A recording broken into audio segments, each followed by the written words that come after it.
I've been a ranger for a good portion of my life, and in all those years I've seen more than my share of strange things out in the backcountry. Most of what unnerves me doesn't come from the things I've seen in broad daylight, but the things that slip into my head at night when I close my eyes.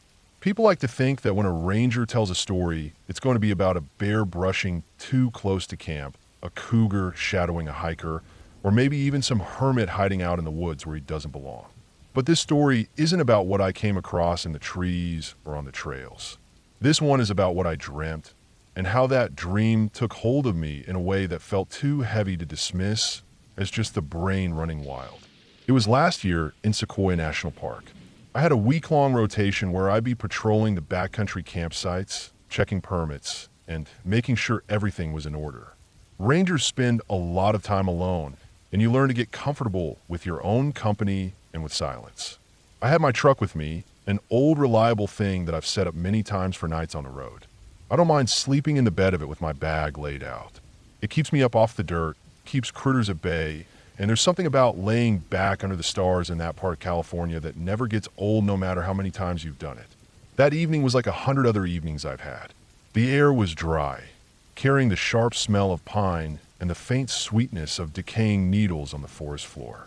The granite outcroppings around the camp caught the fading light, and the whole place had that stillness that comes just before true night when the birds go quiet, but the crickets haven't yet filled the silence. I cooked this simple meal on my little camp stove, cleaned up, and stretched my legs by walking around the area before turning in. There was a boulder near camp, tall enough to make you climb a bit with your hands, but nothing too difficult. I decided to crawl up there to get a better view of the sky. That's something I've done since I was a kid. Find the highest point around and sit there until the first stars push through. From up top, I had a wide open view of the sky between the towering silhouettes of the sequoias. You can feel small standing at the base of those trees during the day, but it's nothing compared to how small you feel staring past them into the night sky. While I was up there brushing moss and grit off the rock so I could sit comfortably, I noticed shallow bowls carve into the surface. Not just one or two, but a scatter of them, worn deep by years of grinding. Mortar holes. You could see where native people had ground seeds, nuts, and whatever else they gathered. A few grooves, thin but clear, cut across one side of the stone, the kind of crevices left behind by sharpening. My line of work teaches you to read the land for what it was before, not just what it is now. And sitting up there, I thought about the lives that had played out in this very spot, centuries before the idea of a park or a ranger even existed. I didn't dwell on it too long. I've come across plenty of places like that in my time, and while they always give me pause, they're part of the landscape I've walked for years. I laid back, let my eyes adjust, and counted satellites sliding across the sky. The cold of the rock eventually started seeping through my jacket, and I climbed back down, stretched out in the bed of my truck, and pulled my bag up to my chin. I fell asleep easy. Out there, the night either keeps you awake or it knocks you out like a stone tossed into a river. This was the second kind. I don't know what time it was when I thought I woke up, but the air was different. It wasn't the stiff canvas smell of the truck bed or the faint scent of dust and pine resin clinging to my blanket. When I opened my eyes, I wasn't in the truck at all. I was in the middle of the forest, flat on the ground, zipped tight into my sleeping bag like I'd been dropped there. The first thing that hit me was the silence. Not quiet like normal forest quiet. No rustle of branches, no insect song, no distant calls from an owl or coyote. Just the sound of my own breathing muffled inside the bag. I turned my head to the left, and that's when I saw them. The ground just beyond my arm was alive. At first it looked like water shifting in the dark, but then I realized it was a moving mass, a column of writhing black shapes pressed together so tight they formed a kind of living stream. Snakes. Dozens, maybe hundreds of them, sliding over one another in a thick flow that stretched on past where I could see. They weren't spreading out, weren't dispersing like you'd expect if you startled a few from their den. They were moving with purpose, all in one direction, weaving and coiling in a slow, steady crawl. I froze, every muscle tight under the thin padding of the bag. My first thought was that they'd turn toward me, slither across me like I wasn't even there. And for a moment, that's exactly what was happening. The tide of bodies kept to itself, But then out of that mass, a rattlesnake pulled itself free. Its body was thicker, its movement sharper, and it angled straight toward me. I could see the pattern, even in the dark, the head lifting, tongue flicking out. It struck, the head snapping forward against the fabric of my bag near my leg. I kicked out hard, panic taking over, thrashing until it pulled back. It hesitated only a second before it drove forward again, another strike glancing off. My kicks must have thrown it off because after a third attempt, it turned and slipped back into the column, disappearing into the flow like it had never left. My heart was hammering so hard I could hear it echo in my ears. I wanted to unzip the bag and run, but something in me was stuck, caught between the need to move and the fear that any sudden shift would draw them over me. So I forced myself to look where the snakes were headed, to follow their path with my eyes. That was when I realized what they were moving toward. Just beyond where my head rested was the body of a horse. Black, massive, its legs stiff and stretched awkwardly to the side. The stomach had been ripped open wide, a dark cavity gaping into the dirt. The snakes were crawling straight into it, disappearing into that hollow like it was nothing more than another burrow. And the worst part was that my head was propped right against the body, resting on it as though it were a pillow. The sight of that tore through me like ice water. I jerked, trying to twist away, but the bag held me down. My whole body shook with the urge to scream, but no sound came out. Every part of me was tangled in fear, the edges of the world bending and warping until I jolted awake for real, gasping in the bed of my truck under the clear night sky. I shot upright, heart still pounding, sweat soaking the inside of my shirt. My first thought was to check the ground around me, scan the bed of the truck, the dirt nearby, make sure nothing had followed me out of that nightmare. The camp was still, the trees dark and massive, the stars overhead. No snakes, no horse, just me in the truck. I didn't sleep the rest of the night. I sat with my knees pulled up, staring into the tree line, every rustle of wind through the branches making my muscles jump. I told myself over and over it was just a dream, that nothing had moved me from the truck, that my head had just conjured something twisted out of the carvings I'd seen on the rock. But the weight of it wouldn't shake loose. The details had sunk too deep. The sound of scales sliding against each other, the dull thud of a strike against the bag, the wet shine of that torn cavity in the horse. I've never had a dream like that before, and I haven't had one since. I'm not a superstitious man. My work is rooted in reality. Habitat management, visitor safety, tracking wildlife patterns. I don't chase spirits, and I don't talk about omens. But that night left me with something I can't explain. I think about the carvings on that boulder, the hands that wore them deep into the stone. I think about what it means to sit in the same place where others sat centuries before, what it means to sleep in land that holds more history than we can measure. When I woke in my truck, I was safe. Nothing had touched me. The carvings were still just carvings, the forest just forest. But the dream didn't feel random. It felt planted, like something had risen from the cracks in the land and found a way into my head while I slept.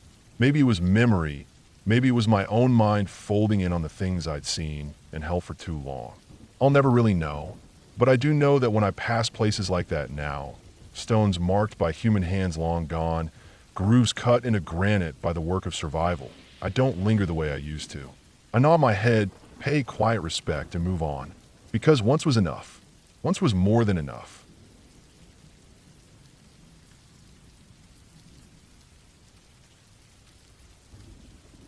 I've been a park ranger for most of my adult life, and over the years I've seen just about everything you could imagine. Things that make you shake your head, things that make you laugh, and things that stick to you in ways you wish they wouldn't.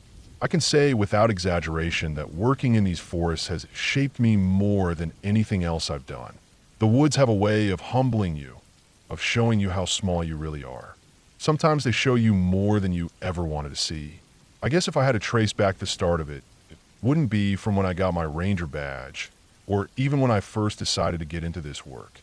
It would go back to when I was a kid, maybe 8 or 9 years old, and my mom used to take me out with her when she went to gather plants and natural materials. She made baskets and things by hand, weaving grasses and reeds into something people would actually buy at craft fairs. I was just a kid tagging along, half bored most of the time, half curious about the little things I could find in the woods and along the lakes. There was one reservoir she liked to go to, somewhere near a national park, though I couldn't tell you exactly where now. This was in the early or mid-90s, back before everyone had phones in their pockets. My mom kept me busy by telling me she'd give me a nickel for every piece of trash I picked up. I carried a little bag in one hand for cans and wrappers, and a small basket for pine cones or neat-looking rocks or anything else I thought she might use. That day, I wandered a little farther from her than usual. The lakeshore was scattered with debris, bits of fishing line, bottles, even a shredded plastic bag caught on some reeds. I remember the air being damp and still, the water flat and gray. I was proud of how much trash I was finding, thinking maybe I'd make a whole dollar that day. And then I saw what I thought was a glove lying near the edge of the water. It was pale, bloated, the fingers curled slightly. I walked right up to it without hesitation, thinking it was one of those garden gloves, maybe made of rubber, maybe leather swollen from the water. I bent down, grabbed it, and the instant my hand closed around it, I knew. It wasn't a glove. It wasn't anything but a human hand. The wrist was ragged, torn a few inches into the arm. The skin was soft and slipping, the nails dark. I remember the weight of it. It wasn't like a toy or a fake. It was heavy in a way that made my stomach turn. I wanted to drop it, but my fingers locked tight around it, like my body refused to let go even while my brain screamed to. I started screaming then, high-pitched, broken, until my mom came running. She had to pry my fingers open one by one to get the hand out of my grip. She pulled me back, trying to shield me from it, but the image was already burned in. We didn't have a phone, so we drove to the nearest gas station to call the police. I sat in the car shaking, not talking, while she tried to explain to the clerk what we had found. Later, I overheard bits of the story. A group of teenagers had been drinking on a boat. One of them had fallen in, and the propeller had done the rest. That hand was just what was left of him. At the time, though, the cops and even my mom tried to tell me it was a bare paw, some animal part that had washed up. They said it so calmly, like if they said it enough, I might believe it. But I wasn't stupid. I knew what I'd held. I didn't talk for 2 months after that. My mom said I had nightmares, waking up crying, but I don't remember those. I do remember walking around in a fog, noticing every shadow, every smell of wet earth, every bone I stumbled across in the woods. Even the small things, a dead bird, a rabbit skeleton, made me feel sick. That stuck with me. It's part of why I became a ranger in the first place. I wanted to understand the woods better, control the fear that had burrowed into me. And for the most part, I did. I learned to navigate terrain, track animals, deal with emergencies. I learned to keep calm when other people panicked. The uniform gave me a purpose, and in time, the woods became more familiar than frightening. But every now and then, something happens that reminds me of that day. Years later, when I was in college, I decided to go on a solo hiking trip. I'd had a rough semester, and I just wanted space, quiet, air that didn't smell like dorm hallways. My plan was to hike into the southwest corner of Colorado, spend a couple nights, and clear my head. The first day went fine. The trails were dry, the sun warm, and I felt that relief that comes when the noise of people falls away and you're left with nothing but wind and birds. The second day, I was heading back toward the trailhead when I heard a group approaching. Voices carried through the trees, laughing and loud. I didn't want to talk to anyone, so I cut off the trail, slipping into the thicker woods to let them pass. That's when I found it. At first, I thought it was just a cluster of fallen branches, something that had piled up naturally. But as I stepped closer, I saw it wasn't wood at all. It was bones. There was a structure, almost table-like, built waist-high out of stacked bones. Deer legs, cow ribs, maybe even elk. Hard to tell, since they'd been weathered. Around the structure, hanging from strings tied between trees, were more bones and bits of rusted metal. They clicked and knocked together lightly in the breeze, like a wind chime. I froze. My stomach dropped the same way it had when I was a kid at that reservoir. The arrangement was too deliberate to be anything but man-made. Someone had built this. Someone had gone out of their way to drag bones here, arrange them, string them up. The longer I looked, the more I noticed small details. Some of the bones had carvings, notches cut into them. A few pieces of metal looked like tools, old knives with the handles gone. The ground was cleared of leaves, tamped down flat, like people had been standing there often. I couldn't tell if it was a hunting shrine, some backwoods ritual, or just someone's sick idea of art. I didn't want to know. I backed up slowly, careful not to step on anything that would snap or crunch. My skin felt prickly, like eyes were on me, though I never saw a soul.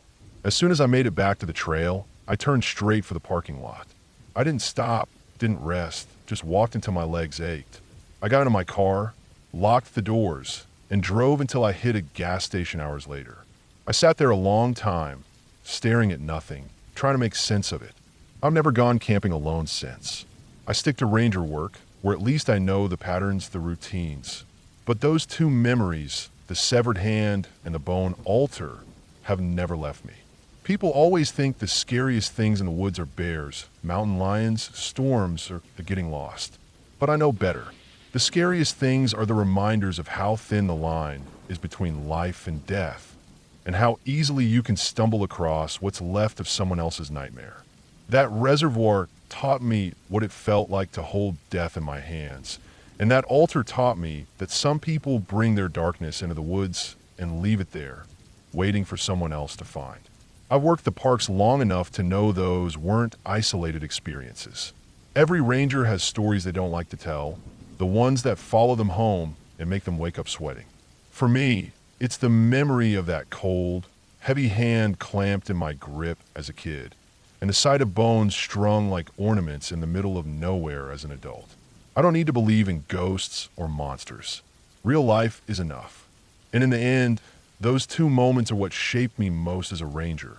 Not the training, not the uniform, not the rescues or the patrols. It was those raw, unexpected encounters with death and with the unsettling things people leave behind. They taught me respect for the woods, but also caution, because out here, it's not always the animals or the weather you need to be afraid of. Sometimes it's what other people have done and the fact that you might stumble across it when you least expect it. That's the truth of it. That's the part one can't forget.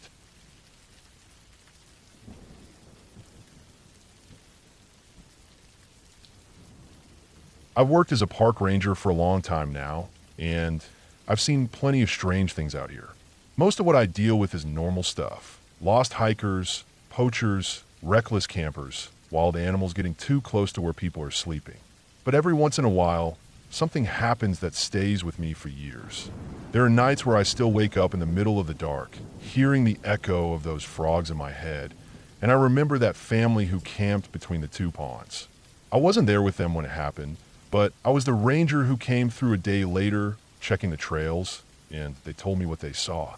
It's one of those stories that never left me, not just because of what happened that night, but because of what I later found when I went back to check those ponds on my own time.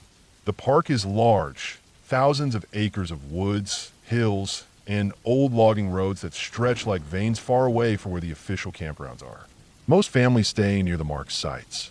They want bathrooms, they want picnic tables, they want a ranger within a 10-minute walk if something goes wrong.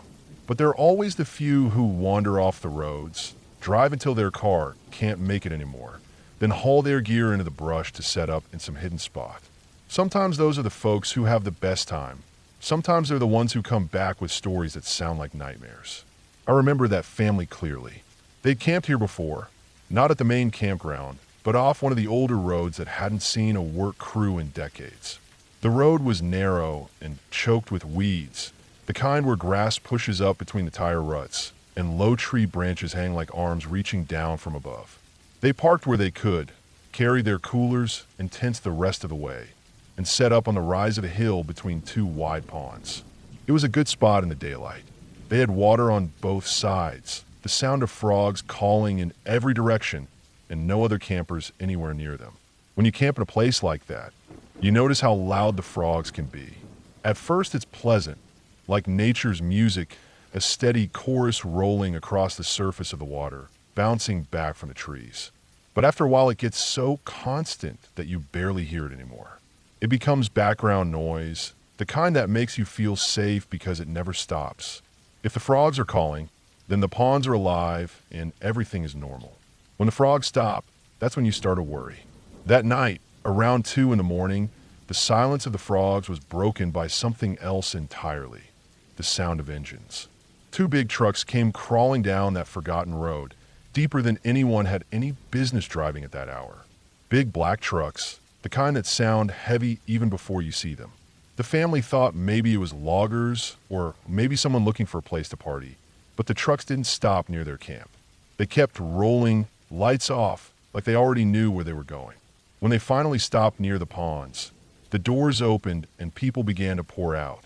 The family told me it looked like a clown car, too many people to fit inside, but somehow they had. Men climbed down, all moving with purpose, all carrying nets. Not one of them said a word. Not a flashlight came on. They walked straight past the camp, didn't even look at the family, and waded into the ponds. For over an hour, those men swept nets through the water. They caught frogs in silence, dragging them to the trucks, dumping them in, and going back for more. The family stood in the dark, watching, too stunned and too nervous to interfere. There was no laughter, no chatter, no acknowledgement of anyone else around. Just a quiet splashing of boots and the occasional slap of a net against water. And then, just as quickly as they had come, the men loaded up, climbed back into those trucks, and drove off down the road. Not a word spoken the entire time. Not a glance toward the family camped less than 30 yards away. The family didn't sleep the rest of that night. They told me that when the trucks finally vanished, the worst part was what followed. The frogs were gone. All the ponds that had been alive with sound hours before were silent now. A few stragglers might have been left behind, but the chorus was broken. The water was still, the air empty of that steady music. It was like the ponds themselves had been hollowed out. In the morning, one of the kids found a single frog sitting near the shoreline, its leg mangled, barely able to hop. They carried it back to the water and let it go, but it was just one against acres of silence. The family stayed the rest of their trip, but they said the silence of those ponds weighed on them the whole time. The frogs never started again. That was strange enough, but the part that stuck with me was what I found when I went to check on the pond myself later that week. I walked that same overgrown road until the weeds brushed against my knees, followed the faint path through the trees, and came out onto the rise where they had camped. The fire ring was still there, ashes cooling in the dirt. The two ponds lay on either side, wide and still, framed by tall reeds. They were right. The frogs were gone. You could always hear frogs in this park, especially in the summer. There should have been hundreds of them, but the only sound was the buzz of insects and the distant wind through the branches. I crouched by the shoreline, shined my flashlight across the water, and didn't see a single ripple. What I did see was strange tracks in the mud. Boot prints, dozens of them, pressed deep into the muck where men had stood in the water. They circled along the edge of the pond, overlapped and muddled together, but they were unmistakable. Heavy boots, all moving in and out of the water. I followed them for a while, tracing where they went up toward the road, and I found the deep ruts of tires where those trucks had turned around. I don't know what those men wanted with the frogs. Maybe it was for food, though frog isn't exactly popular around here. Maybe it was for bait, though there were far easier ways to get it. Maybe it was something else entirely. All I knew was that they had come in the dead of night, worked in silence, and left without a trace beyond those tracks. I logged a report, but there wasn't much to do about it. By the time I was told, the trucks were long gone. There was no crime to pin on them that I could prove. All I had was a story from a shaken family and a pond that no longer sang. The next year, that same family camped in the park again, though they chose a different spot. This time they had a run-in with a bear, which is far more normal for these woods. They'd left marshmallows in a cooler that wasn't shut properly, and in the early morning a black bear wandered through, nose around their sight, and dragged the cooler off like it was his prize. They found it later, dented and chewed, with the marshmallows gone. That happens. You can expect it when people leave food out. But bears you can explain. Frogs disappearing into the night, hauled off by silent men in black trucks. That's harder. I've been back to those ponds many times since, walking the edges, listening in the night. The frogs never returned the way they had been before. A few here and there, but never the booming chorus that once filled the air. It's been years, and those ponds are still mostly silent. There are a lot of things in the backcountry that don't make sense things that never get explained. Most of the time, I can tell myself it's nothing out of the ordinary, just people doing strange things when they think no one's watching. But every time I stand between those two ponds, I think about the headlights off, the nets dragging through the water, the silence that followed. I think about what could make a group of grown men move like that, wordless, organized, and without a care for being seen. That family doesn't camp in the backwoods anymore. I don't blame them. Some people can shrug it off and move on. Others see something they can't explain and realize the wilderness isn't as empty as they thought. For me, I've stayed out here because it's my job and because someone has to keep watch. But I'll tell you this, whenever I patrol those old roads at night, whenever I hear the faint chorus of frogs in some far-off pond, I listen closely. If they ever stop all at once, I know what that means. And I don't think I'd stick around long enough to watch the trucks return.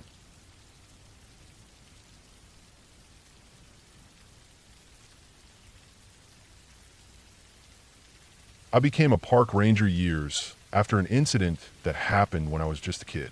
A lot of people think rangers end up in this job because they've always loved the outdoors, because they feel at home in the forest, or because they just want to keep people safe on trails. All of that is true in my case too, but underneath those reasons, there's a deeper one that I don't talk about much. Something happened to me when I was about 9 or 10 years old, something that stuck in my mind so strongly that even now, as an adult who spends every day in the woods, I can picture it as clearly as if it happened last week. The story starts at a campground I stayed at one summer with a friend from school. We were both kids then, old enough to think we were brave, but still young enough to have no real sense of danger. Her family had invited me along for the trip, and my parents had agreed. It was my first real camping trip that wasn't just setting up a tent in my backyard. I remember being so excited as we drove into the park, watching the trees thicken and the road narrow. It was a proper campground with picnic tables, fire pits, and a ranger station near the entrance. Her parents set up camp in one of the loops where the sites were spaced out just enough to feel private, but not so far that you couldn't see the glow of another family's fire through the trees. We pitched a small tent for ourselves a little apart from the big family tent, and we thought that made us independent, even though we were only a few feet away. That first day was full of all the things kids think of when they think camping: collecting firewood, roasting hot dogs, skipping rocks at the lake. The weather was perfect, warm enough during the day, but cool enough at night that the air felt sharp and clean. When darkness fell, it was darker than anything I'd ever experienced in the suburbs where I lived. Out there, away from the noise of towns, the stars came alive in a way I'd never seen before. They covered the sky like someone had shaken a jar of glitter across a black sheet. I remember lying on my back in the grass, staring at them, feeling so small, but also so free. By the second night, my friend and I got it into our heads that we should go exploring after dark. It wasn't a serious plan. It was just one of those reckless ideas kids have when they want to prove they're braver than they really are. We waited until our parents were sitting by the fire, talking quietly and enjoying a few drinks, before we slipped on our sneakers and grabbed our flashlights. The campsite felt safe, surrounded by the soft hum of other campers. But as soon as we stepped beyond the glow of the fires, the woods changed. The night swallowed sound in a way that made every little noise stand out. The crunch of our shoes on the dirt path, the chirp of crickets, the occasional snap of a twig somewhere off to the side. It all seemed amplified, but it wasn't frightening at first. We were still close to camp, maybe 5 minutes walk at most, and there was an excitement in being out there, like we were breaking some unspoken rule. The air was cooler under the trees, carrying the smell of pine and damp earth.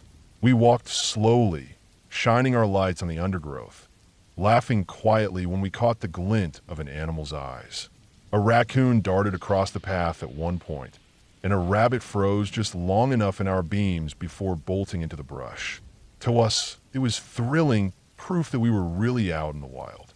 We felt like explorers, and the silence of the night made every sound, every rustle in the leaves, every scrape of claws on bark, feel like something important. After a while, we decided to turn back.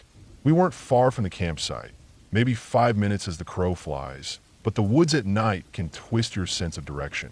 The path was clear enough, though, and we followed it with the casual confidence of kids who think nothing bad can happen to them.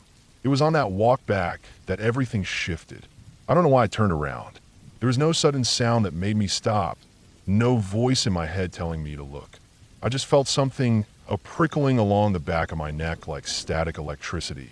When I swung the flashlight behind me, the beam caught only trees at first, just a mess of trunks and shadows.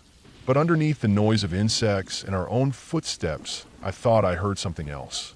Something that didn't fit. A steady rhythm, like weight pressing down on the ground, following our pace. I froze, straining my ears. My friend noticed and lifted her own light. That's when we both saw it. At the edge of the beam, farther back on the trail, there was a shape. Not an animal. Not the low, quick form of a deer or the awkward bulk of a bear. This was upright. Tall. Human. The light didn't reach enough to show details, but the outline was there. Shoulders, arms, legs, the unmistakable form of a person standing just far enough away that we couldn't make out a face. My stomach dropped. It wasn't the way you react to a camper who happened to be walking the same path. It was instinct, pure and sharp, telling me something was wrong. The figure didn't wave, didn't call out, didn't even shift when the light hit it. It just stood there, watching. I remember the way my chest tightened, the sudden urge to bolt. And that's what we did. Without saying a word, both of us broke into a run. Our sneakers pounded against the dirt as we tore down the path toward camp, our lights bouncing wildly, catching flashes of tree trunks and branches as we went. Behind us, I heard it, the crash of footsteps heavier than ours, pounding the earth in pursuit. There's a sound the human body makes when it's running at full speed through underbrush, the snapping of twigs, the tearing of leaves. That's what I heard behind us. It wasn't an animal scattering at the noise. It was deliberate, powerful strides closing the distance.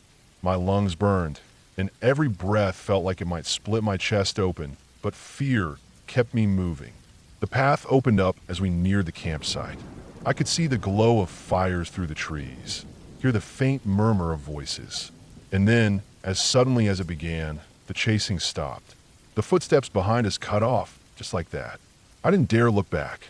I just kept running until we burst into the clearing, stumbling to a stop near the tents. The normal sounds of the campground washed over me like a wave. Laughter, the crackle of flames, the clink of metal pans. Safe sounds, human sounds. I finally turned in, expecting to see someone at the tree line, but there was nothing. Just the dark wall of forest, still and silent, as if it had swallowed whatever was chasing us. We didn't say anything about it that night. We didn't have to. The way we avoided looking at each other, the way we stayed close to the fire until our parents made us crawl into our sleeping bags. It said everything. Kids have wild imaginations, sure, but I knew what I'd seen. It wasn't a monster, and it wasn't some beast. It was a person following two children alone in the woods. The rest of the trip passed without incident, but that feeling never left me. Even in daylight, when we went hiking with her family, I caught myself glancing back down the trail, expecting to see that figure standing just out of reach again. Nothing ever showed, but my body remembered. That night had planted a seed of fear that I couldn't shake. Years later, after I became a ranger, I came to understand what probably happened. Campgrounds attract all kinds of people. Families, sure. Hikers, yes. But also drifters, people passing through who have nowhere else to go. Sometimes people hide out in the woods, living off scraps, try not to be noticed. And sometimes, though it's rare, you get someone darker, someone looking for an opportunity. I think about that night often when I patrol the trails at dusk, when I stop by campsites to check permits, when I warn parents to keep a close eye on their kids. The woods are beautiful, yes. They can feel safe, yes. But they're also vast, and the line between a good memory and a bad one can be as thin as the beam of a flashlight. That person, whoever they were, stopped chasing us the moment we hit the safety of the campsite. That tells me they didn't want to be seen by adults, by a crowd. They wanted us alone. Maybe they would have backed off even if we hadn't run, or maybe not. I'll never know. What I do know is that I was right to trust my gut that night. The shape I saw in the dark wasn't an animal, wasn't a trick of the light. It was a man, a stranger, waiting for two kids to wander a little too far from safety. And that's why I became a ranger. Not because I wanted to relive the fear, but because I wanted to be the person standing between the campers and the shadows. I want to make sure no kid has to feel that same moment of realizing the thing trailing them through the forest isn't just their imagination. It's real, and it's human, and it's dangerous. The forest still makes me feel small when I look at the stars, and I still love the sound of the crickets at night. But I'll never forget that the woods can hide more than wildlife. Sometimes, what's out there watching you is another person. And sometimes, the scariest thing in the dark is the simple outline of a man where no man should be.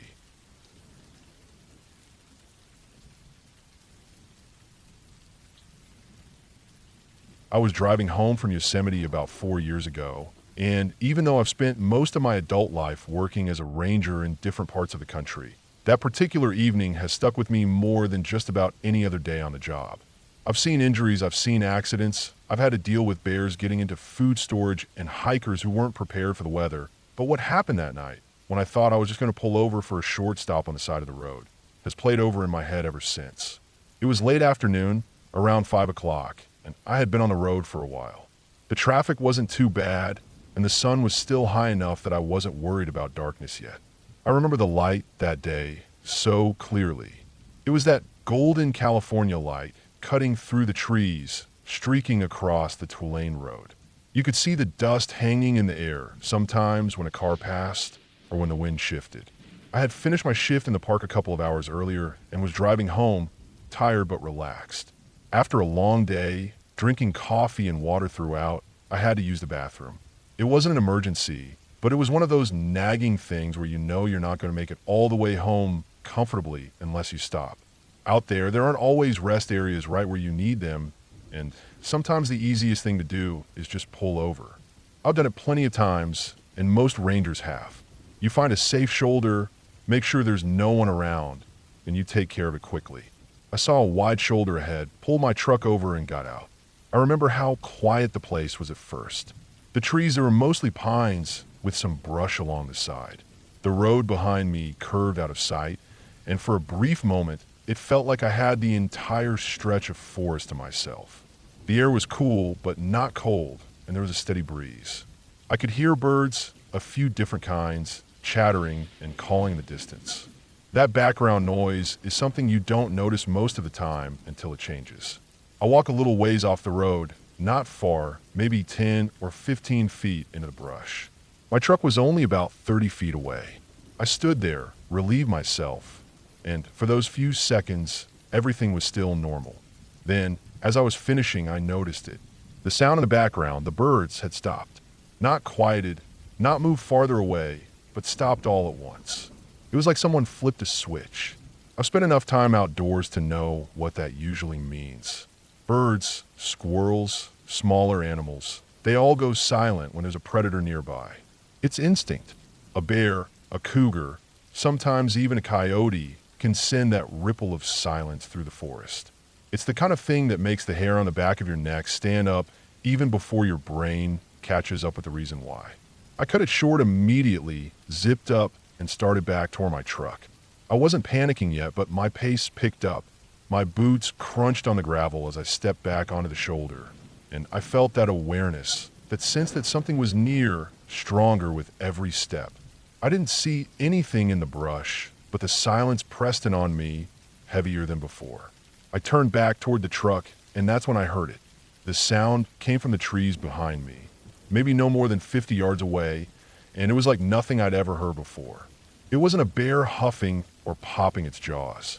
It wasn't the scream of a cougar, which I've heard a few times over the years.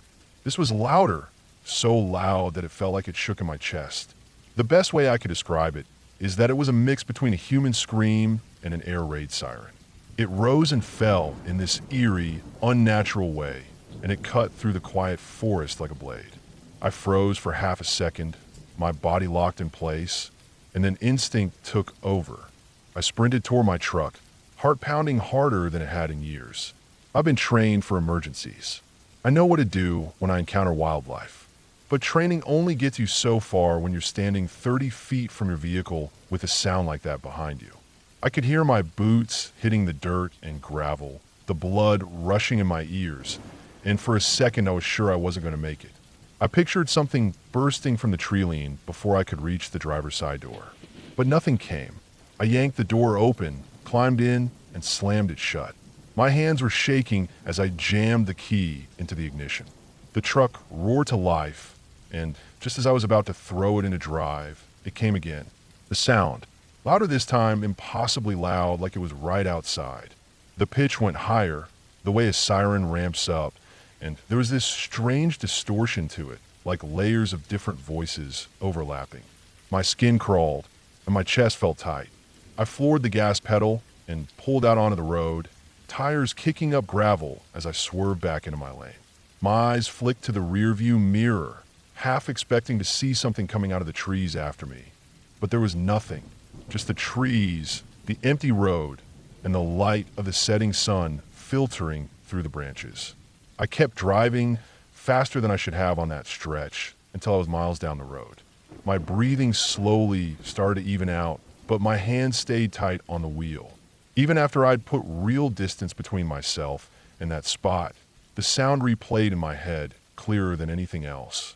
Over the years, I've tried to reason it out. I know what people are going to say. Maybe it was a mountain lion. Maybe it was some kind of bird. Maybe it was the wind catching in the canyon just right. I've looked up recordings. I've gone through every sound I can find online, from cougars, foxes, elk, even owls. Some of them come close, especially the scream of a mountain lion, but none of them match what I heard that day. None of them have that mechanical rise and fall, that bone-deep volume, that unnatural distortion. I don't believe in ghosts. I don't believe in cryptids or monsters in the woods. My entire career has been built on real, tangible dangers, the kind you can prepare for, study, and learn to avoid. But to this day, I cannot explain what I heard. What I do know is that it wasn't normal. I wasn't imagining it. I wasn't overtired or delirious. I was wide awake, sober, and fully alert. That sound was real, and it was close. The forest doesn't just fall silent for no reason.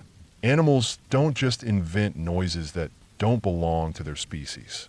Something was there, something big enough and loud enough to scare every living thing in that patch of woods into silence. And it let me know it was there. In the weeks after, I caught myself going back over in my head, thinking about what would have happened if I hadn't cut things short, if I'd lingered a minute longer. I thought about the timing, how it waited until it was turning back to the truck, how it gave off that first blast of sound when I was exposed in the open. And then again, louder, right as I was leaving, almost as if it wanted to make sure I knew I wasn't welcome. Even now, for years later, I can hear in my mind if I sit quietly long enough. That rise, that fall, the way it drilled into my ears and chest. I've gone back to Yosemite dozens of times since, on duty and off, but I've never once stopped on that stretch of road again. If I have to go, I'll wait until I find a real stop, or I push through until I get home. People like to think the scariest parts of working as a ranger are the animals, or the lost hikers, or the accidents. But for me, the scariest part is that there are still things out there we don't have answers for. Sounds we can't place. Moments that don't fit the rules. And the woods have a way of reminding you that you're not in control. Not really. That evening convinced me of one thing. Not everything in those forests has a name we can put in a field guide. And sometimes the best thing you can do is listen to the silence, trust your instincts, and get out while you still can. That's exactly what I did. And that's exactly why I'm still here to think about it.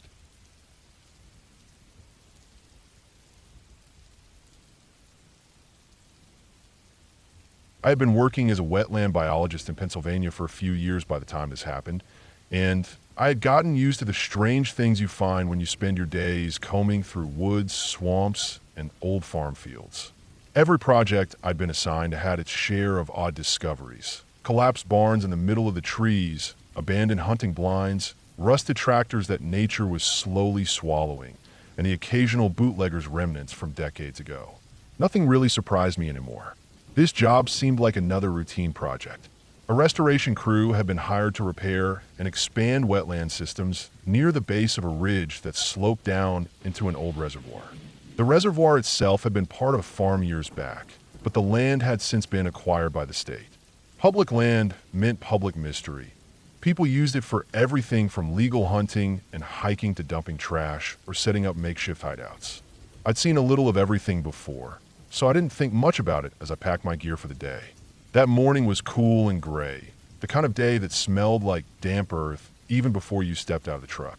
My job was straightforward: flag and map out the wetland boundaries, trace the springs and seeps feeding into the reservoir, and confirm how the water moved through the area so restoration could be designed properly. It was the type of task that kept you walking for miles and bending down every other step, checking vegetation, poking the soil, and marking GPS points. The reservoir sat like a bowl at the base of the mountain. Above it, the hillside was wet in patches, dotted with seeps where groundwater bubbled to the surface. I started low, marking cattails and skunk cabbage around the shallow edges of the water, then made my way up, tracing the trickles as they wound down the slope. It was slow work, but peaceful, just me and the steady sound of water moving through moss and leaves. As I pushed farther uphill, the woods grew denser. The air was heavy and still. I crossed an old ATV trail choked with fallen branches, then climbed higher until the trees thinned slightly around a flat bench of land. That's when I saw it. It wasn't much at first, just a scatter of metal and wood breaking up the natural greens and browns. But as I stepped closer, the picture sharpened. An old hunting camp or maybe a squat. Rusted furniture slumped against the trees, a refrigerator door hanging open with nothing but brown leaves inside. Empty tuna cans lay scattered on the ground beside crumpled packs of chewing tobacco and a pile of old natural light beer cans. Everything was coated in dirt and rot, but it was clear that at one point someone had lived here. I paused, uneasy. These places weren't uncommon. On public land that used to be private, it wasn't unusual to stumble onto remnants of old cabins, shacks, or even active homeless hideouts. Still, something about the site felt wrong. It was too deep in the woods for easy access. Whoever built it had gone out of their way to be hidden. I circled slowly, noting the warped furniture, the makeshift fire pit filled with charred metal, the refrigerator tipped on its side like it had been dragged there by hand. My first thought was to just turn back, mark it in my notes as an abandoned camp, and move on. That's when I heard movement behind me. I spun, heart hammering, shovel handle grip tight in my hand. Out of the brush stepped a German shepherd. It wasn't mangy or wild looking. It was clean, well-fed, its coat shining even in the dim light. The animal stood tall, ears pricked, eyes locked on me with a steady intelligence that set every nerve on edge. A stray wouldn't have looked like that. Someone owned this dog. Someone nearby. My first thought was that I was in real trouble. A dog like that didn't just appear in the middle of nowhere without a reason. If it was guarding someone's camp, I was trespassing. And if it decided to attack, I had nothing but the shovel to defend myself. I tightened my grip, ready to swing if it lunged. But it didn't. Instead, the shepherd turned its head and looked uphill. Then it glanced back at me. Its eyes locked with mine for a beat. Then it stepped forward a few paces and stopped, waiting. It wanted me to follow. I stood frozen. Every instinct screamed not to. Dogs didn't act like that unless they'd been trained, which meant someone had trained it, which meant someone was probably watching me right now. And yet, some part of me thought, what if the dog belonged to a hiker in trouble? What if it was trying to lead me to someone hurt? I knew better than to dismiss the possibility.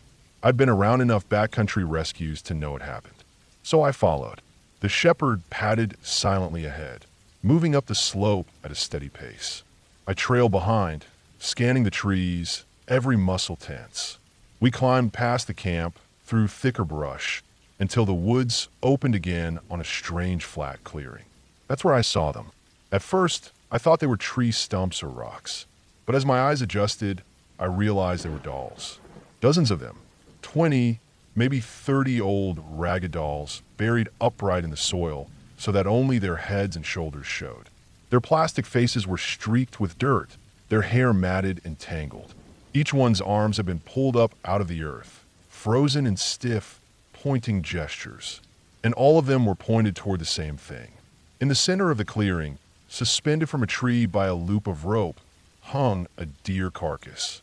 The animal had been strung up high, its body stiff, ribs showing through thin hide.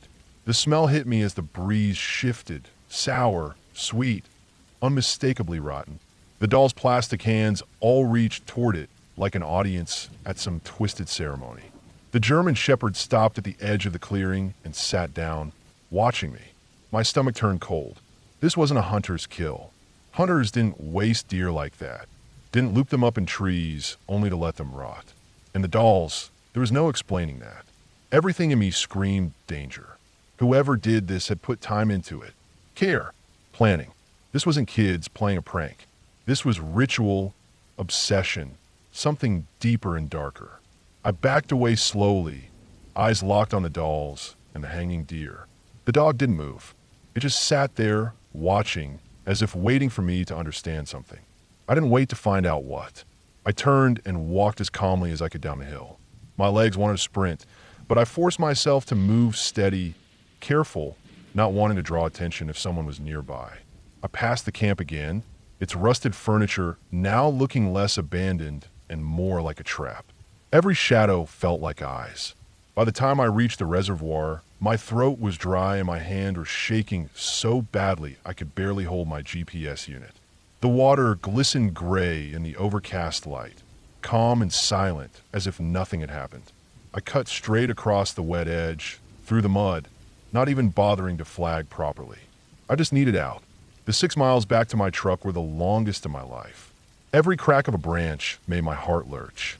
Every bird call felt like it masked something else. When I finally reached the gravel pull-off and saw my truck waiting, I almost collapsed from relief. I threw my gear in the back, climbed in, and locked the doors immediately.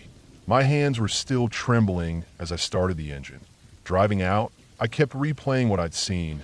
The dolls, the deer, the dog leading me straight there. It didn't add up. Maybe it was some sick art project. Maybe it was a warning to stay away. Maybe it was something else I didn't even want to name. All I knew was I wasn't going back. The job was done, at least on paper. I had the data I needed. But that hillside, that camp, that clearing, I'd leave them unmarked, unflagged, untouched. Whatever was happening there, it wasn't mine to unravel. I was getting married in a month. I had a life waiting for me outside those woods. And I wasn't about to risk it chasing down whoever thought it was a good idea to bury dolls and hang carcasses in the trees. I finished my notes later that night, wrote up the boundaries, and turned in the report like nothing was wrong. But I never mentioned what I saw, and I never set foot in those woods again.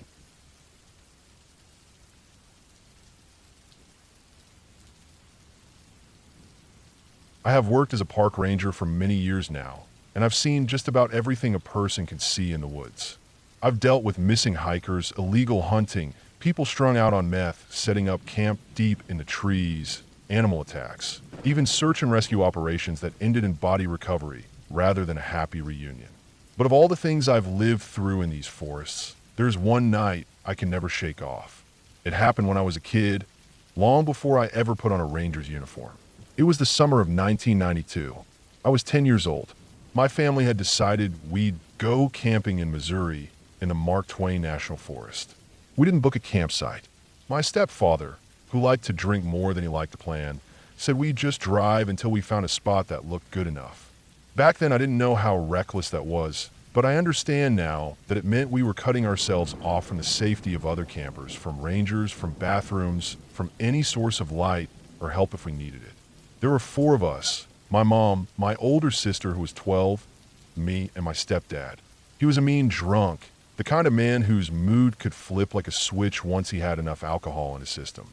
He wasn't the type who laughed louder when drunk. He was the type who yelled louder. That detail mattered, because his temper could shift the whole atmosphere in our family. And that night it became something much worse than uncomfortable. It became dangerous. We pulled into the forest late, too late. Dusk was already closing in when we stopped the car. The plan had been to set up camp, get a fire going, cook something, and sit out under the stars. But plans only work when you bring what you need. The first bad sign was when we realized we had forgotten our lantern. My stepfather swore under his breath, then louder, then at my mom, as if it were her fault. The sun dropped fast. The last orange glow between the trees disappeared, and suddenly we were in near darkness. We had one small flashlight, the kind that barely works even when the batteries are fresh, and those batteries were already weak. I remember my mom holding it under her chin as she helped my sister roll out sleeping bags inside the tent. My stepdad stomped around cursing, already drinking from the cooler we'd brought.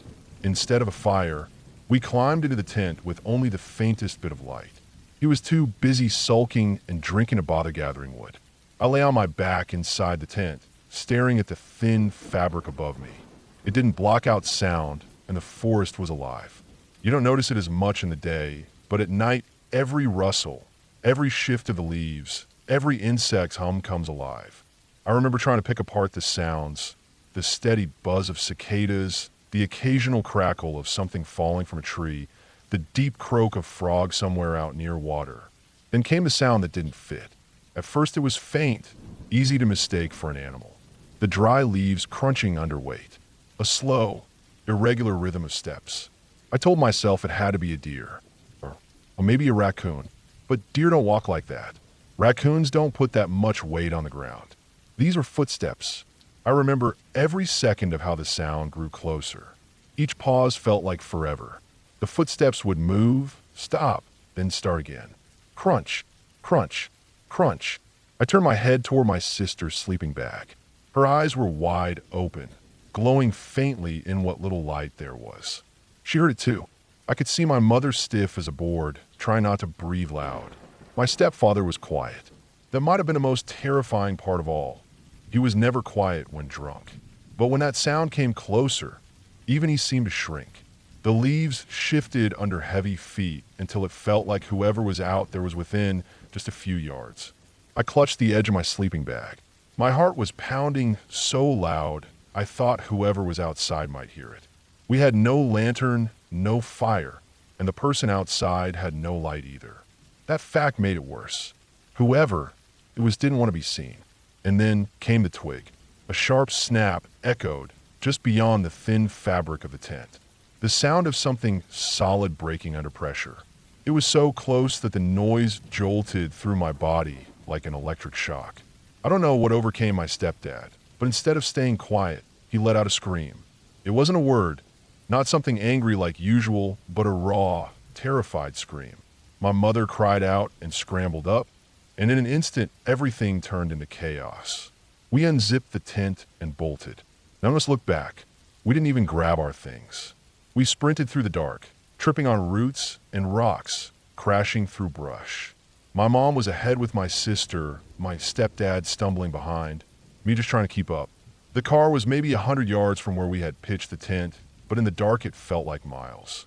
Somehow, by instinct, we found it. The dull shape of the Honda Civic appeared in the dark, and we threw ourselves inside. My mom slammed the locks, my stepdad fumbled with the keys, and then the engine roared to life. Gravel spat under the tires as we sped away. We didn't stop, not for hours.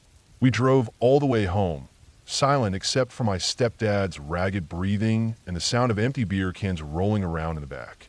We never went back for our things. The tent, the cooler, the sleeping bags, everything, we left it all behind. For a long time, I told myself it had to have been an animal. Maybe a deer stepping wrong on a twig. Maybe a bear. But animals don't walk slow like that. They don't stalk. And they don't stand silent just outside a tent, waiting. Whoever was out there that night had been moving with intention. I became a park ranger partly because of that night. Most kids would have sworn off the woods forever, and in a way I did. I hated camping for years. But when I grew older, I wanted to understand what had happened. I want to know what kinds of people and situations lurked out there in the dark. Now, decades later, I've had enough experience to know exactly what that night likely was. It wasn't a ghost. It wasn't a monster. It was a person, probably someone living rough in the forest, maybe homeless, maybe hiding from something, maybe just unstable. People drift into the national forests and stay there for weeks or months. Some are harmless. Some are not. I walked up on camps where men had knives laid out in neat rows, where the trees were carved with symbols, where animal bones hung for branches. I've stumbled into places where the air stank of rot, and the people living there looked at me with eyes that didn't see me as human, but as something else.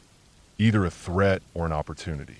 The older I get, the more I believe that what my family heard that night was someone moving through the trees, maybe to check on our camp, maybe to steal something, maybe to wait until we were asleep.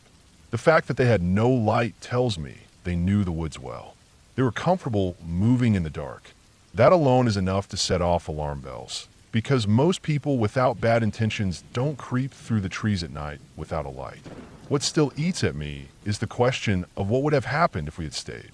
If my stepdad hadn't screamed, if my mom hadn't bolted for the car, would that person have tried to come inside the tent?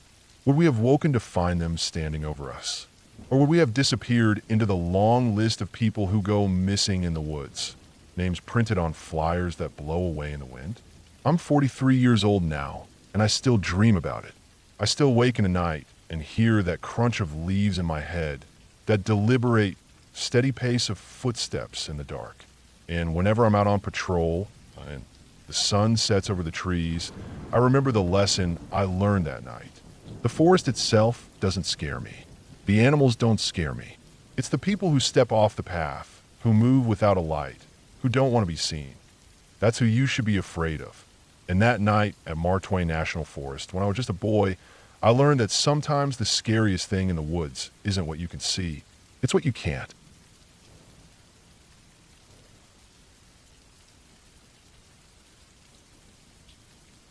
I've been a park ranger for a long time now, long enough that people assume I was born into the woods. They think I must have grown up camping, hunting, or fishing like one of those kids who could pitch a tent before they learned to ride a bike. But the truth is, the very first time I ever spent a night in the woods, I absolutely hated it. I wasn't a ranger then, just a seventh grader on a school trip, and that trip changed the way I thought about the forest forever. It was supposed to be fun. That's what the teachers told us anyway. 5 hours on a bus from home, packed into these little cabins that smelled like damp wood and mold. No TV, no phones, no normal comfort. Just rough bunks, squeaky springs, and the kind of stiff wooden cots that felt more like manger troughs than beds. Most of the kids seemed to like it, running around all day, playing games in the open field, pretending they were in the wilderness. I wanted to go home the second the bus pulled away from the school. By the time night came, I was miserable. Everyone else fell asleep quick, probably from all the running around earlier, but I just laid there staring at the ceiling. The air inside the cabin was stale like old socks and damp blankets, and the sound of kids breathing heavy and snoring made it worse. I kept shifting around on that hard cot, trying to find a comfortable position, but it was impossible. I wasn't tired. I was homesick, and I felt trapped. After what felt like hours of tossing, I gave up. I pulled my little book light out of my backpack and grabbed one of my Christopher Pike books. At that age, I was obsessed with this stuff. It was the only thing that made me feel less lonely, like I had a world I could escape into when the real one sucked. I figured maybe reading would calm me down enough to sleep, but the second I flicked on the light, one of the kids groaned in their sleep and rolled over. I froze, worried I'd wake someone up. That's when I decided to just go outside. It was pitch black out there, the kind of darkness that feels solid, like you could walk into it and get swallowed whole. The cabin sat in a row along a dirt path, a few dim lamps spaced way too far apart. The one near our cabin was burnt out, so the whole area felt like it had been forgotten. I sat down on the top step with my book light balanced in my hand, knees pulled up close, and tried to get lost in the story. For a little while it worked. The air was cool. The wood beneath me creaked softly every time I shifted, and I felt better being out in the open instead of in that stuffy cabin. But there was also this strange unease I couldn't shake. At first, I thought it was just nerves from being out at night in an unfamiliar place. I'd glance up from the pages now and then, half expecting to see a teacher making rounds, or maybe another kid sneaking around. But it wasn't that. The feeling was deeper. It was the kind of prickling you get on the back of your neck when you know someone's eyes are on you, even if you can't see them. I told myself I was just being paranoid. The woods were safe. This was a camp run by adults, with rules and cabins, and all the things that made it controlled.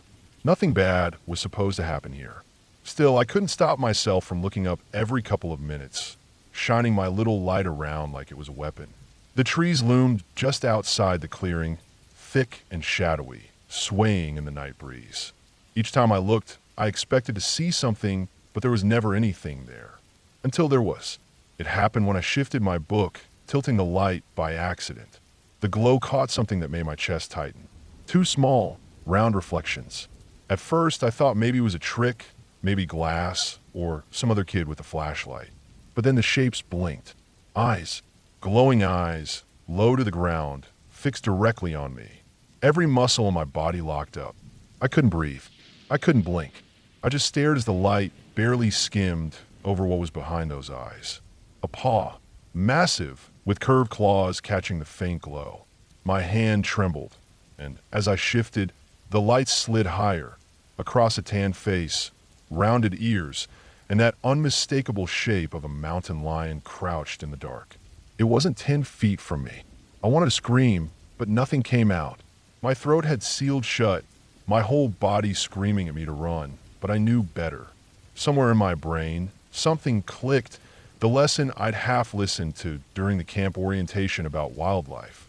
Don't run. Don't make sudden movements. Mountain lions chase. So I sat frozen on the steps, staring at it, while it stared at me. The silence was unbearable. The only sound was the faint rustle of its tail swishing in the dirt. Its muscles were tense, like a coiled spring, ready to launch forward. I remember two clear thoughts that flashed in my head in those seconds.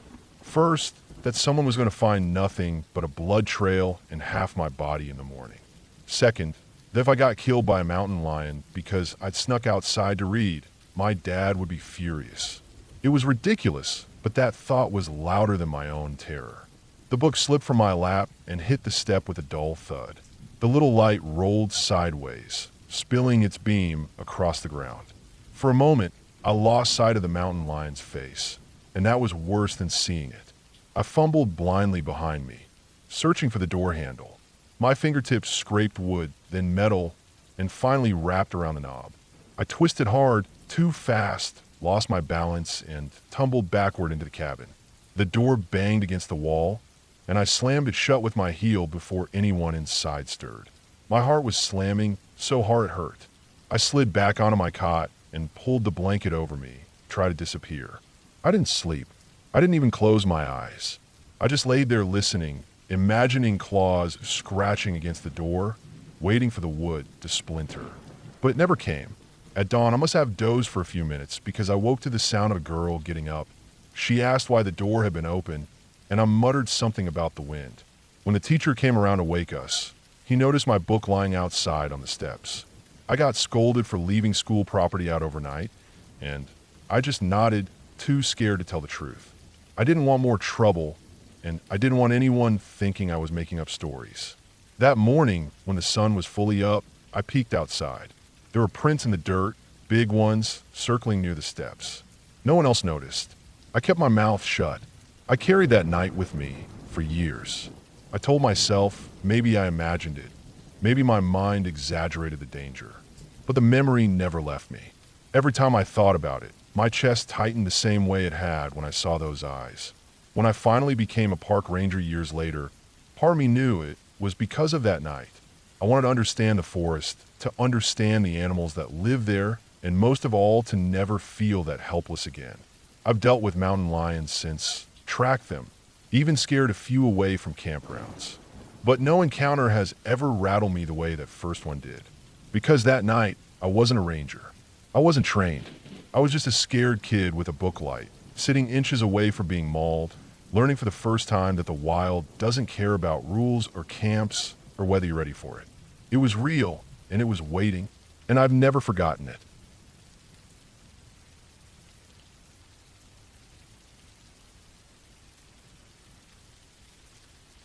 I had been working as a park ranger for years, moving from place to place, spending most of my life in forests, mountains, and areas most people only dare to visit for a day or two. When I got the assignment that would take me deep into the Amazon, I felt a kind of nervous excitement that I hadn't felt in years. The Amazon wasn't like the other forests I had patrolled before. It wasn't the tidy pine forests of the north or the temperate woods I was used to. It was thick, alive in a way that sometimes felt suffocating, and it carried an energy that made me constantly aware of how small I really was. It was supposed to be a research support trip, nothing too complicated. A small team had set up a temporary camp near the river to monitor wildlife, check on poaching signs, and log the conditions of the area. My job was mostly to keep watch, to be the extra set of eyes in case anything went wrong. Most of my days were spent either walking narrow trails with a machete in hand or staying back at camp to check supplies and make sure animals didn't wander too close. Nights in the Amazon were different from any I had ever experienced. Even after years outdoors, nothing had prepared me for the sheer weight of the darkness there. The canopy above was so thick that sometimes even the moonlight struggled to reach the ground. The air was heavy, wet, and carried every sound like it was magnified. You could hear things moving at all hours, branches cracking, leaves shifting, animals calling, insects buzzing so loudly it sometimes felt like the trees themselves were alive. On that particular night, everything had been still. The team had gone to sleep after a long day, and I lay in my tent listening to the forest.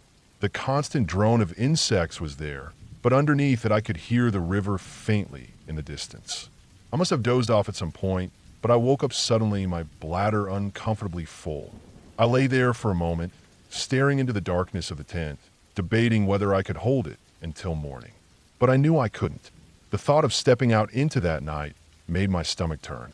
I had done it before, of course, dozens of times, but it never got easier. There was always that prickling feeling on the back of my neck, as if the forest was watching, waiting for me to make a mistake.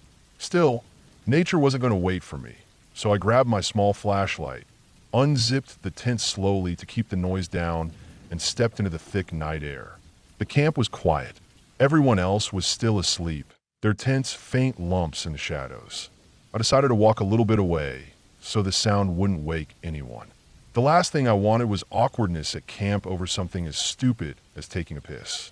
I moved carefully, watching where I placed my boots, because the last thing I needed was to step on something venomous. The soil was soft and damp, and the smell of the earth and vegetation was so strong it almost felt like I was breathing it in instead of air. I went far enough that I couldn't see the tents clearly anymore, though I could still make out faint shapes between the trees. I found a small space between some roots where the ground looked clear enough, crouched slightly without letting myself touch the soil, and let go. I felt exposed instantly. The small beam of my flashlight was turned off to avoid drawing attention, and that left me with only the faint silver light of the moon breaking through the canopy. The shadows around me felt endless. That's when I heard it. At first, it was just a faint crunch, like something pressing into the soft ground. Then another, closer this time. My whole body went rigid, and my bladder almost shut itself off in fear. It wasn't the distant movement of some harmless small animal. This was heavy, deliberate, something big moving just behind me. I could hear the sound of leaves brushing against something large, the kind of noise that only comes when a body wider than your own forces its way through thick brush. I froze, heart pounding so hard I thought it would give me away. My ears strained in the silence between steps. Each time it shifted, I could feel it, not just hear it. The ground itself seemed to register the weight, and I felt that sickening sense of being prey, of being watched by something that belonged here, far more than I did. The thought that it could be a jaguar hit me immediately. Jaguars were apex predators here, quiet killers that could stalk something for hours without being seen. I had read enough reports and seen enough signs to know they were out there, even if you rarely spotted one. The worst part was that if it really was a jaguar, I wouldn't even have time to scream before it was on me. Another possibility shot through my mind. A tapir or maybe a wild boar. They were massive, and though less predatory than a jaguar, they could still kill if they felt threatened. I pictured the stories of people trampled or gored in the middle of the forest. And then, of course, the thought of a person crept in. That was somehow worse than the animals. Poachers, illegal loggers, or desperate locals sometimes moved through the forest at night. If one of them had followed me away from camp, crouched and half naked, I wouldn't have stood a chance. The seconds stretched forever. I tried to finish as quickly as I could, my hands trembling so badly I almost lost balance. I didn't dare turn around. I didn't dare breathe loudly. My skin prickled with the feeling of eyes boring into my back. The air seemed thicker, like it was holding me still on purpose.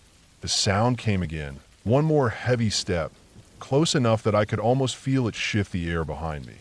I thought I would die right there, caught in one of the most humiliating positions possible.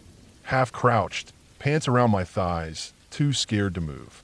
My mind raced with images of being found torn apart, my teammates never knowing what exactly had happened. When I finally forced myself to move, it was sudden, desperate. I yanked my pants up, didn't even bother to adjust properly, and bolted toward the faint outline of camp. I didn't look back. I didn't care what it was. Every muscle in my body screamed at me to run, to get back to the thin layer of nylon that would at least feel like a barrier between me and whatever had been behind me. I stumbled over roots, branches scratching at my arms as I tore through the brush, and nearly tripped as I burst back into the small clearing where our tent sat. I threw myself inside mine, zipped it shut with shaking hands, and curled up on my sleeping mat with my heart hammering against my chest. I lay there for what felt like hours, every tiny sound outside magnified in my ears, convinced that whatever it was had followed me and was circling the camp. Sleep didn't come easily after that. My body ached from the tension, and every time my eyes started to close, I'd jerk awake at some imagined sound. The darkness felt endless, like it was pressing against the thin walls of the tent. Morning eventually came, and with it a strange calm. The forest looked different in daylight, almost harmless compared to the suffocating night before. Birds called from high up in the canopy, insects buzzed, and the river shimmered in the distance. It was almost impossible to believe how terrifying it had been just a few hours earlier. But the ground near where I had been wasn't so quick to forgive. Later, when I went back during the day, curiosity pulling me despite my fear, I found the soil disturbed. Large, wide impressions pressed deep into the soft earth. They weren't human. The tracks were heavy, rounded, and spaced far apart. I knelt down, brushing away leaves, and my stomach tightened when I realized what I was looking at. Tapir tracks. A full-grown tapir can weigh several hundred pounds, more than enough to crush a person if startled. They are quiet, surprisingly stealthy for their size, but when they're close, you can feel it. And I had. It had been standing only a few feet from me in the dark, probably just as surprised by my presence as I was by its. The realization should have calmed me, but it didn't. If anything, it made the fear worse in a way. Because in the moment, I hadn't known. It could have been anything. A jaguar. A person. Something that wouldn't have left me the chance to run. Out there, in that vast jungle, you never really know what's in the shadows. Even now, years later, I still remember that night with a knot in my stomach. The sound of those heavy steps behind me, the suffocating darkness pressing down, the sickening fear that I wouldn't make it back. It taught me something I'll never forget. In the Amazon, you're never alone. No matter how quiet it seems, something is always there, moving just out of sight, reminding you that you're the outsider in a world that belongs to something else entirely. That night, I got lucky. I walked away shaken, embarrassed, but alive. And every time I step into a forest now, whether it's the thick jungles of Brazil or the quiet woods back home, I remember how it felt to crouch half exposed under the moonlight and realize something massive was standing behind me. I remember how fragile I was in that moment. And I remind myself never to underestimate the silence of the wild.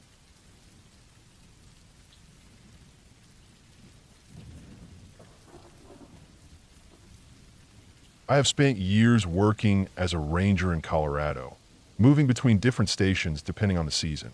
I have walked miles of trails, driven old service roads that hardly show up on maps, and camped alone in the kind of silence that presses down on you like a weight. You get used to the oddities you come across out there. People leave things behind. Hunters dump carcasses. Hikers get careless. Strange doesn't always mean dangerous, and usually it doesn't mean anything at all. Still, every once in a while something gets under your skin and sticks there. The incident in Poudre Canyon was one of those times. It started with a buddy of mine, another ranger who had worked with me on fire lines years before. We both had a few days off at the same time, and we decided to do a late-season camping trip outside Fort Collins. The campgrounds were all shut down for the year, but that didn't matter. Both of us had spent half our lives camping in Colorado and Utah, sometimes for work, sometimes just for ourselves. We weren't worried about amenities. We wanted quiet, a fire, and a spot where the air felt clean in your lungs. We picked a random place off a small mountain road, a patch of ground just flat enough to set our tents and far enough back from the road that no headlights would cut across us in the night. It looked fine at first glance, but from the moment we got out of the truck, I felt something off. I couldn't name it. The air didn't move right. The trees seemed close in a way I couldn't shake. I've learned to trust those gut feelings. Nature has a way of warning you if you've been in it long enough. Not 20 minutes after we unloaded our packs, we found the first thing. It was just off the edge of the clearing where we parked. A blanket lay crumpled in the brush, and when I pulled it back, I saw a skeletal shape inside. Not human. Small. Maybe a dog or a cat. The bones were still held together, and the blanket had that stiff, weather-beaten look of fabric that's been outside for a season or two. My first thought was that someone dumped a pet. It happens more than people think. They don't want to bury it in the yard, or they can't deal with it. So they wrap it and leave it somewhere they think no one will see. But standing there with the cold bones in that faded blanket, the mood of the place changed. It felt heavier, darker. We covered it back up and went on about our business, but it stayed in the back of my head like a splinter. We set up camp, built a fire ring, and then decided to stretch our legs with a hike before dark. The hills around Poudre Canyon are steep and rocky, a mix of pine and brush. We climbed up a ridge just to get a look at the lay of the land, to see where the sun would set and where the wind would come down at night. That was when we found the second thing. About halfway up, tangled in the branches of a tree, was a tent. At first I thought maybe it had blown there. High winds tear through those canyons, and I've seen whole tarps get carried like kites. But this was tied, wrapped up tight around the branches. When I got closer, I could see it wasn't empty. My gut nodded. Certain we'd found a body. It wasn't a body. Inside were notebooks, dozens of them, stacked and jammed into the folds. A sleeping bag, too, crumpled and stained but not destroyed. Someone had gone to the trouble of hauling that tent up into a tree, filling it with writing and bedding, and leaving it there. The notebooks were swollen with water damage. The ink bled and blurred. I didn't open more than one. Pages were crammed with writing, tiny and jagged, whole lines repeated again and again. It looked like the kind of thing you see when a mind starts circling itself and never stops. I didn't like it. I didn't like the way it looked, or the way the branches held it like something that wasn't meant to be found. I left it where it was. My buddy did too. We climbed higher, not saying anything, just breathing hard and moving fast. Coming down the other side of the ridge, we cut across a slope so steep I had to dig my boots in sideways to keep from sliding. That was where the smell hit. If you've ever smelled death, real death, not just something rotting in the trash, you don't forget it. Thick, sweet, heavy in the back of the throat. It rolled up at us from the brush below. We found the source tucked into the roots of a tree, maybe 200 feet down from the ridge. A towel, folded over something small. From the way it bulged, there was no question it held something dead. We didn't touch it. We didn't need to. I'd already seen enough. Someone had gone out of their way to wrap something up, carry it to a spot that was hard to reach, and place it there with care. That wasn't an accident. That was intention. We left it, made our way down, and by the time we hit the bottom of the slope, the smell had thinned out enough to breathe easy again. Still, my head was buzzing. First the blanket, then the tent, then this. It didn't add up to anything I could explain. Back at camp, we lit a fire and poured a little bourbon to settle the nerves. But firelight has a way of throwing more shadows than it chases away. Every sound in the trees snapped sharp. Every crack of brush made the hair on my neck lift. I tried to tell myself it was just animals. Deer, maybe a raccoon nosing around. Out here, that was all it usually was. But I couldn't shake the picture of that towel in the roots. After a few drinks, courage won out over sense, and we decided to go back. We didn't carry much, just a stick to prod with and a flashlight. The climb back up was rougher in the dark. Branches clawed at our arms, rocks slid underfoot. The smell hit us again before we even saw it. We pulled the towel open with the stick. Inside was an owl. Not old bones, not weather-worn. Fresh. The feathers were still glossy, the body still intact. It had been killed recently. Someone had wrapped it, carried it up that hill, and wedged it there against the roots of the tree. I crouched there staring at it, feeling the bourbon burn in my chest and a deep cold settle in my gut.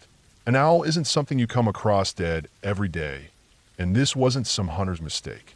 This was deliberate. We put the towel back the way we found it and made the climb down in silence. The fire was still burning when we reached camp, but it didn't feel warm anymore. We sat close, pouring the last of the bourbon, waiting out the long hours of night. I kept looking into the trees, half expecting to see someone standing there watching. But the trees stayed empty, just the dark pressing in and the wind moving through the branches. At first light, we packed up. No breakfast, no lingering. Just stuffed the gear back in the truck and drove until the canyon opened up wide around us. Only then did the weight ease a little. Only then did I feel like I could breathe again. I've thought about it a lot since then. The blanket with bones, the tent full of notebooks, the owl wrapped in a towel and placed halfway up a hill. None of it was random. Someone did all that step by step. Maybe it was some ritual. Maybe it was just the unraveling mind of someone who needed to put things where no one else would find them. I don't know. What I do know is that the woods have corners people rarely walk into. Steep hillsides, deep gullies, places where the ground never evens out enough to pitch a tent. And sometimes those are the places where people leave the things they don't want seen. That's what stuck with me. Not the bones, not the notebooks, not even the owl. It was the thought of someone out there carrying those things one by one into the trees, placing them with care, and walking away. When I drive through Poudre Canyon now, I still think about it. I wonder if those things are still there, weathering down year by year. I wonder if someone ever went back for them. And I wonder, most of all, what else might be tucked into the steep hillsides, wrapped and hidden where no one looks.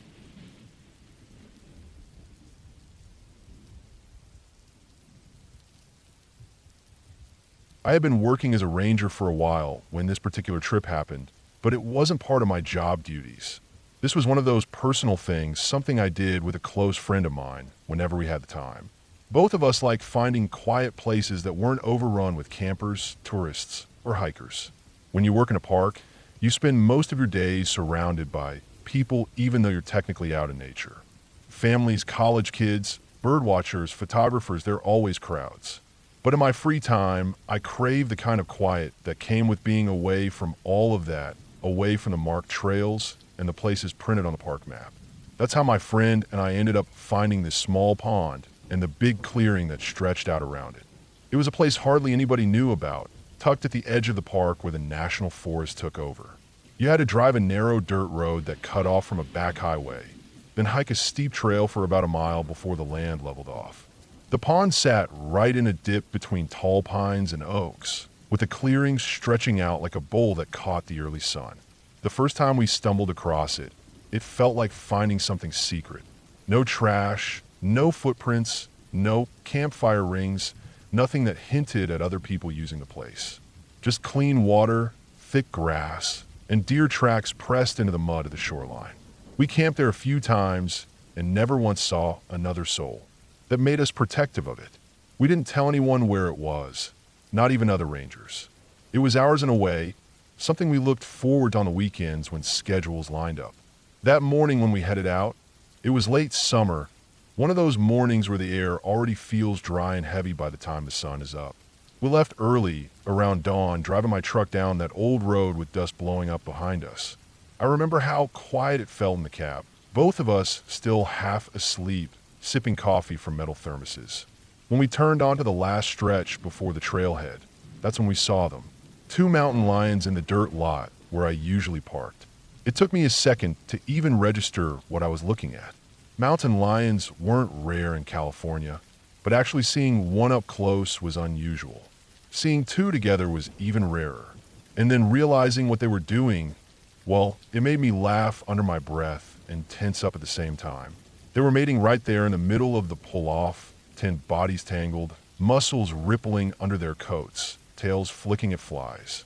We rolled to a stop maybe 30 yards away, the truck idling. Right away, I thought about turning around.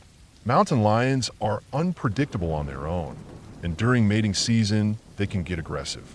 2 of them together meant twice the danger if something set them off. I glanced at my friend, and we both knew the smart thing would be to back the truck up, get out of there, and chalk this camping trip up as a loss. But the thing about seeing something like that is, it's rare. You spend years walking through woods filled with wildlife and still never see moments like that. We ended up staying put, watching through the windshield with the windows rolled up tight. They finished their business quickly, maybe a couple minutes at most, then just stayed there in the lot. One stretched out in the dirt, licking its paw like a house cat, while the other sat back on its haunches and scanned the tree line. Their eyes were wide, ears swiveling at every sound. The truck engine stayed running, but it didn't seem to bother them much. We just sat there, whispering nothing, watching. Then after maybe 10 minutes, something changed. Both cats perked up at once, muscles going rigid, tails stiff. Their heads turned toward the woods at the far edge of the lot. They froze like statues, staring into the trees, and I knew they'd seen or heard something I couldn't. My window was rolled up, so the world outside was muffled, but it was clear whatever was out there had their attention. The female hissed a short, sharp sound, and then they both bolted, not toward us but away, bounding into the underbrush. Their sudden exit stirred the dust, leaving the parking lot empty and quiet except for the faint hum of the truck engine. That silence lasted maybe 5 seconds. Then the brush cracked, branches snapped, and a blur of motion burst out of the trees. 3 deer came first, leaping into the lot with their eyes wild and their hooves clattering against the packed dirt. Their bodies were thin from late summer, ribs showing, legs flying in every direction. They didn't stop to look at us, didn't slow down, just charged straight across the clearing like the truck wasn't even there. Right behind them came the bear. I've seen plenty of black bears in my time as a ranger, but the size of this one made me grip the steering wheel tighter. It wasn't the biggest I'd ever seen, but it was big enough that you didn't want to be anywhere near it. Its head swung low, mouth open, slobber flying as it barreled after the deer. Its paws slapped the dirt like sledgehammers, and every part of it radiated raw power. The deer scattered once they hit the open lot. 2 went left toward the trees, and 1 veered right, hooves slipping in the dust. The bear hesitated just a second, then committed to the lone deer, veering right with frightening speed. In seconds, they were gone into the brush, the sound of breaking branches fading deeper into the forest. We sat frozen in the truck. The whole thing couldn't have lasted more than 15 seconds, but my chest felt tight like I'd been holding my breath the whole time. The lot was quiet again, nothing but dust hanging in the morning air, and it struck me how fast it had gone from calm to chaos. Now, seeing wildlife wasn't unusual for me. I dealt with it almost daily on the job. But this was different. This wasn't seeing a bear at a safe distance on a trail or spotting a lion track in the mud.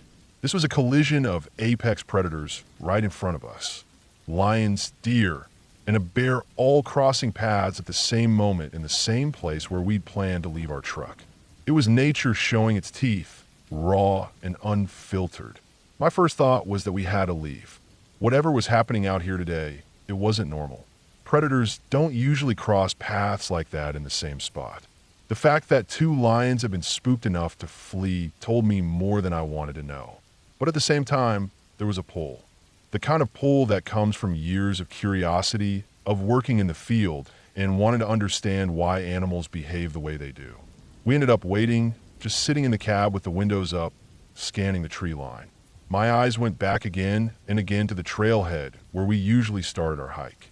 It was nothing but a narrow cut in the brush, shaded by oaks, dark even in daylight. The thought of walking through there, knowing lions and a bear had just torn through the same path, made my stomach twist. But still, we waited. After maybe 20 minutes, nothing else moved. No sound of the bear coming back. No sign of the deer. Even the birds seemed hesitant to call. The air grew hotter as the sun climbed, baking the dust in the lot and turning the truck cab into an oven. We cracked the windows a ½ inch, just enough to breathe without inviting trouble. Eventually we decided to get out and stretch, nerves worn thin from sitting so long. The lot smelled of animal musk and dirt, sharp and earthy, mixed with the lingering tang of bear. Tracks crisscrossed the ground everywhere, the fresh prints of deer hooves, deep impressions from lion paws, and massive bear tracks pressed into the soft edges near the brush line. I crouched to study them, tracing the outlines with my eyes. The bear's pads were as wide as my hand, claws dragging through the dirt. The tracks overlapped in places, telling a story of chaos. Deer scattering, lions bolting, the bear cutting through after them. I didn't like how fresh everything felt. The air still held the tension, like the woods were holding their breath. We stayed close to the truck, listening. Every snap of a twig in the distance made me flinch. My mind kept going back to the lions, how they had frozen before running. Predators don't scare easy, but whatever they sensed had spooked them enough to flee. That thought stuck with me more than the bear itself. We never made the hike that day. The pond and the clearing stayed untouched. After half an hour of standing in the dust lot with the heat pressing down and the woods dead silent, we made the call to leave. I drove us back down the road, the tires kicking up clouds behind us, both of us glancing out the windows more than usual. I've had plenty of close calls in the field, snakes near my boots, bears bluff charging on a trail, storms trapping me overnight.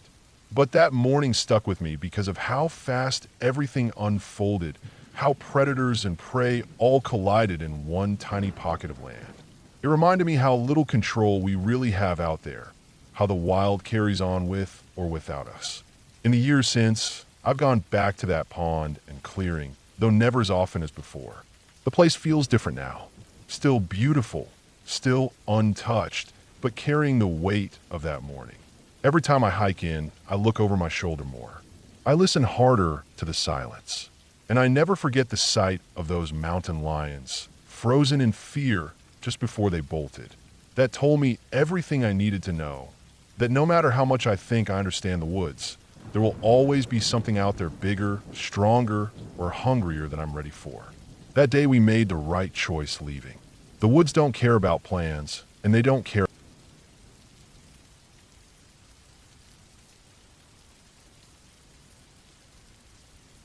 I have worked as a ranger long enough to see more than my fair share of strange things, but the day that will stay with me for the rest of my life happened in the Quinault area of Olympic National Park. I patrolled trails that seemed endless, searched for lost hikers who wandered deeper than they should have, even dealt with the occasional aggressive bear that wouldn't leave a campsite alone. But none of those things unsettled me the way that one encounter did. It was late fall, the time of year when most visitors are gone and the park begins to feel like its true self again, quiet, raw, and heavy with the kind of silence that makes you listen harder than you want to. The air carried that damp chill you only find near rivers and moss-draped forests, but that day was strangely warm, almost uncomfortable, like the weather couldn't decide if it wanted to hold on to summer or give in to winter. My assignment that afternoon was simple. Check on some of the lesser-traveled roads that led to dead ends near the Quinault River. Make sure no one had abandoned vehicles or set up illegal camps. It wasn't uncommon for people to slip off downside roads and stay hidden for a few days, usually folks who wanted to drink in peace, or sometimes people who had no home at all. Most of them weren't dangerous, but every now and then you'd come across someone who made the hair stand up on your neck. I drove the gravel road slowly, windows cracked, letting the smell of cedar and wet earth drift in. The trees pressed in from both sides, thick trunks rising like dark walls, their branches weaving a canopy that let only patches of light through. The sound of the river was distant but steady, like a low growl hidden in the forest. The road ended at a clearing by the water, just as I remember it from maps. The Quinault River cut through, wide and cold, carrying silt and broken branches from higher up. At the edge of the clearing, spanning the river, was the old footbridge, if you could even call it that anymore. The thing looked ancient, a skeleton of wood and rope, sagging and twisted, as though it had been left there to rot decades ago. I wouldn't have trusted it to hold the weight of a dog, let alone a man. It was beautiful in a forgotten way, though, the kind of spot where you could stop for a few minutes and feel like you were in another century. No traffic noise, no other people, just the sound of water and the wind pushing through trees. I stepped out of my truck, boots crunching on gravel. The warmth of the air was even stranger outside the cab, like stepping into a greenhouse. I shrugged off my jacket and walked closer to the bank. There were no footprints in the mud, no tire tracks except my own. I was alone out there, or at least I thought I was. I crouched to check the embankment, looking for signs of campers. That's when I noticed something odd. Just past a mess of blackberry brambles, the brush looked bent down, broken in a way that suggested someone had forced their way through. The vines were snapped, not cut. It looked recent. I followed it with my eyes until it disappeared toward the river. I told myself it was probably an animal trail. Deer and elk pushed through brush all the time, leaving paths that looked man-made. Still, something about it pulled at me, so I decided to take a closer look. The blackberries were thick and mean, their thorns reaching for anything that passed. I pushed through, snagging my sleeves, and slid carefully down the embankment. My boots slipped on wet leaves, and I had to grab at roots to steady myself. It was steep, with no clear path, the kind of terrain where one bad step could send you tumbling straight into the water. When I broke through to the edge of the river, I saw something that made my stomach tighten. There were clothes laid out on the ground in a small pile: pants, a shirt, shoes, socks. Neatly placed, not discarded. They were wet around the edges as if they had been there only a short while. That was enough to tell me I wasn't alone. Someone had been swimming. Maybe they still were. I scanned the water, squinting against the glare. The river was wide, its surface broken by currents and ripples, cold enough to sap strength in minutes. For a moment, I thought I caught sight of movement in the deeper channel, but it vanished too quickly. The uneasy feeling crept up before I realized it. That old instinct, the one that tells you eyes are on you even when you can't see anyone. My skin prickled, my chest tightened. I turned slowly, scanning the opposite bank. And that's when I saw him. A man stood across the river, up on the embankment, half hidden by shadow, but not enough to disguise the details. He was tall, broad-shouldered, with hair so long and tangled it looked like part of the forest itself. Sticks and twigs were woven into it. Or maybe they had just stuck there from months of not caring. Over his body hung a poncho, or maybe a cloak, made from animal hides. Rough, uneven, patched together, the kind of thing you'd expect from someone who hadn't lived among people in years. He didn't move. He didn't wave. He didn't call out. He just stood there, staring straight at me. I froze. My mind went blank except for the pounding of blood in my ears. There's a special kind of fear that comes when you lock eyes with someone who doesn't belong in the picture. Everything in you says to look away, but you can't. I don't know how long we stood like that, across the water from each other, but eventually he broke the stillness. He turned sharply and began moving toward the footbridge, fast, with purpose. I knew immediately what that meant. He wasn't leaving. He was coming for me. I didn't think, I just acted. I grabbed the radio from my belt, but in the panic of the moment, my thumb missed the button. My fingers felt clumsy, useless. I shoved it back and bolted up the embankment the way I'd come. The blackberries tore into me as I scrambled. Thorns ripped skin from my hands, my arms, even my face as I pushed through. My uniform snagged and held, and I had to wrench myself free. The brush seemed alive, pulling at me, slowing me down. Every second, I imagined him closer, sprinting across the bridge, closing the distance. I broke through to the clearing barefoot and bleeding. My boots had been ripped off in the scramble, lost somewhere in the brambles. My legs were cut to ribbons. My chest heaved with ragged breaths. But my truck was still there, its driver's door facing me, salvation only yards away. I sprinted. Behind me, I heard the groan of the old footbridge.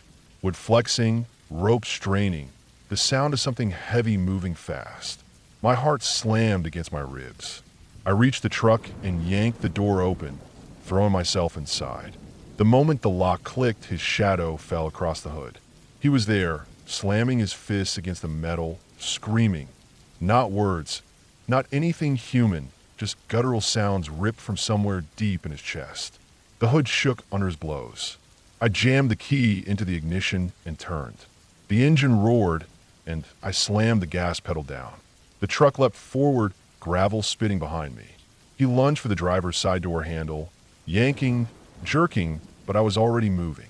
The tires caught traction, and I shot down the narrow road, steering wildly to keep from slamming into the trees. In the rearview mirror, I saw him running. Barefoot, wild, impossibly fast, keeping up longer than any normal man should have. His figure shrank only slowly, his arms pumping, his body a blur against the trees. He chased me for nearly a mile before he finally disappeared from sight. By then, my hands were shaking so badly I could barely keep the wheel straight. My arms and legs were bleeding freely, my uniform torn. I couldn't stop trembling, couldn't stop the tears that blurred my vision. I knew one thing with absolute clarity. If I had hesitated, if I had taken even 10 more seconds at the riverbank, he would have caught me. I didn't stop driving until I reached the ranger station, where I stumbled out, barefoot, clothes shredded, covered in scratches and blood. My coworkers looked at me like I'd crawled straight out of the woods itself. I couldn't even explain properly. The words came out broken, but the fear must have been plain enough on my face. We went back later with more rangers and law enforcement. We searched the clearing, the footbridge, the banks of the river. We found nothing. No sign of him. Not a footprint, not a scrap of clothing, not even the clothes I'd seen laid out by the water. It was as if the forest had swallowed him whole. But I know what I saw. I know he was real. To this day, I won't go back to that spot alone. The Quinault is a beautiful place, but for me it will always be haunted, not by ghosts, but by the memory of a man who didn't belong, a man who came for me out of the forest with the intent to do harm. The park holds many dangers, wild animals, treacherous terrain, sudden weather, but nothing has ever scared me the way another human being did that afternoon. Because animals act from instinct. Weather has no intention, but people can decide. And that day, I am certain he decided to hunt me. That truth alone is enough to keep me awake some nights, replaying the moment when I looked across the river and locked eyes with him. And every time I think about it, I remind myself, had I been slower, had I waited, had I trusted that bridge to fail before he reached me, I wouldn't be here telling this story. I would have been just another missing person in the Olympic Peninsula, another name whispered with mystery. Instead, I lived, but I will carry that day with me.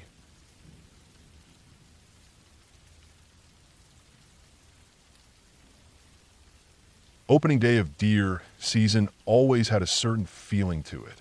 It wasn't just about hunting, it was about the tradition that came with it. Every year, like clockwork, my family and some close friends would gather together in western Wisconsin.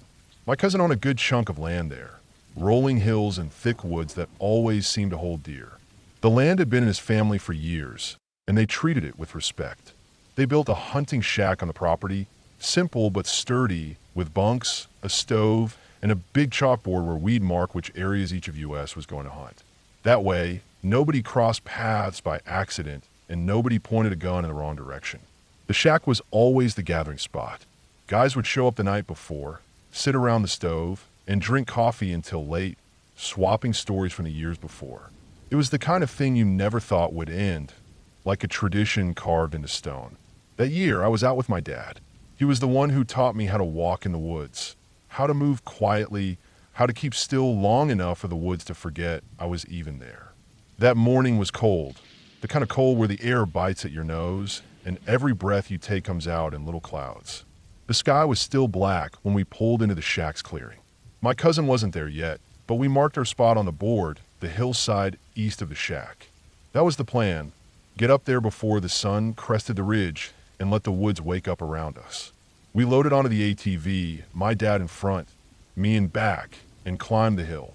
The tires spun a little in the loose ground, and the headlights cut through the trees like thin blades.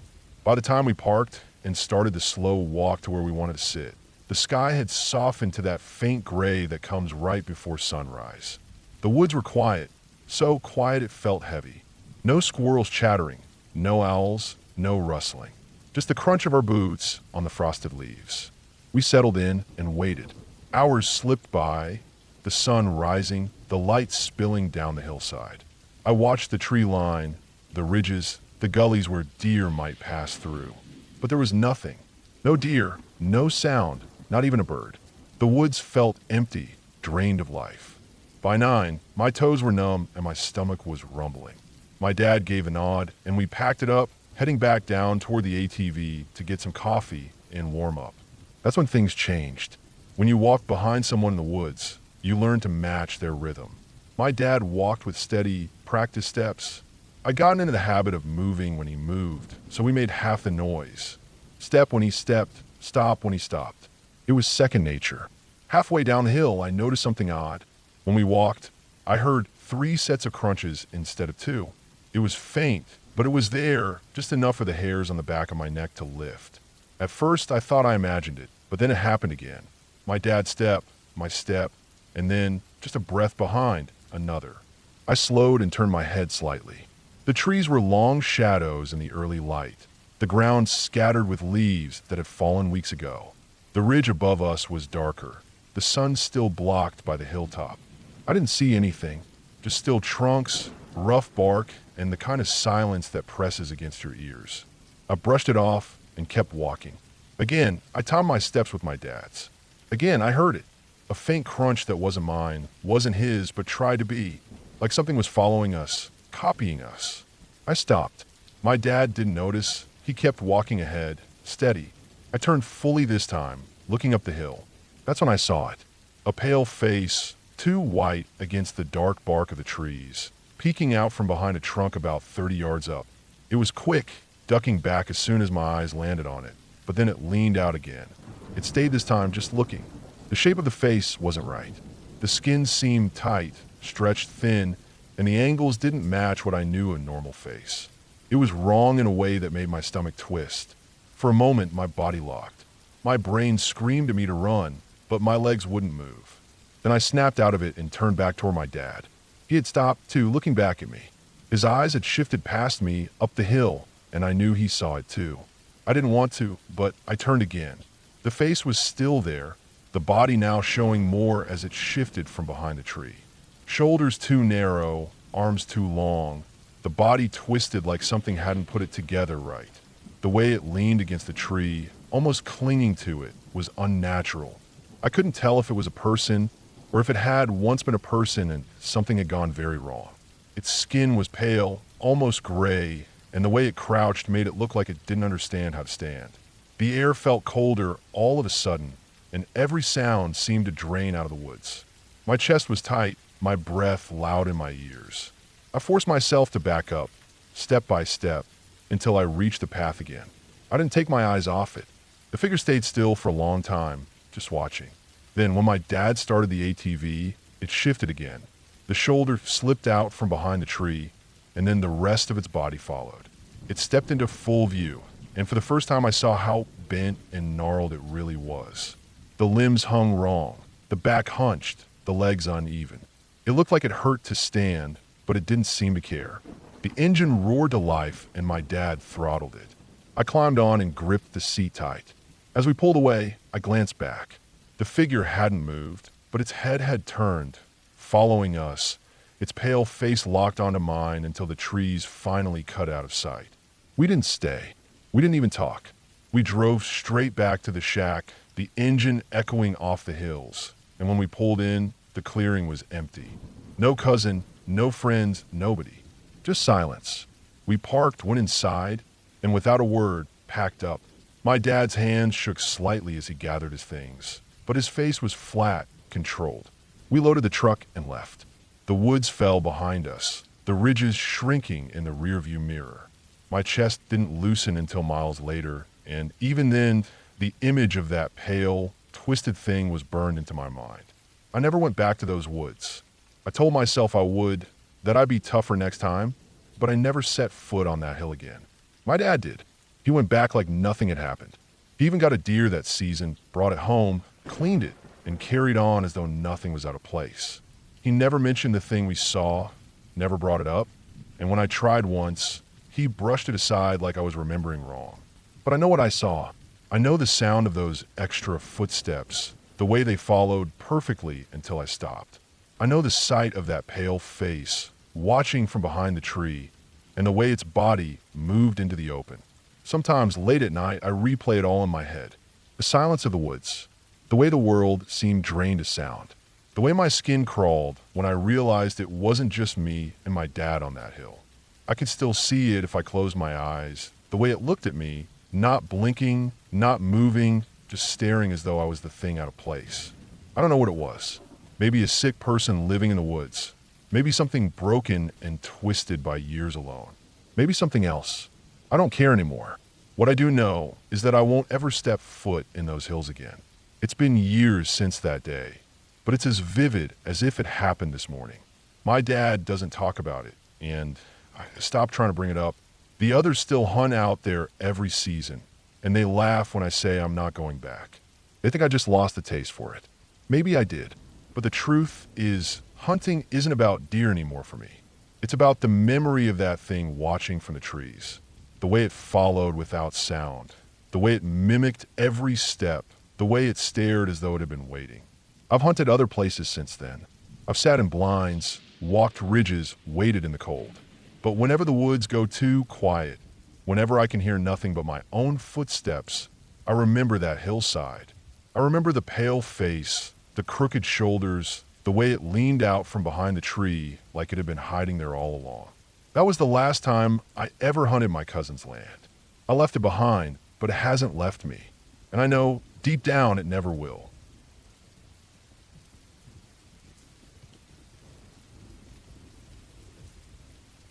I worked as a seasonal ranger for a state park tucked into the mountains of the Northeast. The park was large, with wide tracts of hardwood forest, deep hollows, creeks that swelled with spring melt, and a few old structures left behind from when the land had been private before the state took it over. My job was part maintenance, part patrolling, part being the eyes and ears of the place for visitors. That summer was hot and wet. Storms rolled through often, leaving the trails slick and the underbrush heavy with dampness. The mosquitoes were relentless, and so were the gnats that hovered in clouds in the valleys. Despite that, people still came. Families camped by the lake, hikers took on the ridgeline trails, and hunters scouted the area since it bordered game lands. I liked the job for the most part. The quiet, the routine, and the feeling of being away from the endless rush of towns and highways. But the longer I worked there, the more I began to notice how empty large stretches of the park really were. Miles and miles of woods where almost no one ever went. Trails that showed almost no boot prints after weeks. Hollow valleys where even the birds seemed quieter. One area in particular always unsettled me. On the map, it was marked as Hollow Stretch, an old name carried over from before the state acquired it. It sat at the far edge of the park, past a few abandoned farm fields and an old service road that had long since grown over. To get there, you had to hike at least 4 miles from the nearest maintained trail. Most visitors never even knew it existed. Even many of the rangers avoided it, unless we were specifically asked to check it for illegal camping or fires. The Hollow Stretch was different from the rest of the park. The air felt heavier there, the soil darker. The ground was cut with steep ravines, and thick laurel choked the undergrowth. There was also the old reservoir. Nothing big, just a cracked concrete basin half swallowed by weeds, fed by springs that trickled down from the ridge. Nobody had used it in decades, but it still held a shallow pool of green water at the bottom. One humid afternoon in July, I was assigned to check the far boundaries of the park. We had reports of ATV tracks cutting across near the Hollow Stretch. My supervisor wanted to make sure no one was tearing up the land. It was routine, though it meant I'd be gone the better part of the day, hiking out alone. I set off with my pack, water, and the usual gear, map, radio, first aid, flashlight, and a notebook for logging conditions. The trails closer to the station were busy, but the deeper I went, the quieter it became. By the time I reached the old service road, the noise of people was gone. Only the buzz of insects and the rustle of leaves followed me. The service road was little more than a trace now, a pair of faint ruts pressed into the earth and lined with saplings. Walking it felt like stepping back in time, away from the neat signs and trail markers, into something less managed, less safe. The humidity pressed down as I climbed, sweat soaking through my shirt. At times the trees closed in so tightly it felt like walking through a tunnel of green. I paused often to mark my bearings and drink water, though the air never seemed to cool. After nearly 2 hours, I reached the ridge above the Hollow Stretch. From there, I could look down into the basin below. The view was different from other parts of the park. The canopy seemed thicker, darker, like a patch of untouched forest sealed off from the rest. The reservoir glinted faintly through the leaves, its cracked rim just barely visible. I started down the slope, following the faint line of an old path. The ground was slick with mud from a storm earlier in the week, and more than once I had to grab saplings to steady myself. The deeper I went, the quieter it grew. Even the usual chatter of birds was absent. It was the kind of silence that made you hear your own breathing louder than normal. At the bottom, I found the reservoir. The concrete was crumbling, weeds sprouting from every crack. The pool of water at its base was dark and stagnant, film floating across its surface. I crouched to note its condition in my log, though nothing about it was unusual beyond its decay. From there, I cut across the hollow to search for signs of ATVs. The ground was soft, good for catching tracks. I walked slowly, scanning every patch of dirt. After about 20 minutes, I found tire marks, fresh ones, pressed deep into the mud. They curved along the base of the slope, weaving between trees. Whoever had been here, they came through recently. I followed the tracks. They wound deeper into the hollow, through laurel thickets that tore my clothes. The farther I went, the more uneasy I felt. Something about following those lines, knowing someone else had been here, but seeing no sign of them now, put me on edge. The tracks finally stopped at a clearing. It wasn't large, just a patch of flat ground where the underbrush had been trampled down. In the center were the remains of a fire pit, charred wood, blackened stones. Next to it lay trash, beer cans, food wrappers, a torn tarp. I crouched and sifted through the debris. None of it looked older than a week. I logged the site and snapped photos for the report. This was routine, but the silence pressed on me harder than before. I couldn't shake the sense that I was standing somewhere I shouldn't linger. That was when I noticed the smell. At first it was faint, almost hidden beneath the damp earth and leaf litter. But as I moved around the clearing, it grew stronger. Sour, heavy, unmistakable, the smell of rot. I froze. I knew that smell from deer carcasses, from animals that had been left too long in the sun. But this wasn't scattered fur or bones. This was stronger, thicker. I followed it to the edge of the clearing where brush grew dense. Pushing branches aside, I saw a mound. At first I thought it was just leaves piled unnaturally, but then I noticed the shape. A body slumped against the base of a tree. The skin was pale mottled, the face slack. The clothes were dirty jeans and a torn shirt. Flies swarmed thick around the open mouth and eyes. The body had been there several days at least.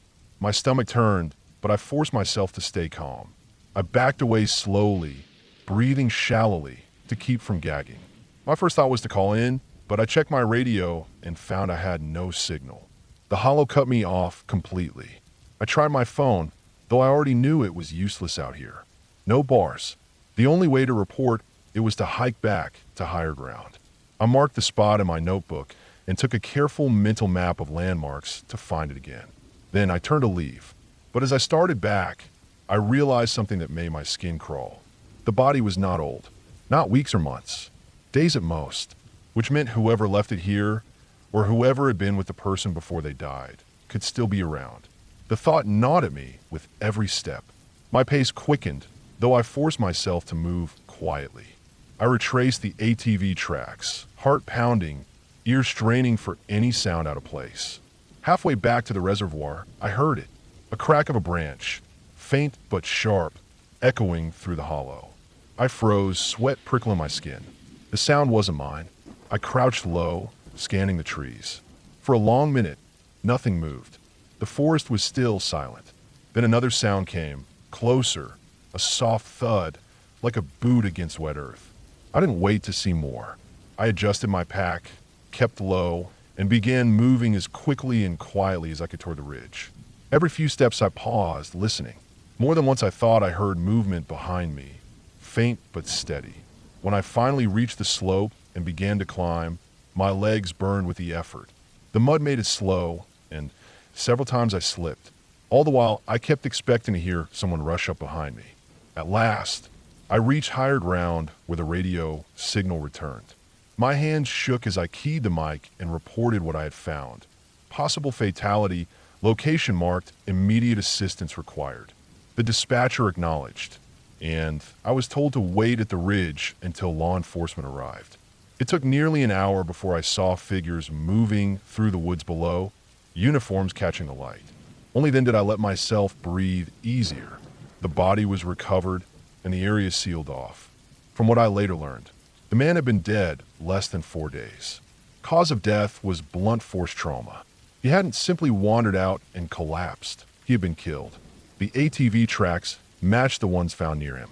Whoever had been riding out there likely brought him in. But there was no sign of the vehicle when investigators searched. No footprints clear enough to trace. The case stayed open for months, and though I was interviewed several times, I had little more to offer than what I'd seen. The hollow stretch was combed, but nothing else was found. Whoever had been there that day, when I heard the branches break, they were gone. I finished the season, but I never walked into that hollow again. Even when asked, I refused, citing the danger of unstable terrain. The truth was simpler. I couldn't shake the feeling of being watched, of unseen steps trailing me, of someone standing just beyond sight in that silent basin. To this day, when I think of that park, it isn't the bright ridges or the calm lake that comes first to mind. It's the heavy air of the hollow stretch.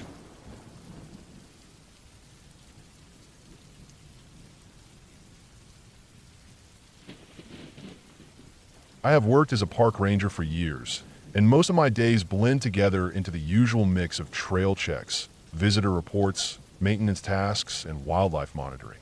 But there are a few days that never leave you, days when something goes so far off course that you end up replaying it in your mind over and over, no matter how much time passes. One of those days came during my 5th year working in the mountains, out in one of the lesser-known sections of the park where the trails were older and not used much anymore.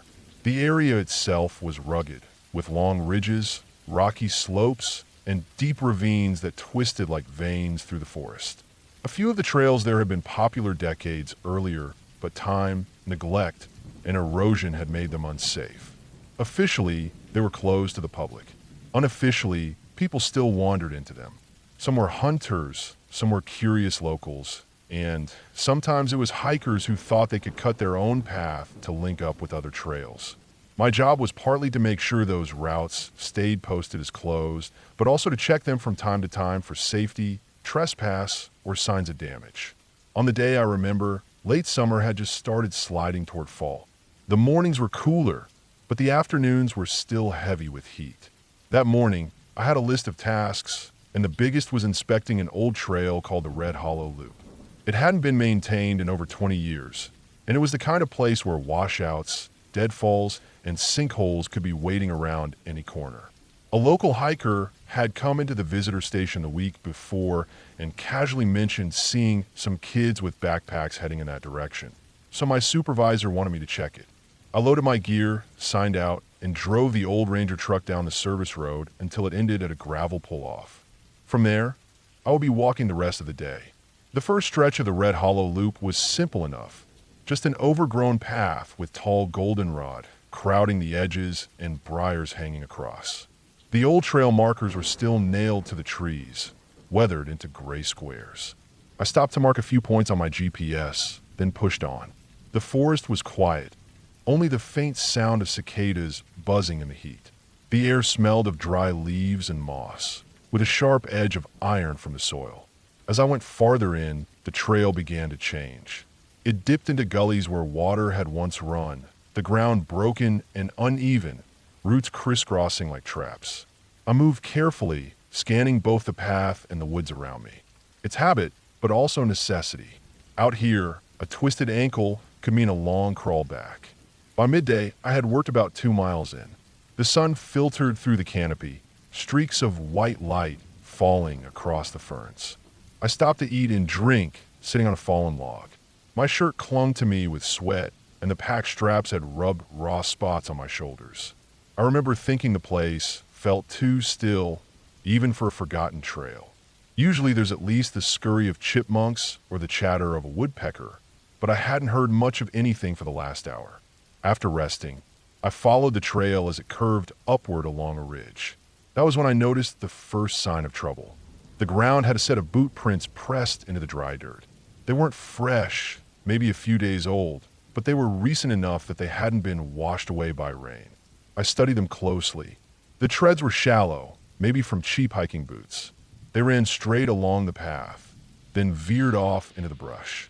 I followed them a short distance and found a crushed patch of ferns where someone had stepped off the trail. Beyond that, the tracks broke into the leaf litter and became harder to follow. I marked the spot and made a note to report it. Kids wandering in was one thing, but if they had gone bushwhacking, that was a bigger risk. I pressed on.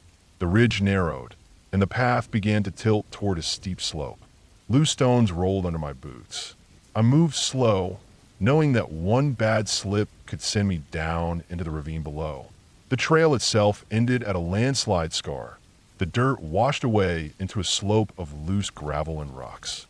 Beyond it, I could just barely see the faint cut of the trail continuing along the ridge. I debated stopping there, but curiosity pushed me farther. I scrambled across the slide, digging my boots into the dirt, leaning uphill to balance. The sweat on my back felt cold by the time I reached the other side. That's where things started to turn.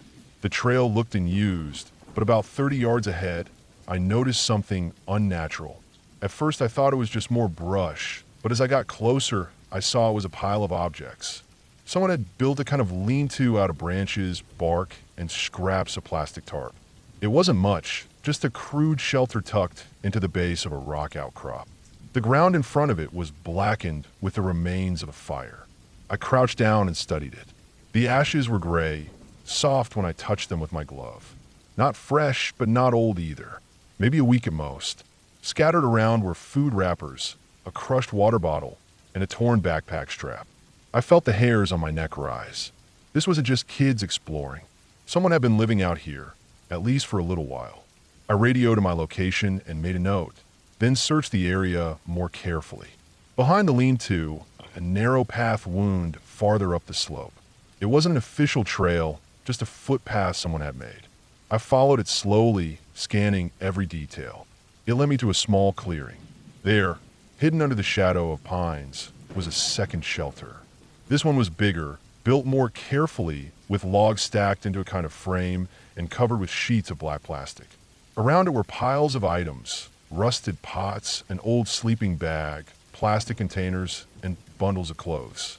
It was obvious someone had been squatting here for more than just a night or two. The part that unsettled me most was the smell. It wasn't the smell of trash or smoke. It was sour, like sweat soaked in a fabric for too long, mixed with the sharp rot of something spoiled. I stood still, listening, and for the first time all day, I thought I heard movement. A faint rustle, like leaves shifting under a footstep, then silence. I didn't see anyone, but I couldn't shake the feeling I was being watched. My training said to leave, call it in, and come back with law enforcement. But something in me kept scanning the camp, taking in the details. A dented metal pot with burnt food crusted inside. A pile of empty cans, labels peeled away. A hunting knife stabbed into the dirt beside a log. And near the back of the shelter, a heap of clothes. Men's jackets, work pants, even a pair of boots that looked too new to have been abandoned for long. I took photos and logged notes, then decided I had seen enough. As I turned to head back, that's when I heard it. A distinct snap of a branch breaking, close, no more than 30 yards away in the trees. I froze. My heart pounded so hard I could feel it in my throat. I scanned the woods, but the shadows under the pines were thick. Nothing moved. I didn't wait to find out. I backed away slowly, then turned and headed down the path toward the main trail. The feeling of being watched never left me. Every step I took, I expected something to move behind me. When I reached the lean-to, I forced myself not to look back. I crossed the landslide scar faster than was safe, sliding on the gravel, and didn't breathe easy until I was back on solid trail. The hike out felt 3 times as long as the hike in. I kept glancing over my shoulder, scanning every hollow and thicket. Once I thought I heard footsteps pacing me off to the side, but the sound vanished as quickly as it came. By the time I reached the truck, the sun was dipping low. The air was heavy with the smell of pine pitch and dust. I got in, locked the doors, and sat there for a moment, sweating, waiting for my pulse to slow. When I got back to the station, I filed a full report. Law enforcement came out a few days later, hiking into the area with me and another ranger. The shelters were still there, but picked over. Some of the items were gone. The knife, some of the clothes, the newer boots. The rest had been scattered, as if someone left in a hurry. We searched the area for hours, but never found the person. Over the next month, a few more signs turned up on nearby trails. Footprints, scraps of plastic, even a fire ring, but no one ever saw the squatter directly. Then just as suddenly the sign stopped. It was like whoever had been out there simply vanished into the woods. Even now, years later, I still think about it. I wonder how long that person had been living there, hidden in those forgotten trails. I wonder if I really heard them that day, or if it was my nerves playing tricks. And I wonder what would have happened if I had stayed just a few minutes longer, or if I had turned a corner and come face to face with whoever had been watching me. The Red Hollow Loop is still closed, overgrown, and dangerous, a place the public rarely sees. But every so often, when I walk near that ridge, I feel the same sensation, the weight of unseen eyes from the shadows, the memory of that sour smell, the quiet that isn't quite natural. And I always keep moving.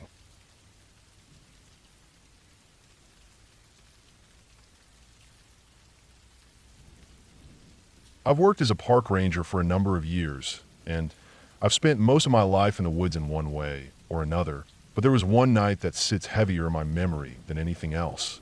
It wasn't a story of monsters or ghosts, but of the kind of danger that comes only from people and from being too far away from help when things go bad. I still think about it every time I go out alone, and I don't think it'll ever leave me. It happened a few years back when I was working in a mid-sized state forest. The park stretched over 30,000 acres of mostly hardwood forest mixed with pines, rolling hills, wetlands, and a few long ridges that cut through the land. We had old fire roads, established hiking trails, some horse trails, and a scattering of primitive camping areas. It was the kind of place where you could hike for a whole day and not see another person, even though the highway wasn't more than 20 miles away in any direction. Most of my job was fairly straightforward. Checking on campsites, patrolling the trails, doing maintenance, and watching out for poachers. Nights were usually quiet. We didn't have a big staff, so I pulled plenty of late shifts, which meant I'd sometimes be the only ranger on duty across tens of thousands of acres. I didn't mind it most of the time. I liked the solitude, and I trusted the woods more than I trusted towns or cities. On this particular week, we had gotten reports of some off-trail activity in the northern section of the park. There was a cluster of small lakes up there, connected by streams and beaver ponds. A couple of fishermen had said they'd seen tents set up in an area where camping wasn't allowed. That wasn't uncommon. People like to make their own camps rather than use the designated sites. But the reports kept coming in, and it started to sound like more than just a stray camper. So I was sent to check it out. I left from the ranger station late in the afternoon, carrying my pack, flashlight, GPS unit, and radio. I also had a map folded in my pocket. I knew the terrain well enough, but at night it always helped to have something to double check. The northern section was rugged, with ridges that sloped down to the water and thick undergrowth around the marsh edges. It wasn't a place people usually went unless they had a reason. The first 2 miles were easy going on a dirt service road. I followed that until it narrowed into a trail that snaked toward the lakes. By then the sun was dropping behind the trees, and the woods had that dim, heavy look they get right before night fully sets in. Birds had quieted down. Only the crickets and the last few cicadas were making noise. I stopped a couple of times to scan with my binoculars, but I didn't see anything unusual. Just still water, tangled branches, and the long shadows of the trees. By the time I reached the far side of the second lake, it was almost fully dark. I switched on my flashlight and kept moving along a faint path that had probably been a deer trail more than anything official. That was when I started noticing signs that people had been out there recently. There were boot prints pressed into the mud along the water. A piece of fishing line snagged in the bushes. A plastic bottle cap wedged into the soil. Little things, but they caught my eye immediately. And they weren't old either. These had probably been left within the last couple of days. I pushed on deeper. The further I went, the quieter the woods felt. It wasn't the usual nighttime quiet either. It was like the whole place was holding its breath. Even the frogs around the marsh weren't croaking much. My boots sank into the soft earth as I followed the stream up toward a series of springs that fed into the reservoir. About a quarter mile in, I came across a rough camp. It wasn't one of our official sites. This was just a flat patch of ground where someone had cleared brush and set up. There was a tarp stretched between trees, a small circle of rocks where a fire had been, and trash scattered around. The fire pit was cold, but I could tell it had been used recently. There was even a half-burned log with fresh ash still clinging to it. The thing that really struck me, though, was the size of the camp. It wasn't just one tent. There were at least 3 different tarps rigged up in makeshift shelters. Enough for a small group. That was unusual. Most illegal campers were just loners or couples.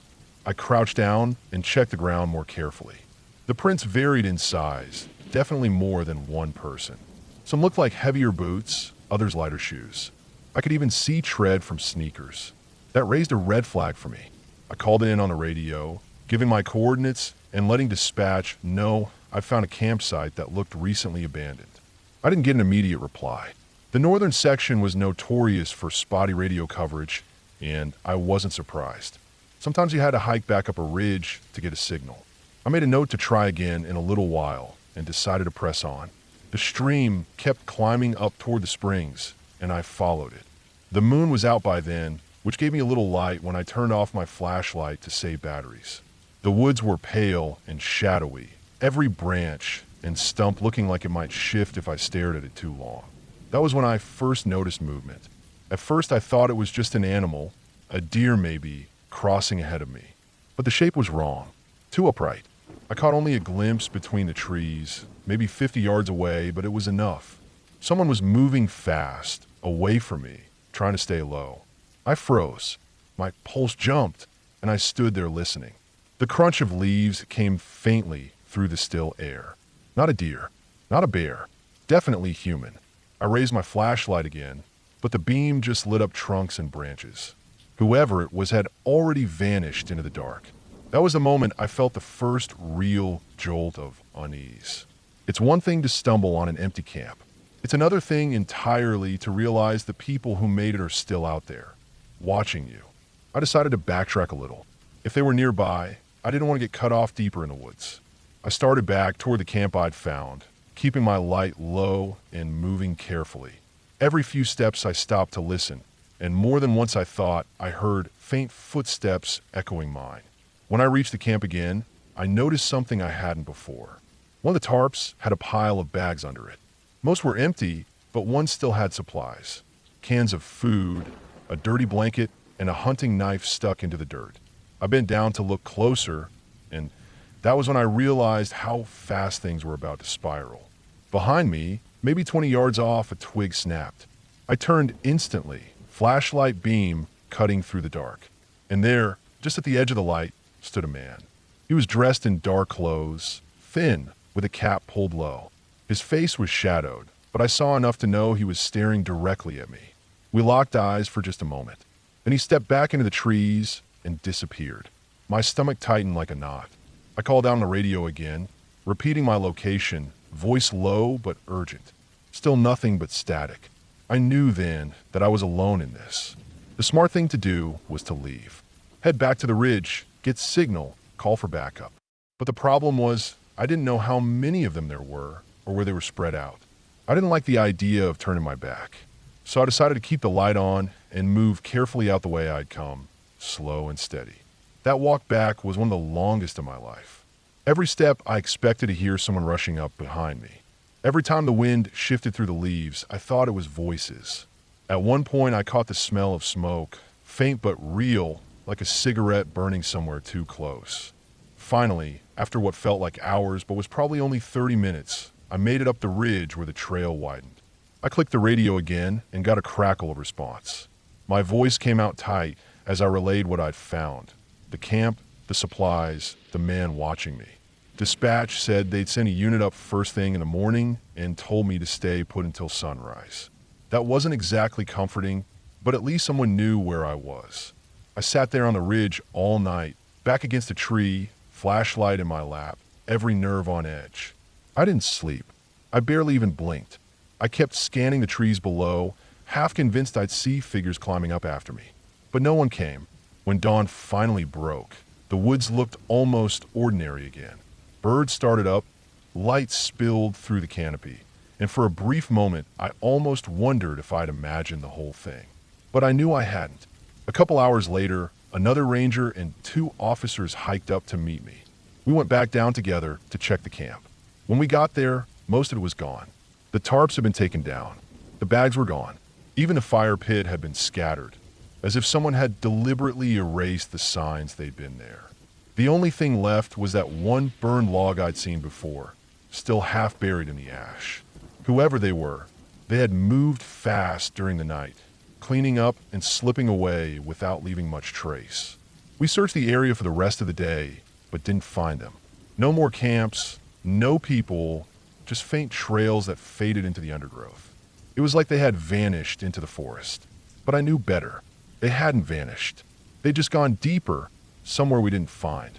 And I kept thinking about that man's eyes in the beam of my flashlight, the way he didn't look surprised or caught off guard, just watchful, like he was waiting for me. After that, I never went out into that section of the park alone again. Not because of animals or cliffs or any of the other natural dangers, but because I knew there were people out there, people who did.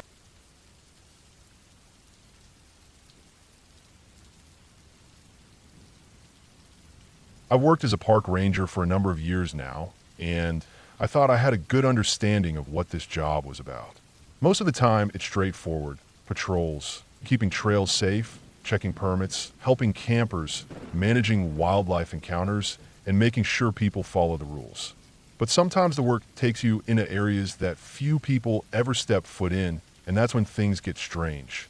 Not supernatural, not otherworldly, but strange in a way that the real world can be when you stumble into the wrong situation, when human nature and the wilderness combine in ways that don't make sense until you're standing right there in the middle of it. One particular night still weighs on me heavier than the rest. It was in late October, after most of the campers had stopped coming in for the season.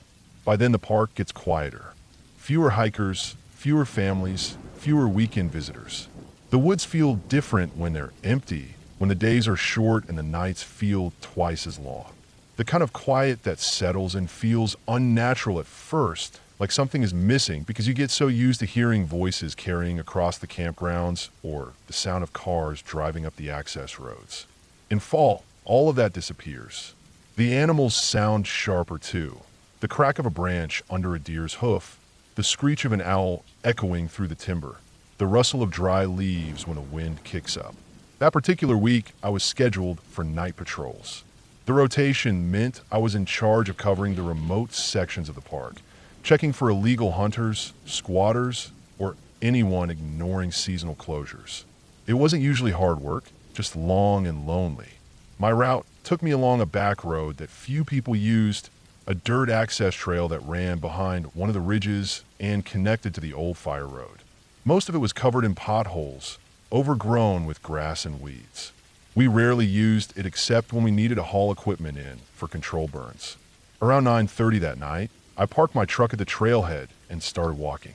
The moon was barely a sliver, so the woods were black. My flashlight beam cut a narrow path ahead of me, and every time I turned it to the side, the light bounced off the white bark of birch trees and vanished again into the brush. The cold air settled low in the valley, and I could see my breath with every step. The silence was so heavy that my own footfalls on the dirt seemed too loud, like I was disturbing something I shouldn't.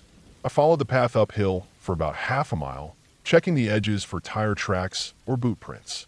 We'd had problems before with poachers who came in around this time of year, trying to take deer illegally before rifle season.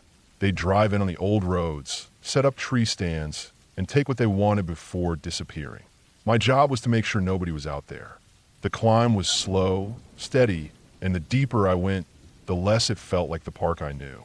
It's strange because it was the same forest I'd walked through 100 times, but in the dark with only a flashlight and no voices around me. It felt entirely different.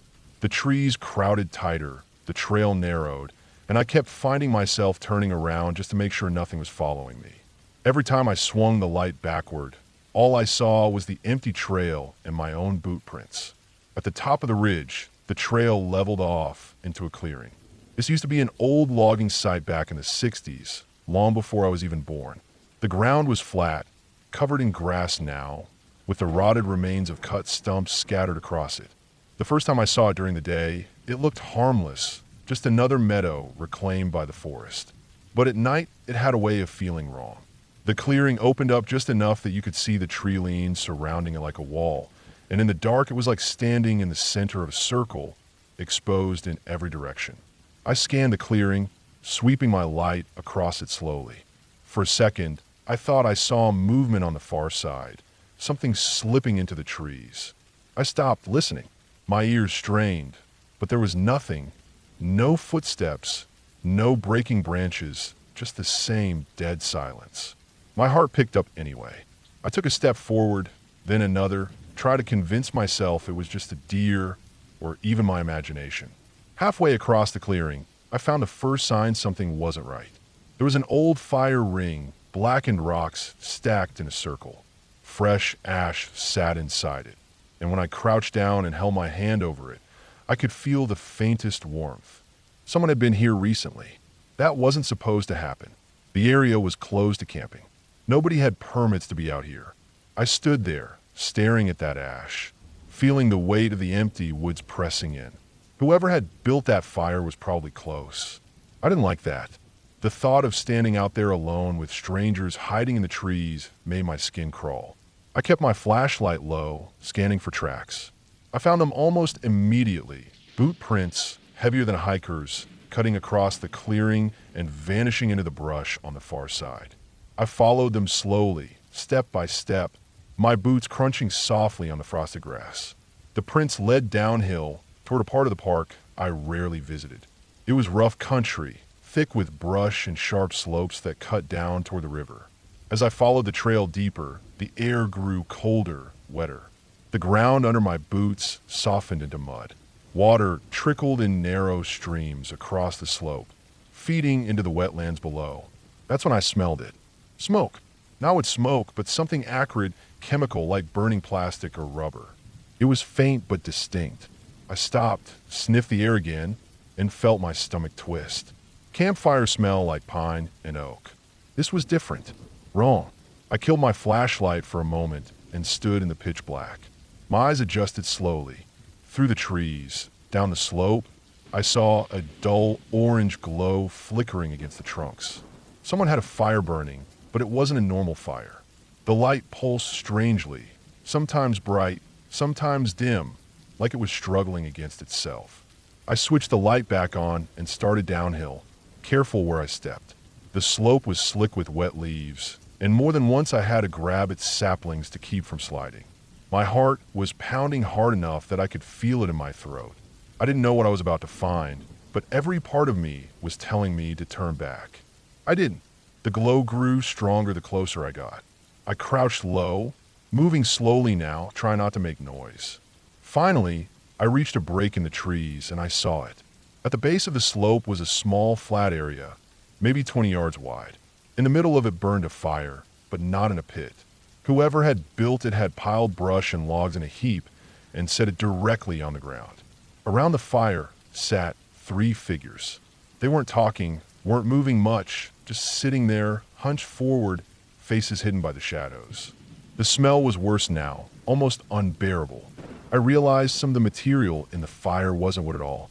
It was tires, rubber. They were burning tires out in the woods. I froze, every instinct in me screaming to back away. There was no reason for anyone to be doing that. It wasn't hunting, it wasn't camping, it wasn't anything normal. And yet here they were, in the middle of the park, hidden away like they didn't want anyone to find them. I crouched lower, watching them. My light was off, and I stayed just far enough back that the glow of the fire wouldn't reveal me. They didn't move much, just stared into the flames like they were waiting for something. Then one of them stood up. The figure stretched tall, taller than I expected, and turned slightly so the firelight caught the side of his face. It was a man probably in his 40s or 50s with a beard that caught the orange glow. He reached into something on the ground, a bag, maybe, and pulled out a length of metal. For a second, I thought it was a pipe. Then I realized it was a rifle. I sank lower, my breath locked in my chest.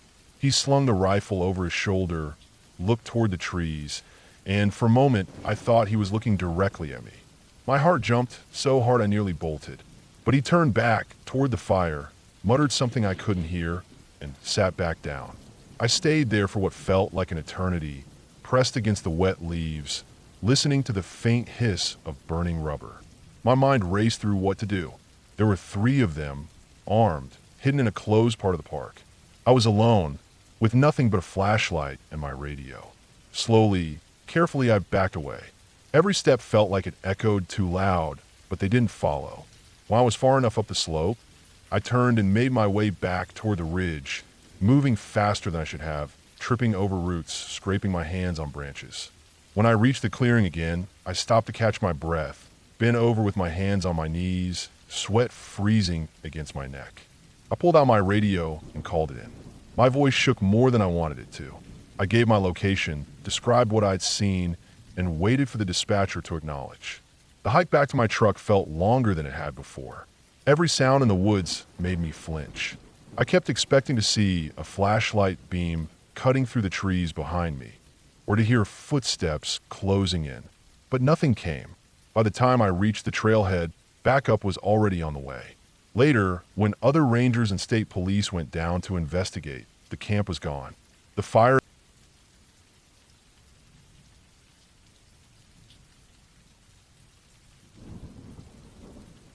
I have worked as a park ranger for a long time, and I have had my fair share of strange nights, bad weather, missing hikers, injured campers, and even the occasional run-in with people who wanted to be out there for the wrong reasons. But there is one story that stays with me more than any of the others because it wasn't about the woods, the weather, or even animals. It was about people and the things people can do when they think no one else is around to see them. This happened about 6 years ago when I was working in a large state forest. The forest covered several counties with long stretches of ridgelines, river valleys, and old timber roads that had been left to grow over. There were lakes, campsites, and hiking trails, but there were also huge swaths of land that no one visited except hunters, researchers, or rangers like me. I had gotten used to long patrols on foot or by truck, sometimes going a whole shift without seeing another person. That kind of isolation makes you pay more attention to small details, tracks in the mud, broken branches, trash that shouldn't be there. When you're out there long enough, you can almost feel when something doesn't fit. It was early fall, just when the nights started to get cold, but the days were still warm enough that hikers came out in good numbers. My job that week was to patrol a section on the far western side of the park. It wasn't a tourist-heavy area. There were no big overlooks or famous landmarks there. It was mostly logging road from the 1940s, swampy lowlands, and ridges covered with oak and maple. The area was known for black bears and rattlesnakes, so not many people camped there unless they wanted to be left completely alone. That morning, I drove my truck up the gravel road to the ranger station on the ridge, signed in, checked my radio, and then headed down into the valley to start my rounds. The first half of the day went by as usual. I checked a few trailheads, made sure no cars were parked where they shouldn't be, and picked up some beer cans left behind at a primitive campsite. By mid-afternoon, I had walked about 5 miles along a trail that followed a small river, then cut up toward an old fire road. That fire road was supposed to be closed, but I knew some hunters used it as a shortcut to get deeper into the woods. The first thing that caught my eye was a set of tire tracks. They weren't fresh, but they weren't old either. Maybe a day or two. They were narrow, like from a small pickup truck, and they cut around a locked gate like someone had driven through a shallow ditch to bypass it. That wasn't too unusual, but I made a note of it. I followed the tracks with my eyes, and I noticed something else. There were footprints on the soft shoulder of the road. More than one person, heavy boots, pressed deep like they were carrying weight. As I walked further, I noticed bits of trash that didn't match the usual camper stuff. It wasn't candy wrappers or water bottles. It was small pieces of duct tape, cut and crumpled, and one torn latex glove half buried in the dirt. That made me pause. You don't normally see that out there unless someone is doing something they don't want to be seen doing. I followed the fire road uphill for another half mile, and that's when I found the first real sign that something wasn't right. There was an old clearing where loggers had once kept their equipment. Grass had grown up and small trees were starting to fill it in, but the tracks cut straight through it. At the far side, partly hidden under branches, was a pile of black plastic bags. They weren't the kind campers use. These were thick contractor bags, tied off tight. Some were ripped open, and inside I could see insulation, bits of wiring, and broken drywall. Construction waste. Dumping wasn't unusual. We dealt with people trying to get rid of trash in the woods all the time. But something about the way it was hidden under branches, shoved into a hollow, made me uneasy. Whoever dumped it didn't want it found. I took some pictures, marked the location, and kept moving up the road. The sun was already lowering behind a ridge, and the woods were getting darker. I was about 2 miles from the nearest trailhead, deep enough in that cell service didn't work. I had my radio, but coverage was spotty in the valley. The road narrowed as it climbed, and soon I came to another clearing, this one much smaller. That's when I smelled it, an acrid chemical odor that didn't belong in the woods. I stopped, took a slow breath, and realized what it was. Ammonia, strong enough that it caught in my throat. That smell out there usually means one of two things. Either someone is cleaning game in bulk, which didn't make sense, or something worse. I scanned the clearing, and that's when I saw the tarp. It was blue, spread out behind some fallen logs. On top of it were empty bottles of household cleaner, boxes of matches, and a few cut lengths of plastic tubing. The ground around it was scorched in patches, blackened as if something had burned there recently. My stomach sank. I had stumbled across a meth cook site. I had heard about them in ranger training, but I had never seen one myself. The old roads, the deep woods, and the isolation made perfect cover for people who didn't want to be found. And meth labs are dangerous, not just because of the people running them, but because the chemicals can explode if handled wrong. I crouched low, scanning the tree line. It was quiet, but not the normal quiet of the woods. No squirrels, no birdsong, just stillness. That's when I saw it. A small, rust-colored pickup parked about 30 yards back in the trees. Branches pulled over it to hide it. I froze, heart thumping, every sense draining. If the truck was there, someone was nearby. Maybe watching me. Maybe coming back soon. I backed up slowly, keeping my eyes on the trees. My first thought was to get back down the road far enough to call it in on the radio. But before I could take 10 steps, I heard something that made the hair rise on the back of my neck. The faint crunch of boots on gravel, coming from up the road ahead of me. I turned my head just slightly and caught movement. 2 figures were coming down the road toward the clearing. Both carried backpacks, and one had something long and metallic in his hand, maybe a piece of pipe or a tool. They hadn't seen me yet, but they were close enough that I couldn't just walk out into the open. I slipped off the road into the brush, crouched low behind a tangle of mountain laurel. My heart pounded so hard I was sure they would hear it. The 2 men walked into the clearing, talking in low voices I couldn't make out.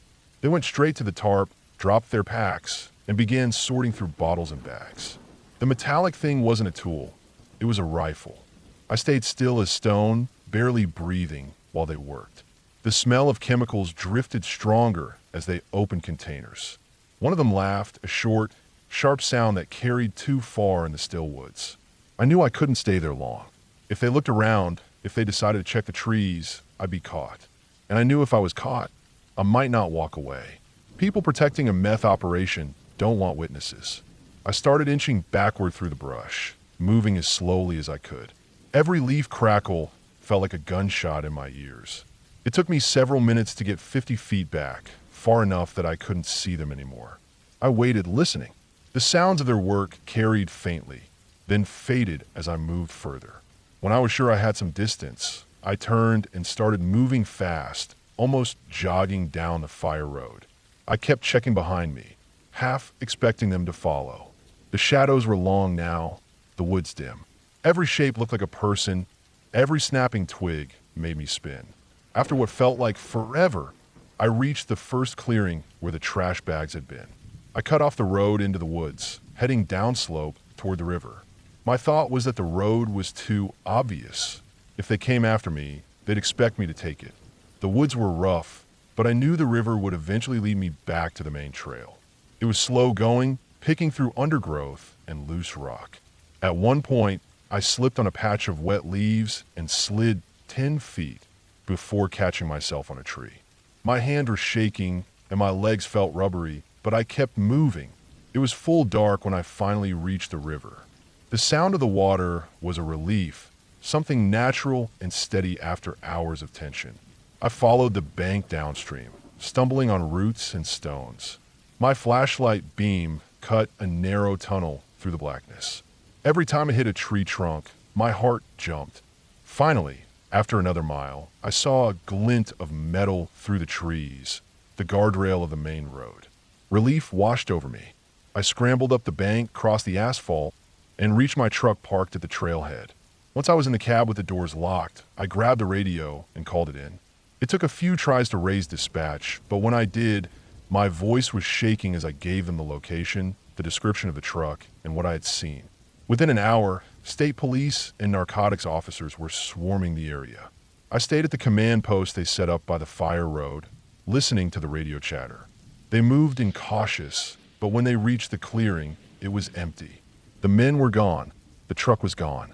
All that was left was the tarp, the bottles, and the burn ground. I stood there under the floodlights, exhausted, watching officers bag evidence. My body ached from the hike, and my nerves were fried. Part of me felt relief that I'd gotten out without being seen. Another part of me knew how close it had been. If I had walked into that clearing 10 minutes later, if they had come down the road just a little sooner, I might not be here to tell the story. The next day, a cleanup team came in with hazmat.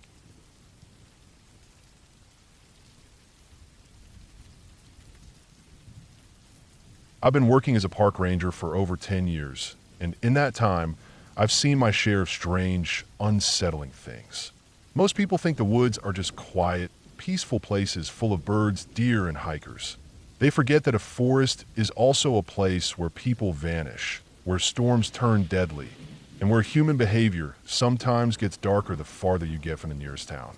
I worked in a national forest that stretched across rolling mountains and deep valleys.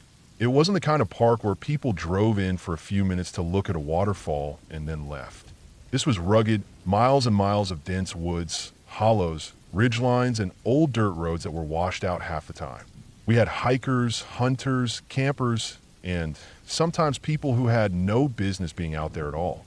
My shifts were long, sometimes 12 or 14 hours, and usually I was alone, patrolling trails, checking campsites, and responding to calls.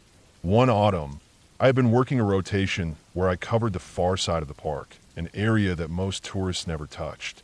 It was thick forest cut by old logging roads and dotted with abandoned farmsteads from before the park was established. You could hike for hours out there without seeing a soul. Most of the visitors who went into that section were experienced backpackers or hunters. It was beautiful in fall with the leaves turning bright red and gold, but it was also the loneliest section we had. That week, I had been asked to check on reports of vandalism. Some hunters said they had found old fire rings, cut saplings, and trash scattered around in one of the drainages. Normally, it wouldn't be unusual. People leave junk all the time, but they said it looked different, more deliberate. My supervisor wanted it checked out. I parked my truck near an old service road that was no longer maintained. The road was blocked with a gate and covered in fallen leaves.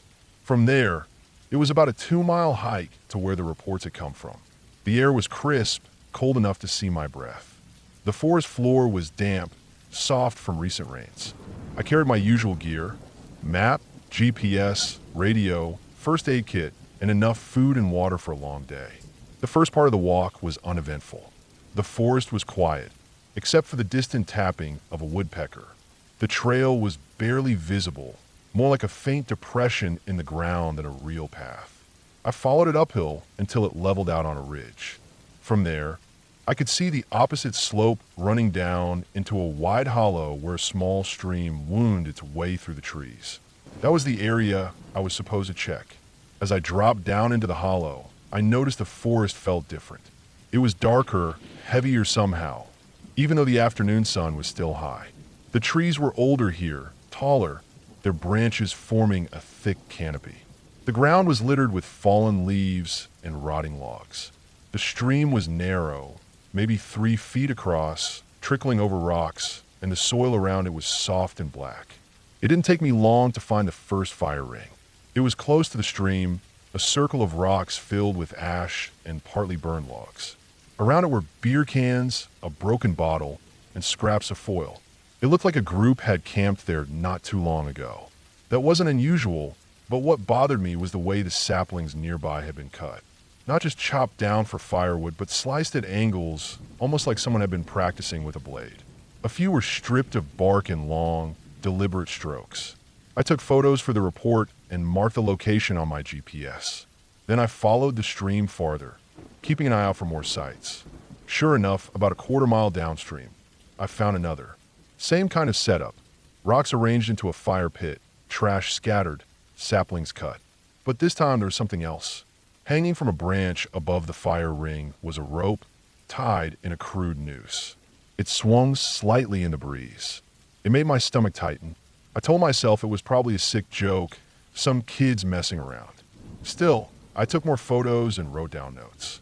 The air felt colder here, even though the sun was still shining. I decided to keep going. I figured if there were 2 sites, there might be more. And I was right. Another half-mile deeper into the hollow, I found the 3rd site.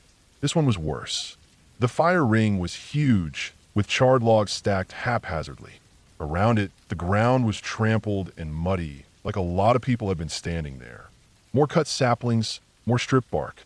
And then I saw something that made my skin crawl. On the ground near the fire pit was the carcass of a deer, or what was left of one.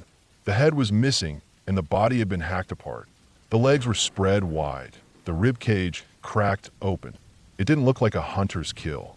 It looked brutal, careless, like it had been done for no reason other than to destroy. I crouched down and studied it, trying to make sense of it. The meat was still fresh, not more than a couple days old. Flies buzzed around it. Whoever did this hadn't even bothered to take anything. They had just left it there. I felt exposed, standing in that hollow with the deer's remains at my feet. The forest was dead quiet. No birds, no squirrels, nothing. I realized how far I was from my truck, how alone I was. I had no idea if the people who had done this were still around.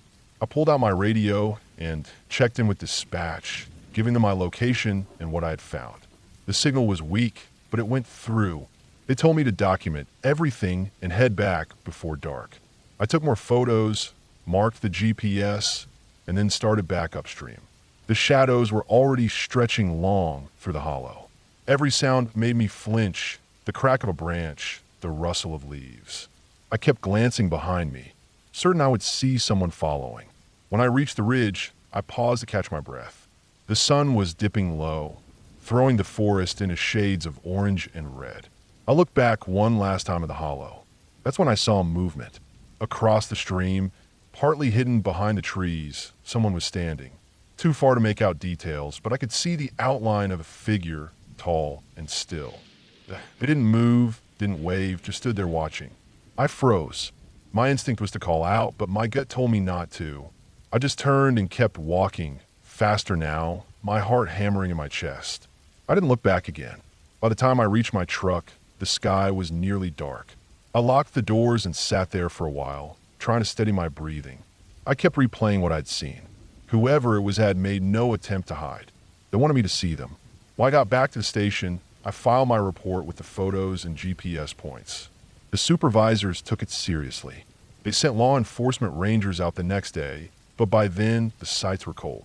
The deer carcass was gone. The trash was gone. Even the fire rings were dismantled. It was like someone had cleaned it all up overnight. They never found the person I saw. No suspects, no arrests.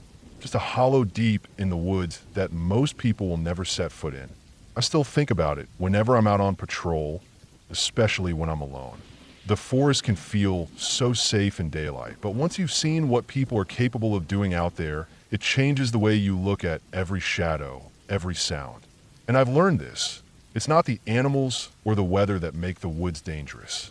It's the people who slip off the map, the ones who use the cover of trees to do whatever they want, knowing no one is around to stop them. That hollow is still out there, and every time I drive past the old service road, I feel a knot in my stomach. I never go back in. I don't need to. I've seen enough.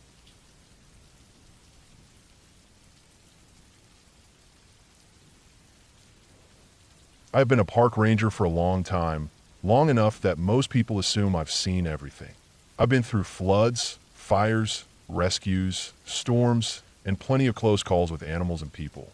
But if there's one night that still plays in my head every time I lace up my boots, it's the one I'm about to lay out here. I've told it a handful of times to other rangers in the field, and even when I do, I don't give all the details because some of it still sits heavy in my chest. I'll write it here in full, every detail, because I don't want to carry it just in my head anymore. It started like any normal late summer patrol. It was a dry August, and the park had been buzzing with people all day. Families hiking, kids fishing, campers hauling in coolers that were twice their weight. By the time evening hit, the crowd thinned out, leaving behind the usual mess for us to deal with. Trash at the picnic sites, abandoned fishing line along the shore, and fire rings left smoldering by people too careless to drown their coals. That part didn't bother me much. It was routine. I had a small patrol area that covered a few backcountry campsites, a fire road, and an old service trail that hardly anyone used anymore. That night my assignment was to check the ridge trail and make sure no one had stayed past curfew. We had a problem with people sneaking up there to drink, light fires, or worse. The ridge gave a good view of the valley, and a lot of locals knew about it. It wasn't an official site, but people went anyway. I headed out just before dusk. The air was thick and still, and the kind of heat that lingers into the night was hanging around. Cicadas were droning in the trees. I had my pack, flashlight, radio, water, and the usual gear. The hike to the ridge is about 2 miles from the service road, not too tough, but steep in places. I took my time, listening to the forest settle. The first mile was quiet. I stopped a few times to skin the slope and the tree lean, checking for signs of campfire or movement. Nothing stood out. The ground was dry, every step crunching leaves and grit under my boots. When I reached the halfway point, the trail narrowed and bent uphill. That's when I noticed the first thing that put me on edge. There were fresh tracks in the dust. Footprints. 2 sets, maybe 3. They weren't boot prints like mine, but softer, more like sneakers. They were heading up the ridge, and they looked recent.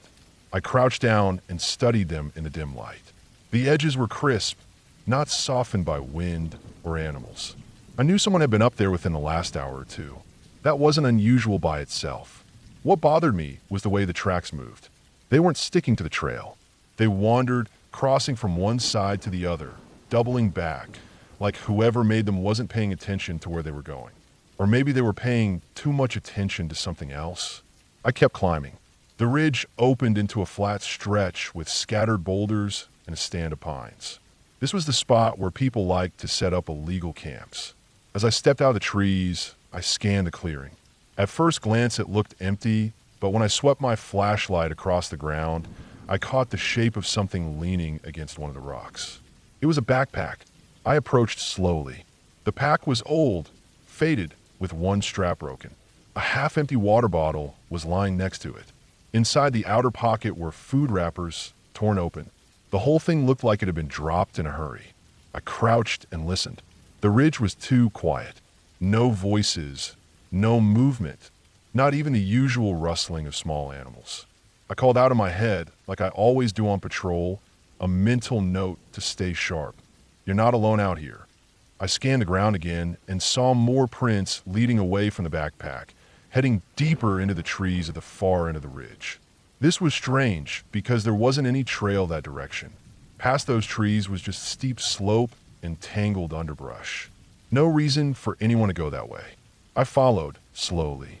The prints were harder to see now, but they were there. At one point, I saw a spot where the ground was scuffed, like someone had stumbled or slid. About 50 yards in, I found another thing. A shoe. It was a dirty white sneaker, lying on its side in the leaves. No foot inside it, thank God, but it was still unsettling. I stopped and scanned again, listening so hard I could hear my own pulse in my ears. Nothing. I radioed in my location, keeping my voice steady. I didn't want to sound spooked, but I let dispatch know I'd found signs of possible lost hikers. They told me to keep checking it out until another ranger could come up from the south side in about an hour. So I pushed forward. The slope got steeper, the ground rougher. Branches scraped at my arms. The footprints were scattered, like whoever made them was in a rush, not careful about where they stepped. In a few places, I saw bent ferns and snapped twigs, confirming the direction. Then I started to notice something that tied my stomach in knots. The tracks weren't just going one way. They circled, doubled back, came close to each other, then split again. It looked like whoever was out there wasn't just walking. They were running, changing direction, moving erratically. The farther I went, the more uneasy I felt. It was past full dark now, and I had to rely on my flashlight. Every tree's shadow felt like it was hiding something. My throat was dry, but I forced myself to keep moving. After another 100 yards, I found the second shoe. Same size, same kind. This one was wedged under a bush, laces torn. Next to it was a torn strip of fabric, maybe from shirt. I felt a weight drop in my stomach. This wasn't just someone wandering off trail. Something had gone wrong. I called in again, giving more detail this time. Dispatch said backup was still a ways out, but they'd notified local law enforcement just in case. I remember the silence after that call, standing alone on the slope with only the beam of my light cutting through the dark. Then I heard it, a sound down the slope, faint but sharp enough to freeze me in place. It was the snap of a branch, followed by a rustle of brush. Not an animal. It had weight to it, the deliberate heaviness of something on two legs. I turned my light toward the sound, sweeping slowly. The beam caught nothing but trees. I waited, holding my breath, ears straining. Then another sound, this time above me to the left. Another branch crack. It felt like someone was moving around me, keeping just out of sight. I backed up a few steps, my boots crunching on leaves, and forced myself to keep calm.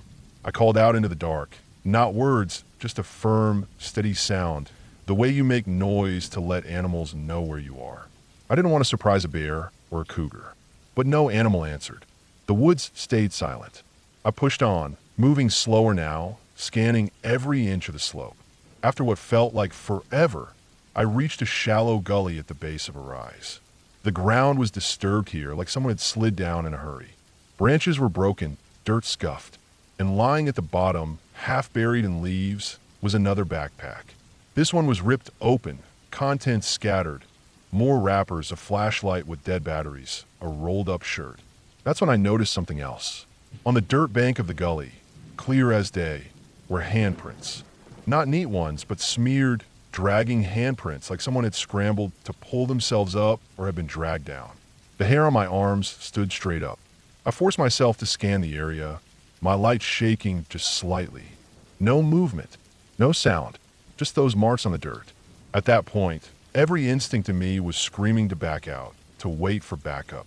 But I was already deep in, and if someone was hurt out there, time mattered. So I stayed. I climbed the rise, using my free hand to pull on roots and rocks. At the top, the ground leveled into another thicket of brush. That's when I smelled it. A sharp, sour smell, like sweat and rot mixed together. It was faint, but it cut through the clean scent of pine and dirt. I stopped, light steady, scanning. That smell wasn't natural out here. It was human. I moved forward, slow and careful. My boots made almost no noise on the soft dirt. I pushed through the brush and into a small clearing, maybe 20 feet wide. In the center of it, there was a pile. Clothes, shirts, pants, socks, tangled together in a heap. Some were torn, some stained. Around them were empty food wrappers, bottles, scraps of fabric. And mixed into it all, unmistakable in the beam of my light, were more personal things, wallets, a phone case, a set of car keys on a lanyard. It was a stash, a collection. My heart was pounding so hard I felt it in my throat. I stepped back, scanning the tree around the clearing. I felt eyes on me. I knew, in my gut, I was not alone there. Then from the far side of the clearing, I heard it again. That same sharp snap of a branch. This time closer. Then another. Slow, heavy steps, just beyond the reach of my light. I swung the beam in that direction, but it only caught trunks and shadows. I couldn't see who or what was there. I radioed in again, this time keeping my voice low but urgent. I told dispatch exactly what I'd found and that I needed backup now. They said units were en route, but the closest was still 20 minutes out. 20 minutes felt like a lifetime. I backed slowly out of the clearing, every step deliberate. I didn't turn.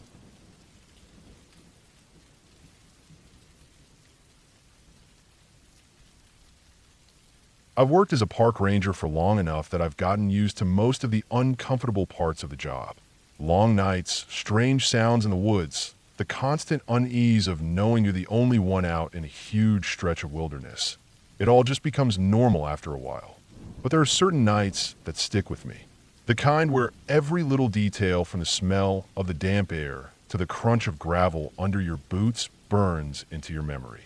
There's one night in particular I'll never forget, and even though it happened years ago, I can still play it back in my head like it just happened. It wasn't about ghosts, it wasn't about monsters, and it wasn't about anything you'd read in some supernatural story. It was just a matter of being in the wrong place at the wrong time, alone, with nothing but the weight of the dark pressing down on me. The area I patrol is mixed forest and wetlands in Pennsylvania, with some steep ridges and old clearings that were once used for logging and farming.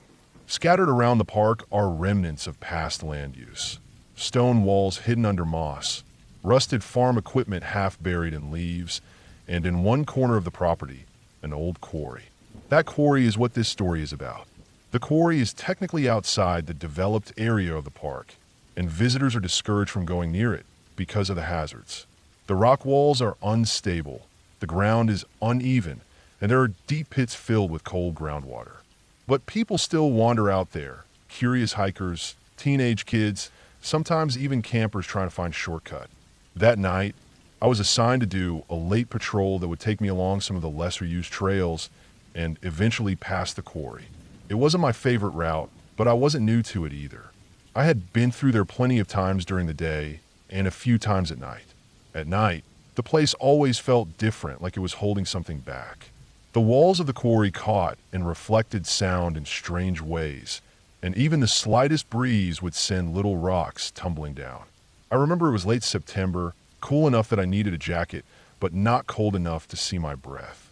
The leaves had just started to change, but most were still green, hanging heavy and wet from a recent rain. The air smelled earthy, thick with the scent of moss and damp soil. I left the ranger station around 8:30 p.m., just after the sun had gone down. My shift would run until about 3 a.m. I had my radio, flashlight, a small pack with first aid and water, and a notepad for logging anything unusual. I walked most patrols instead of using the truck in that section, partly because the trails were too narrow and partly because you can notice a lot more on foot. The first couple of hours passed quietly. I checked the campsites closest to the main road, making sure no one had left fires burning or trash scattered around. Then I followed the service trail up toward the ridge. By the time I reached the overlook, it was after 11 p.m. The sky had cleared, and I could see a spread of stars over the valley.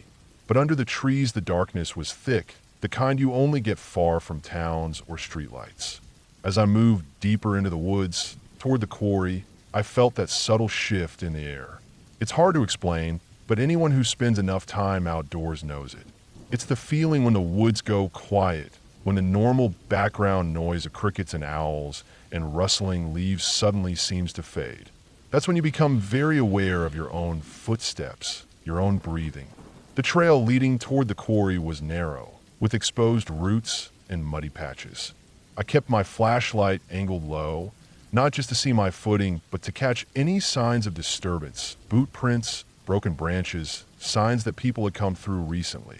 About a quarter mile from the quarry, I did notice something, fresh tracks in the mud. They weren't animal.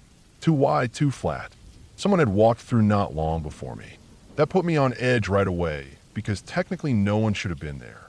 The area was off limits after dark, and the quarry itself was restricted entirely. Sometimes people broke the rules, of course, but usually not this deep into the park at that hour. I followed the prints, keeping my pace steady but quiet. They led me closer and closer to the quarry rim. When I reached the last stretch of woods, I stopped for a moment to listen.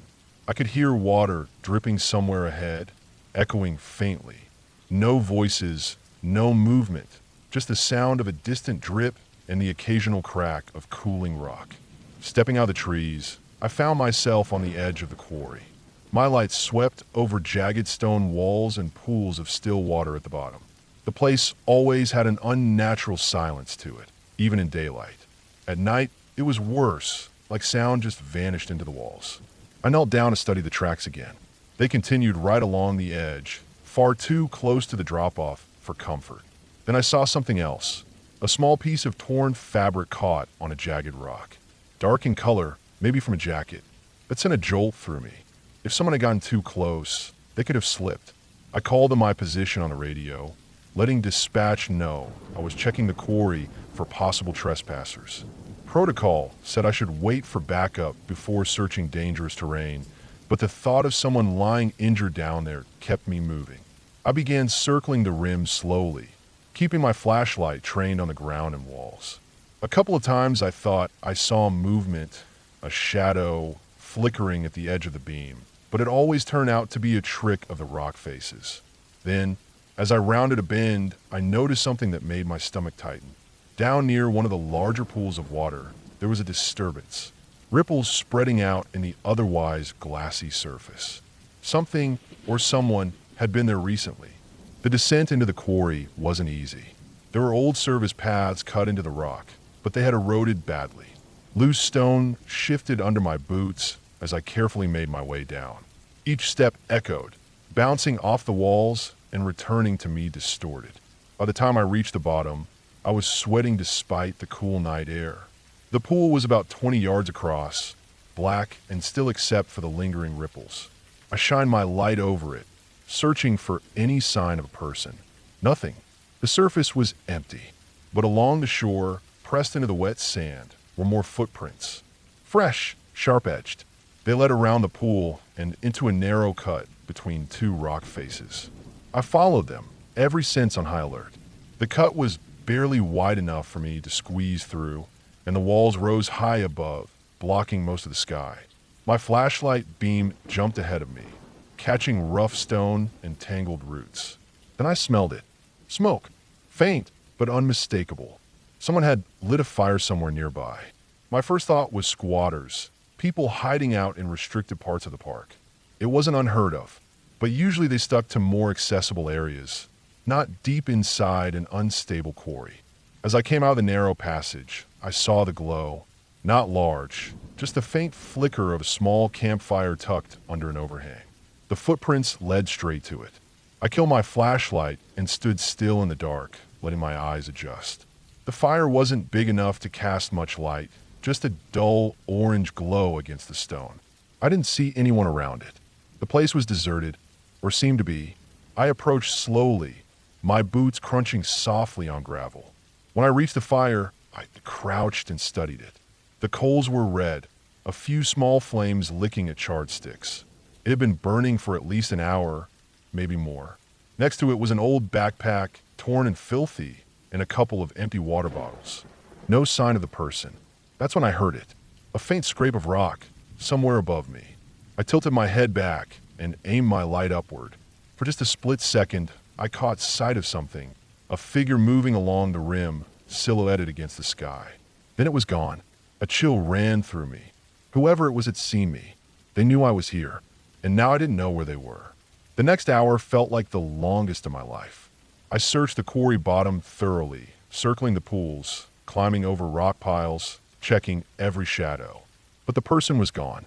The only evidence they had been there was the fire, the backpack, and the tracks leading in circles around the place. What unsettled me most wasn't just that someone had been there, it was the way they moved. Quiet, deliberate, like they knew the quarry better than I did, like they had been watching me from the start. Eventually, I backed out the way I came, climbed the treacherous path up to the rim, and retraced my steps through the woods. Every few minutes I stopped to listen, convinced I'd hear someone following. But the woods stayed silent. When I finally made it back to the truck near dawn, my hands were trembling so badly I had trouble turning the keys. We went back later in daylight, with a full team, to search the quarry. The fire was out cold. The backpack was gone. The tracks had been partially washed away by overnight moisture. We found nothing else. To this day, I don't know who was down there or why. Maybe it was just some drifter, maybe someone using the quarry to hide something. But I'll never forget the feeling of being watched, of knowing that in that hole dead, silent quarry, I wasn't alone. And the worst part is knowing that whoever it was had the higher ground, the advantage, and chose not to show themselves until they wanted to. That thought alone is enough to keep me alert on every patrol, because out there in the dark,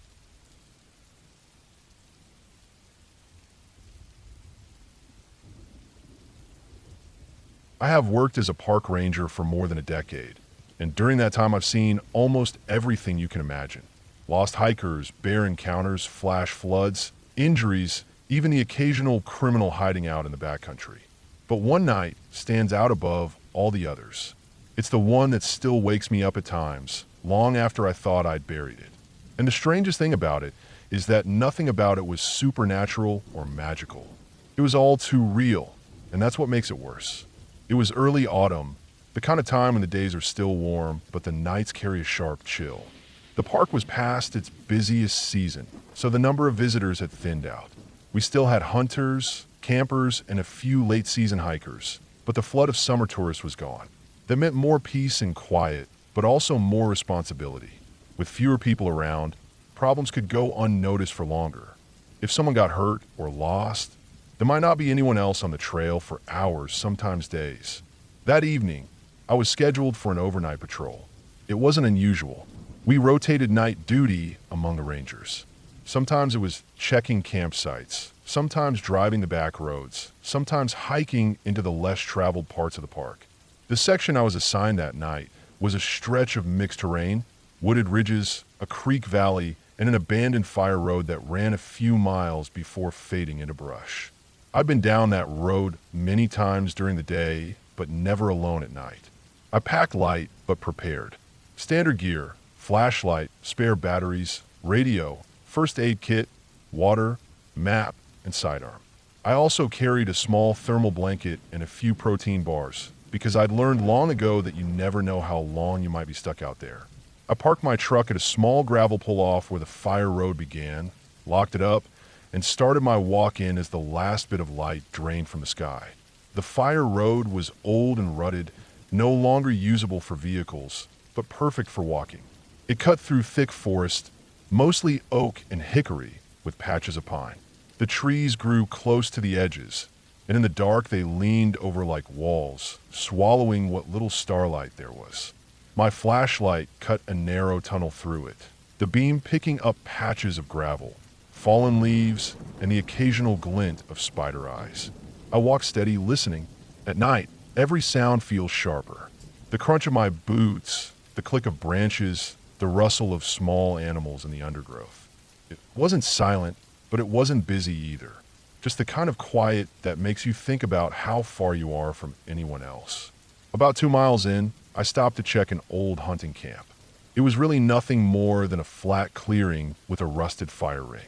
I scanned the area with my light, saw nothing unusual, no fresh trash, no sign of firewood recently cut, no tracks. I made a note of my log and moved on. As I walked, I kept thinking about the terrain. That ridge above the fire road dropped steeply into the creek valley, and the creek ran cold year-round. It was one of those places where people sometimes got into trouble. In the summer, kids liked to swim there, and in hunting season it drew deer and the people chasing them.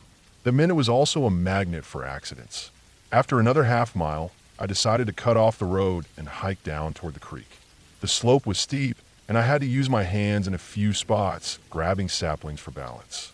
The leaves were dry and slick, and every step sent them sliding. The sound seemed to echo. When I reached the bottom, I could hear the water rushing softly over rocks. I swept my light back and forth. The creek shimmered silver under the beam. Fallen logs crisscrossed parts of it, and beyond the far bank, the ground rose again, thick with trees. I walked along the creek slowly, shining my light into the dark spaces between trunks. That's when I saw something that stopped me cold. About 20 yards upstream, on the near bank, there was a shape. At first, I thought it was a fallen log or a boulder, but as I got closer, I could tell it wasn't. It was a tent. It wasn't one of the park's designated camping areas, and this tent looked rough. Old, dirty canvas, sagging at one corner, the fabric patched in places. I turned off my light for a moment and just listened. The water gurgled, The leaves whispered in the trees above, but nothing else.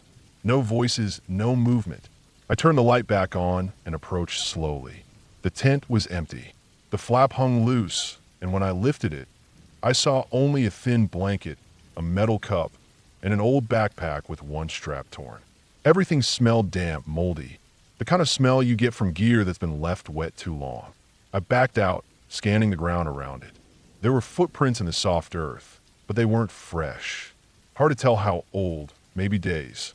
Camping off-trail without a permit wasn't allowed, so I knew I'd have to report it, but what unsettled me wasn't the tent itself. It was the fact that it was here at all, in a hidden spot by the creek, far from where anyone should have been. I took a few photos with my work camera, noted the location, and then stood still, thinking. Something about the whole setup felt wrong. Not just out of place, but secretive. Like whoever camped there didn't want to be found. I moved on, following the creek farther, my nerves sharper now. Every time I heard a twig snap, I turned quick with the light, half expecting to see someone standing just out of reach. But each time was nothing more than a squirrel or a raccoon. Eventually, I climbed back up toward the fire road. My legs burned from the effort, and by the time I reached the top, I was breathing hard. I stopped to drink water, leaning against a tree. That's when I noticed something else. On the fire road, just ahead of where I'd come up, there were tracks. Human tracks. I crouched and studied them. They were boot prints, larger than mine, pressed deep into the dirt. Fresh. Very fresh. The edges were sharp, not yet crumbled by wind or leaves. Someone had walked this road not long before me. I stood there, light sweeping ahead, the hairs on the back of my neck rising. The tracks led in the same direction I was headed, deeper into the woods. I followed them carefully, moving slower now. Every step I took felt louder than it should have. The road narrowed as brush encroached, and soon I reached the spot where it ended in a tangle of growth. The tracks went right on into it, as if whoever made them knew the way. I hesitated. My job was to patrol, to check for safety, but something about walking into that overgrown stretch in the dark felt like stepping off a cliff. Still, I pushed in. The brush snagged my pants and scratched my arms, but I kept going, sweeping my light in wide arcs. The tracks led down a faint path, almost invisible except for the trampled leaves. I followed it maybe 100 yards before I saw the shape of another structure. This one wasn't a tent. It was a shack. It sat in a small clearing, leaning to one side, as if it might collapse at any moment. The walls were made of old boards, mismatched and warped. The roof sagged under a layer of moss. There was no light, no smoke, no sound. I froze, my flashlight beam resting on the door. My heartbeat thudded so hard I could hear it in my ears. Who built this? Why here? And most of all, was anyone inside? I circled slowly, keeping distance, checking the windows. They were covered with plastic sheeting from the inside, impossible to see through. Around the back, I found a pile of bones. Animal bones, mostly deer from the look of it, gnawed and scattered. But what unsettled me more was that they weren't all old. Some still had bits of fur clinging to them. That's when I knew I had to leave. My radio signal would be weak this deep, but I could climb back to higher ground and call in for support. As I turned to go, I heard something, a sound from inside the shack. A faint creak, like weight shifting on a floorboard. My blood ran cold. I switched off my light instantly and stood frozen in the dark. The sound came again, a slow step. Someone was in there. I backed away carefully, every nerve in me screaming to run, but knowing that sudden noise might bring whoever was out fast. When I was far enough, I turned and climbed the slope as quickly and quietly as I could. My lungs burned, my legs shook, but I didn't stop until I reached the fire road again. Back on level ground, I flicked on my radio and called it in. Static at first, then a faint reply. I gave my location, described what I found, and requested backup. The dispatcher said a unit was on the way, but it could be an hour. An hour alone in the dark woods after what I'd just seen felt like a lifetime. But I stayed put, scanning the road behind me, waiting. Not 10 minutes later, I heard movement again. This time, not from the shack, but from the woods to my left. Heavy footsteps, snapping branches, moving closer. I raised my flashlight and aimed it. For a split second, I saw a man. He was tall, broad-shouldered, wearing dirty clothes that looked like they hadn't been washed in months. His beard was long, his eyes wild in the beam before he turned his head away. He froze when the light hit him, then bolted into the trees. I drew my weapon, but held my fire. Shooting wasn't an option unless he came at me. Instead, I shouted into the radio, my voice shaking, telling dispatch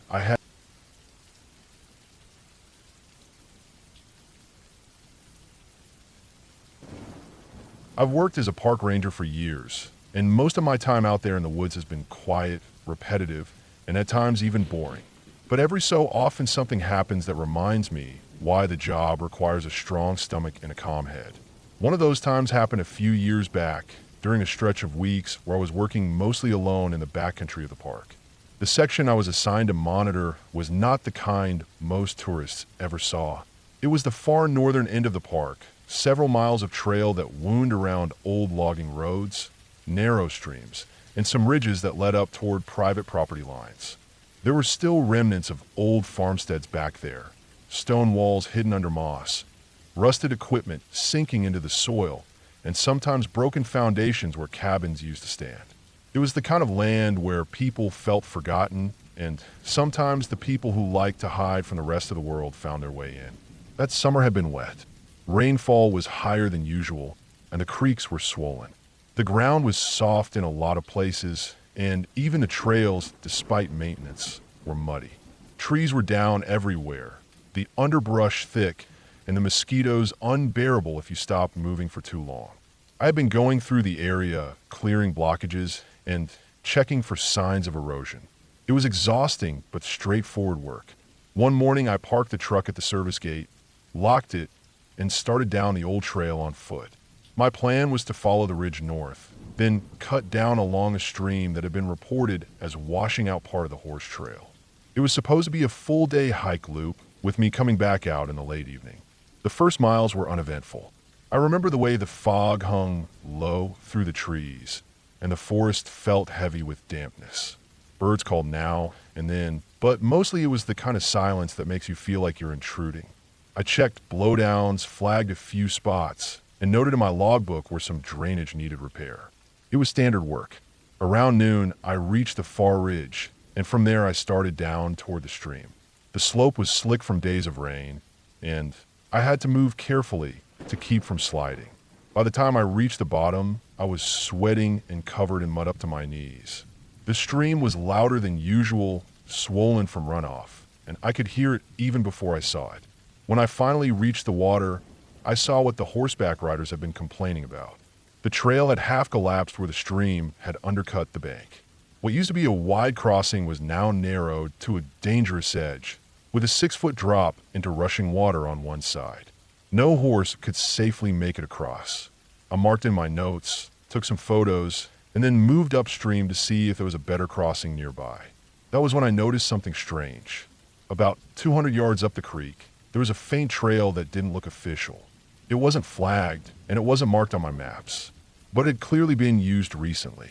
The grass was pressed down, mud showed fresh boot prints, and some branches had been snapped out of the way. I paused, tried to decide if I should follow it.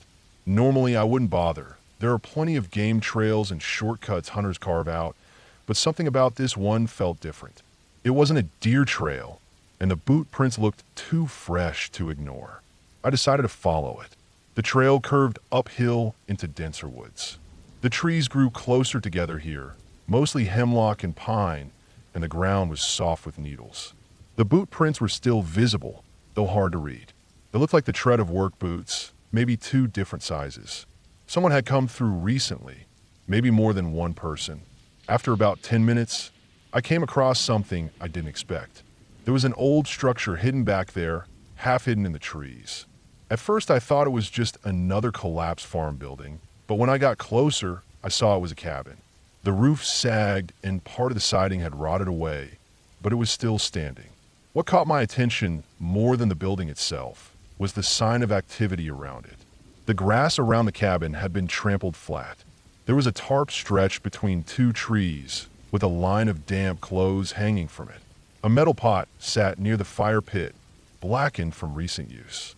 It wasn't abandoned. Someone was living here. I felt my stomach tighten. Camps like this weren't unheard of, but they always put me on edge. Sometimes they were just drifters or hunters who wanted privacy.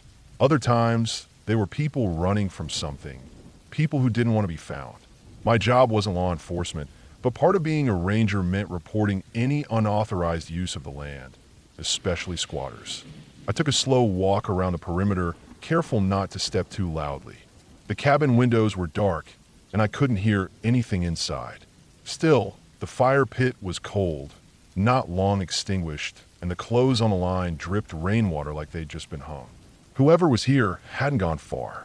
As I rounded the backside of the cabin, I noticed something that made me uneasy. There was a pile of refuse stacked against a tree. Cans, plastic bottles, food wrappers, and bones. Not small bones like chicken or rabbit, but larger. At least one of them looked like a deer femur, stripped of meat. Another was harder to place. It didn't look like any deer or small game I knew. I crouched down to study it, but before I could look too closely, a noise snapped me out of it. The crunch of a boot on wet leaves. Close. I froze. It came from the tree lean uphill. Slow, deliberate steps. Someone was walking toward the cabin. I moved fast but quiet, slipping around the cabin and into the brush. My heart pounded in my ears. I crouched low, just far enough that I could see the cabin without being exposed. A man stepped out from the trees. He was tall, broad-shouldered, with a beard that reached halfway down his chest. He wore a dark jacket, mud-stained jeans, and heavy boots. In one hand, he carried a small hatchet. His eyes scanned the cabin yard, sharp and deliberate, before he walked to the tarp and checked the clothes. I stayed as still as I could. Not long after, another figure emerged from the trees. This one was younger, maybe late teens or early 20s, wearing a hooded sweatshirt and a backpack. He looked thinner, almost nervous, but he followed the older man closely. They spoke to each other, but their voices were low, and I couldn't make out the words. I only saw the way the older one pointed toward the fire pit and then toward the woods. The younger one nodded quickly and set his pack down. I didn't stick around to see more. I slowly backed away through the underbrush, keeping my steps measured so I wouldn't snap any branches. My only goal was to put distance between me and that cabin without drawing attention. When I felt far enough, I finally allowed myself to breathe. My hands shook as I wrote quick notes in my logbook. I had stumbled on 2 squatters, maybe father and son, maybe not. They were living out here illegally, and the tools and bones I'd seen didn't sit right with me.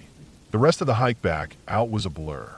I didn't stop moving until I reached the service gate and climbed back into my truck. The whole drive back, I couldn't shake the image of the bones piled behind that cabin. Over the next few days, I reported what I'd found to my supervisor. Law enforcement was contacted, and eventually a team went out to investigate. They found the cabin, but it was empty.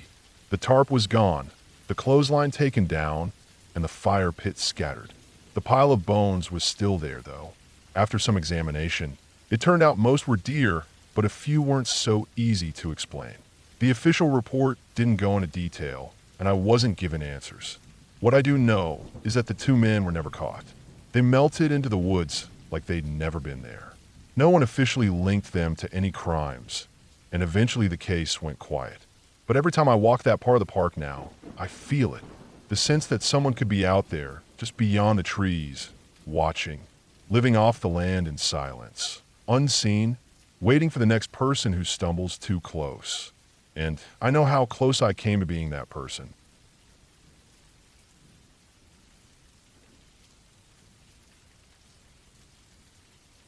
I have been working as a park ranger for more than 10 years now, and I've seen and dealt with a lot of things that most people wouldn't believe if I told them. The job is never the same 2 days in a row. Some days it's calm and quiet, with little more to do than check trails, post warnings about ticks, or make sure campers clean up after themselves. Other days it's search and rescue, hauling injured hikers out of deep ravines or finding people who got themselves lost in bad weather. And sometimes, rarely, it's something that really stays with you, something that burrows deep under your skin and never leaves, no matter how much time passes. There's one night that comes back to me more often than I'd like. I don't talk about it much, not with coworkers, not with my family. It isn't something I like to think about, but I know I'll never forget it. It happened about 5 years ago at one of the backcountry reservoirs in the park. The area isn't visited much. It was built decades ago as a water source for nearby farms, long before this land became part of the park system. By the time the state took over, the farms were gone, and the reservoir was just left there, surrounded by dense forest and fed by small creeks coming down the mountain. We don't encourage visitors to go out that way, since the trails are rough and often overgrown, and the reservoir itself isn't maintained for recreation. It's deep, the banks are muddy, and the water has dangerous drop-offs hidden beneath the surface. On maps, it's marked as closed for swimming and boating. But people still find their way there. They always do. That's why I was out there that night. It was late summer, humid and sticky, one of those days where the air never cools down, even after the sun sets. Dispatch had gotten a call earlier in the evening about a group of campers who said they'd heard shouting near the reservoir, like someone calling for help. They didn't stick around long enough to investigate themselves. They hiked back down to a trailhead and used the emergency phone to report it. By the time we got word, it was already close to 9 p.m. Normally, we try to avoid going into that area after dark unless it's urgent. But if there was a chance someone was in trouble, we didn't have much choice. The terrain is rough. There are plenty of chances for someone to slip, get stuck, or worse. I volunteered for the check since I was already in that district.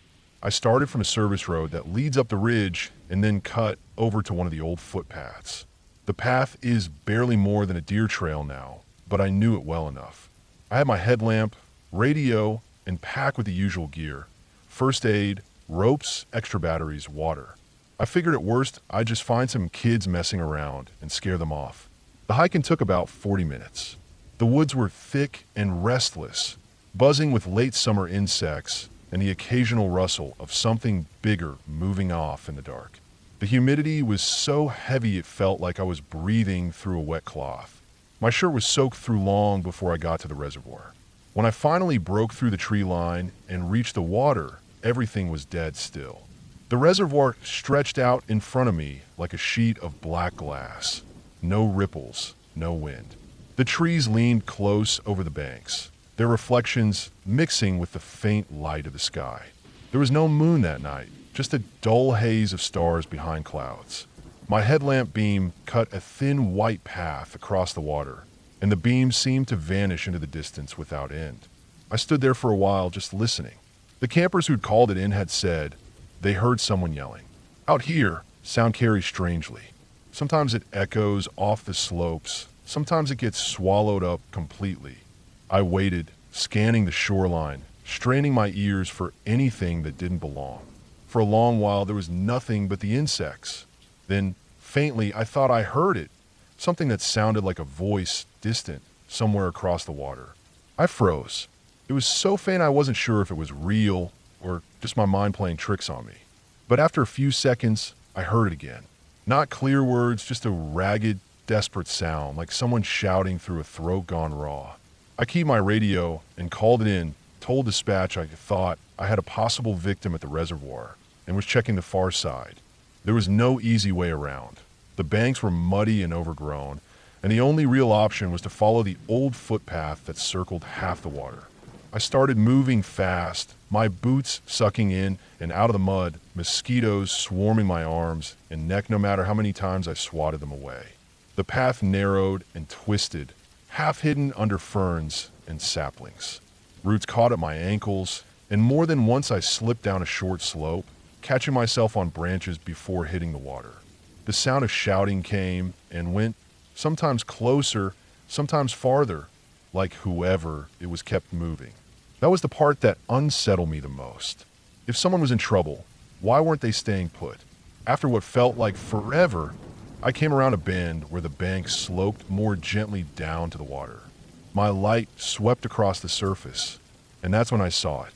At first, I thought it was a log drifting near the bank. Then the beam caught pale skin. A man, half submerged, clinging to a broken piece of wood. His head lolled back, mouth open, eyes wide in the glare of my light. He looked like he'd been in the water a long time, skin wrinkled and gray. I stumbled down the slope, yelling that I was a ranger, though my voice sounded thin in the heavy air. He didn't react. His arms moved weakly, slipping on the wet wood. The water here dropped off sharply. Just a few feet out, it went from shallow mud to deep water that could swallow a person whole.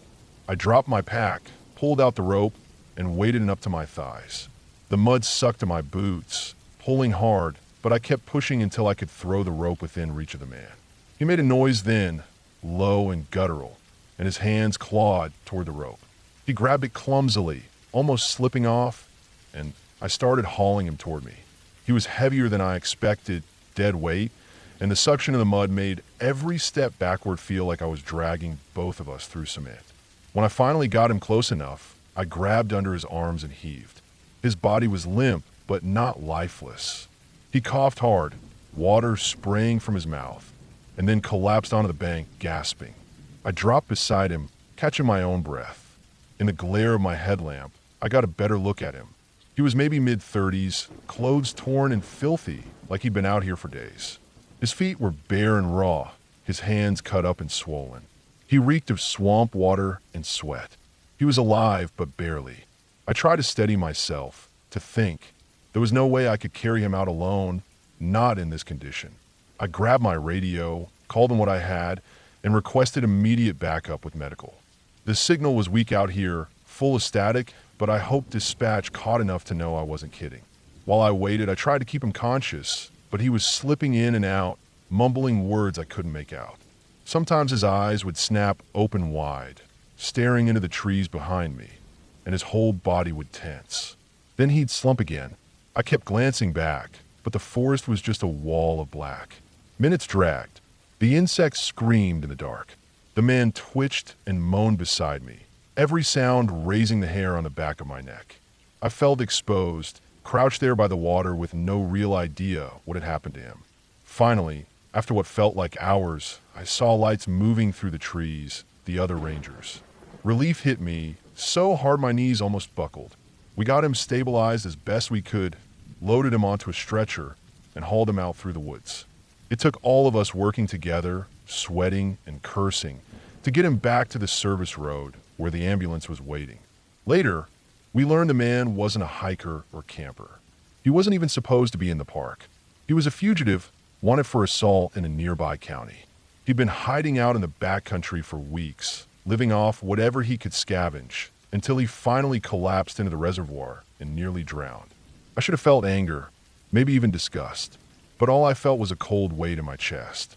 Because as we carried him out that night, through the suffocating dark and the endless drone of insects, I couldn't shake the thought that if I hadn't found him, if those campers hadn't made that call, his body would have just disappeared into that black water. Maybe nobody would have ever known what happened to him. And for all the years I've worked these woods, that's the part that scares me the most. Not the danger you can see, but the quiet way the forest swallows people whole.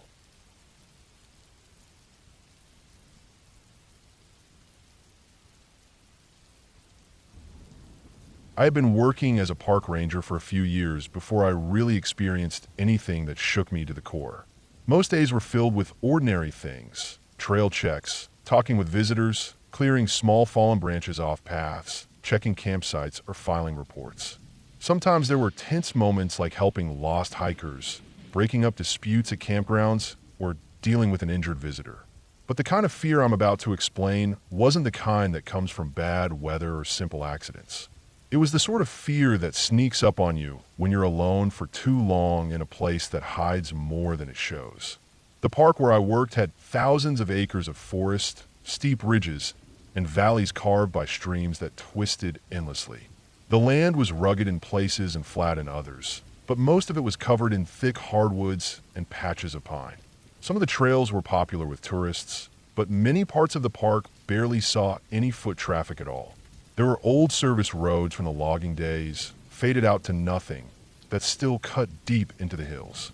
The deeper you went, the older the forest felt. Sometimes you could walk miles without seeing any sign of people. That was the part of the job I both loved and feared the most. Being the only human in a sea of trees that had been standing long before me and would be standing long after I was gone.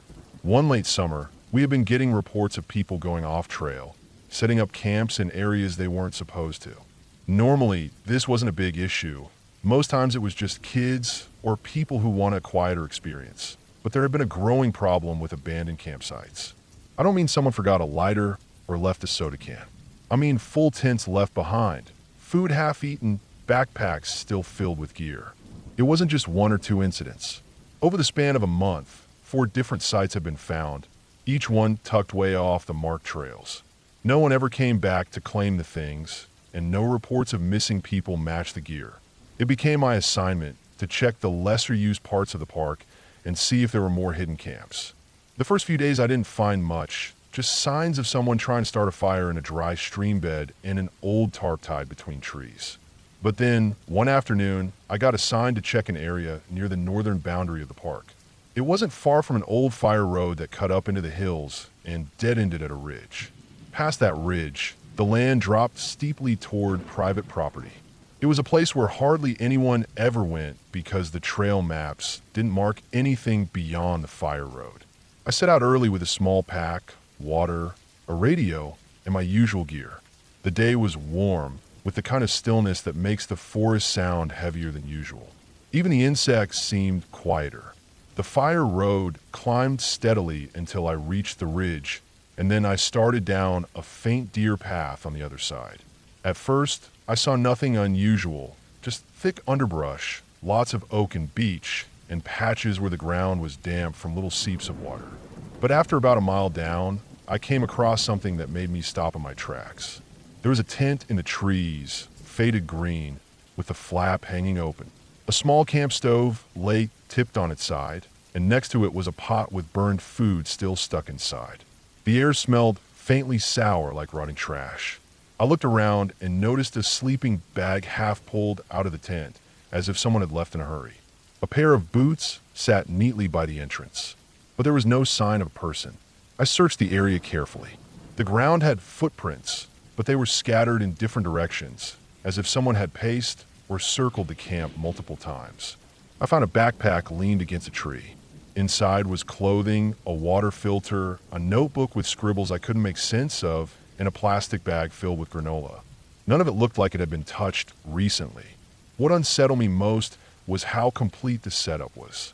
People forget things, sure, but nobody just walks away without their boots, pack, or food. I radioed it in, logged the coordinates, and was told to leave it until further notice. Usually abandoned gear was hauled out after a waiting period in case the owner came back. I marked the trail so I could find it again, then continued a bit farther downhill to see if there was anything else. Not long after, I stumbled onto a second site. This one was stranger. It wasn't a full campsite, more like someone had dragged together branches to form a crude lean-to against a fallen log. There was no tent, but inside the shelter were piles of leaves shaped almost like a bed. Next to it were bones, animal bones from what looked like a deer, picked clean and scattered.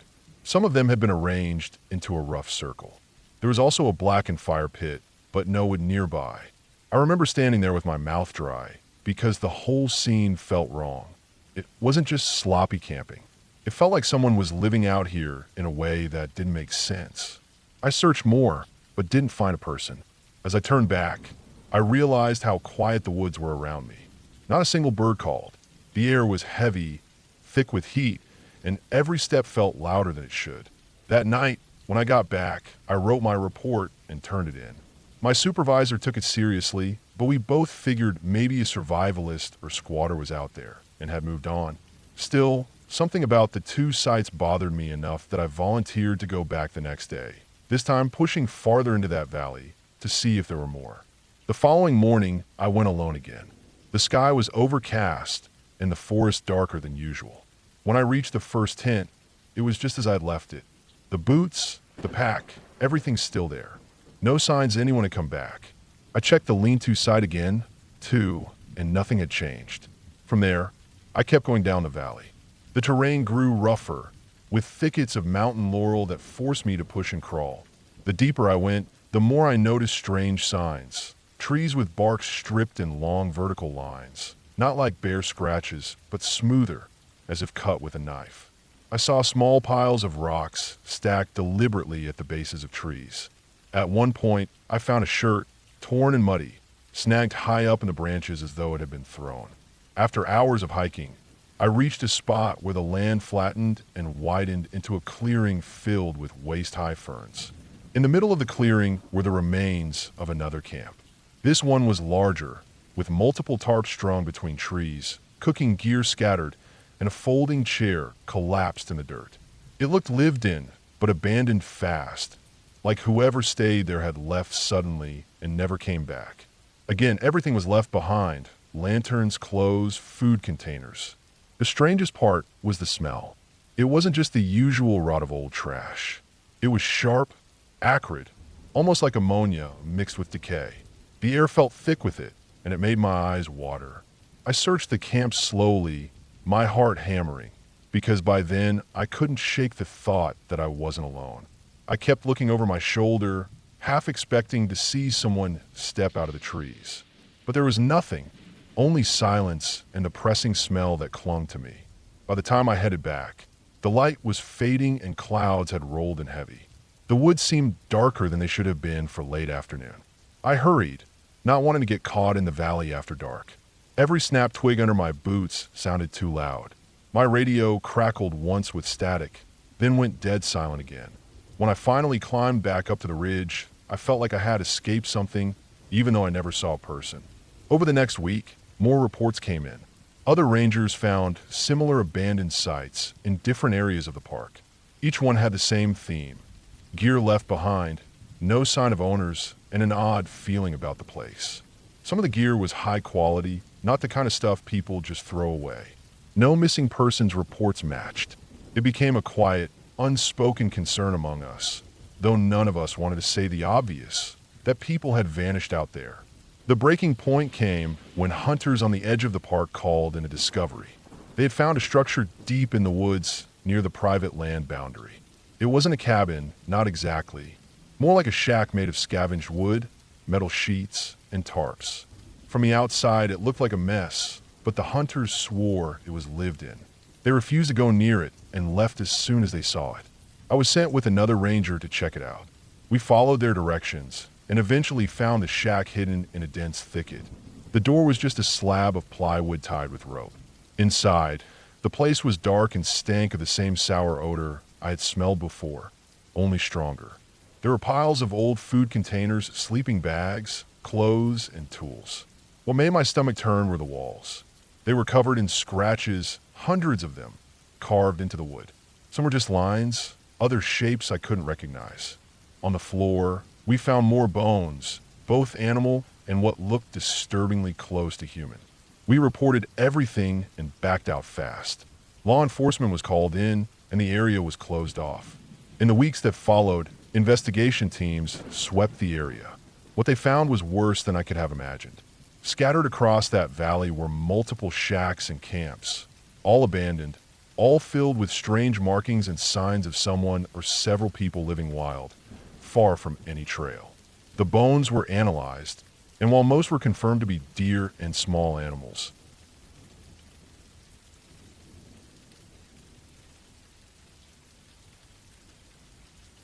I had been working as a park ranger for almost 8 years when I got assigned to a section of backcountry that was known for being one of the more isolated areas we managed. It was a vast forest that stretched across mountains, valleys, and miles of rocky terrain. The deeper parts of the woods were thick with hemlock and oak, and the hillsides were tangled with laurel thickets that made moving through them exhausting. The job required long patrols, sometimes overnight stays, and plenty of hours where I wouldn't see another person. That kind of solitude didn't bother me. If anything, I preferred it. I was trained to expect long shifts of silence, the weight of my pack digging into my shoulders, and the constant company of nothing but my own thoughts. Over time, I had grown used to that feeling of being a speck in a much bigger landscape. But every once in a while, something happened that reminded me just how unpredictable the woods could be. This story is one of those times. It was early September, the tail end of summer, when the days were still warm, but the nights carried a chill. I had been assigned a multi-day patrol across a section of trail that passed through some steep ridges and remote hollows. The plan was to check on a few backcountry campsites, make sure there wasn't too much trash, and monitor some areas where bear activity had been reported. Most of the trail was rugged, with narrow switchbacks, loose rocks, and steep drop-offs that could catch you off guard if you weren't paying attention. On the first day, things went smoothly. I covered close to 15 miles before setting up camp near a small stream. The forest was quiet that evening, just the occasional rustle of leaves when a breeze moved through. I cooked a simple meal, made notes in my log, and turned in as the sun disappeared behind the ridgeline. That night was uneventful, just the usual sounds of the forest settling in. The second day started the same way. I woke before sunrise, packed up, and continued deeper into the backcountry. The trail cut across a long ridge, dipped into a hollow, and then climbed again. Around mid-afternoon, I reached one of the campsites I needed to check. It was empty, just a small clearing with a fire ring made of stones. There was no trash, no signs of recent use. I rested there for a while, then continued on. By late afternoon, the trail led me to an old service road that had been closed for years. It was overgrown but still visible, a wide path with grass and saplings pushing through cracks of gravel. My map showed that this road would take me toward an old ranger cabin, one that had been decommissioned decades ago, but still stood as a landmark. My plan was to camp near the cabin that night, and then finish my patrol the following day. The sun was already dropping when I reached the area. The cabin sat back from the road, barely visible through the trees. It was small, made of logs that had darkened with age, and the roof sagged in places. The windows were boarded, and the door hung loosely on rusted hinges. I had seen it before on past patrols, but every time I came back it looked a little more broken down. I found a spot to set up camp a short distance away, close enough to the cabin to use as a reference point, but far enough not to feel like I was right on top of it. I gathered water from a nearby spring, made a fire in my small stove, and ate dinner as the forest dimmed around me. There was a heaviness in the air that night, the kind you feel when a storm might be coming, but the sky above was clear. When darkness settled in fully, the woods grew unervingly still. Usually I could hear crickets, frogs, or owls calling out, but that night it was quiet in a way that made me sit up straighter and pay attention. Sometimes the woods went quiet when predators were near, but I didn't hear any movement either. It was just silence. I forced myself to focus on routine, writing down notes, checking over my gear, making sure my food was hung properly. I crawled into my tent around 9, zipped the flap shut, and laid in my sleeping bag listening to that silence pressing in on me. Sleep didn't come easily, but eventually I drifted off. Sometime in the night, I woke up. At first, I didn't know why. My watch said it was just past 2 in the morning. I lay there still, straining to hear. That was when I noticed a faint crunch of footsteps on a gravel road. I froze. Out here, that was unusual. Very few people came this deep into the backcountry at night, and the cabin wasn't on any active trail. My first thought was maybe a bear, but the sound was steady and deliberate, like boots on stone, not the shuffle of an animal.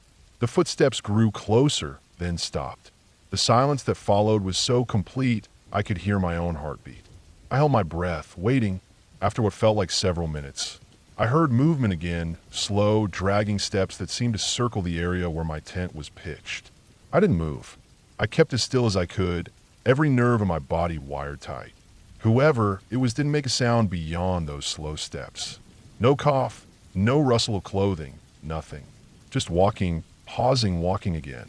I considered unzipping my tent and shining my flashlight, but a part of me hesitated.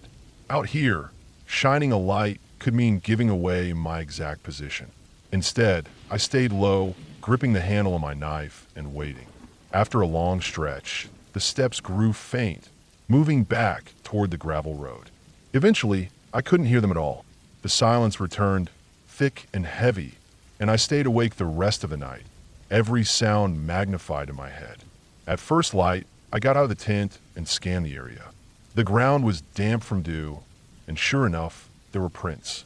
Human boot prints, not fresh but not old either, leading from the road toward the cabin, then looping around near my campsite. The sight of them made my stomach turn. I knew I needed to finish my patrol, but I also knew I couldn't ignore what I had just experienced. The nearest ranger station was miles away, and my radio didn't always get a signal in this terrain. For now, All I could do was stay alert and move carefully. I packed up quickly, shouldered my pack, and got back on the overgrown road. As I passed the cabin, I glanced at it again. Something about it looked different. The door, which had always hung slightly open, was now shut tight. I didn't linger. I followed the road until it merged with another trail and pushed on through the rest of the day. My nerves were frayed, every snapped twig making me whip my head around. I saw no one, though, and by evening I reached a more established campsite where a few hikers had set up. I didn't speak to them. I kept to myself, but just knowing other people were nearby was enough to ease some of the tension in my chest. The next morning, I finished the patrol and returned to the station. I filed my report, noting the boot prints and the strange activity near the cabin. A search was later conducted in that area, but nothing unusual was found. No sign of anyone camping illegally, no recent tracks beyond what I had already described. The old cabin was checked too, but it was still boarded up, the door stuck in its frame as if it hadn't been moved in years. Officially, nothing came of it, but I know what I heard, and I know those prints were mine. To this day, I don't know who or what was out there circling my tent in the middle of the night. All I know is that the woods have a way of hiding things, and sometimes the scariest part isn't what you see. It's knowing something was there and walked away without a trace. Since then, I avoid camping near that cabin. If my patrol takes me close, I make sure I pass through during daylight and move on before dusk. There are stretches of forest that hold onto an uneasiness you can't shake. And for me, that hollow with the cabin is one of them. The woods are big enough to hold secrets, and sometimes you stumble right into them without meaning to. That night was a reminder that even after years as a ranger, I wasn't immune to fear. The silence, the prints, the steady sound of footsteps circling me, it all stays with me. And the clearest ending I can give is that I walked out of those woods unharmed, but not unchanged.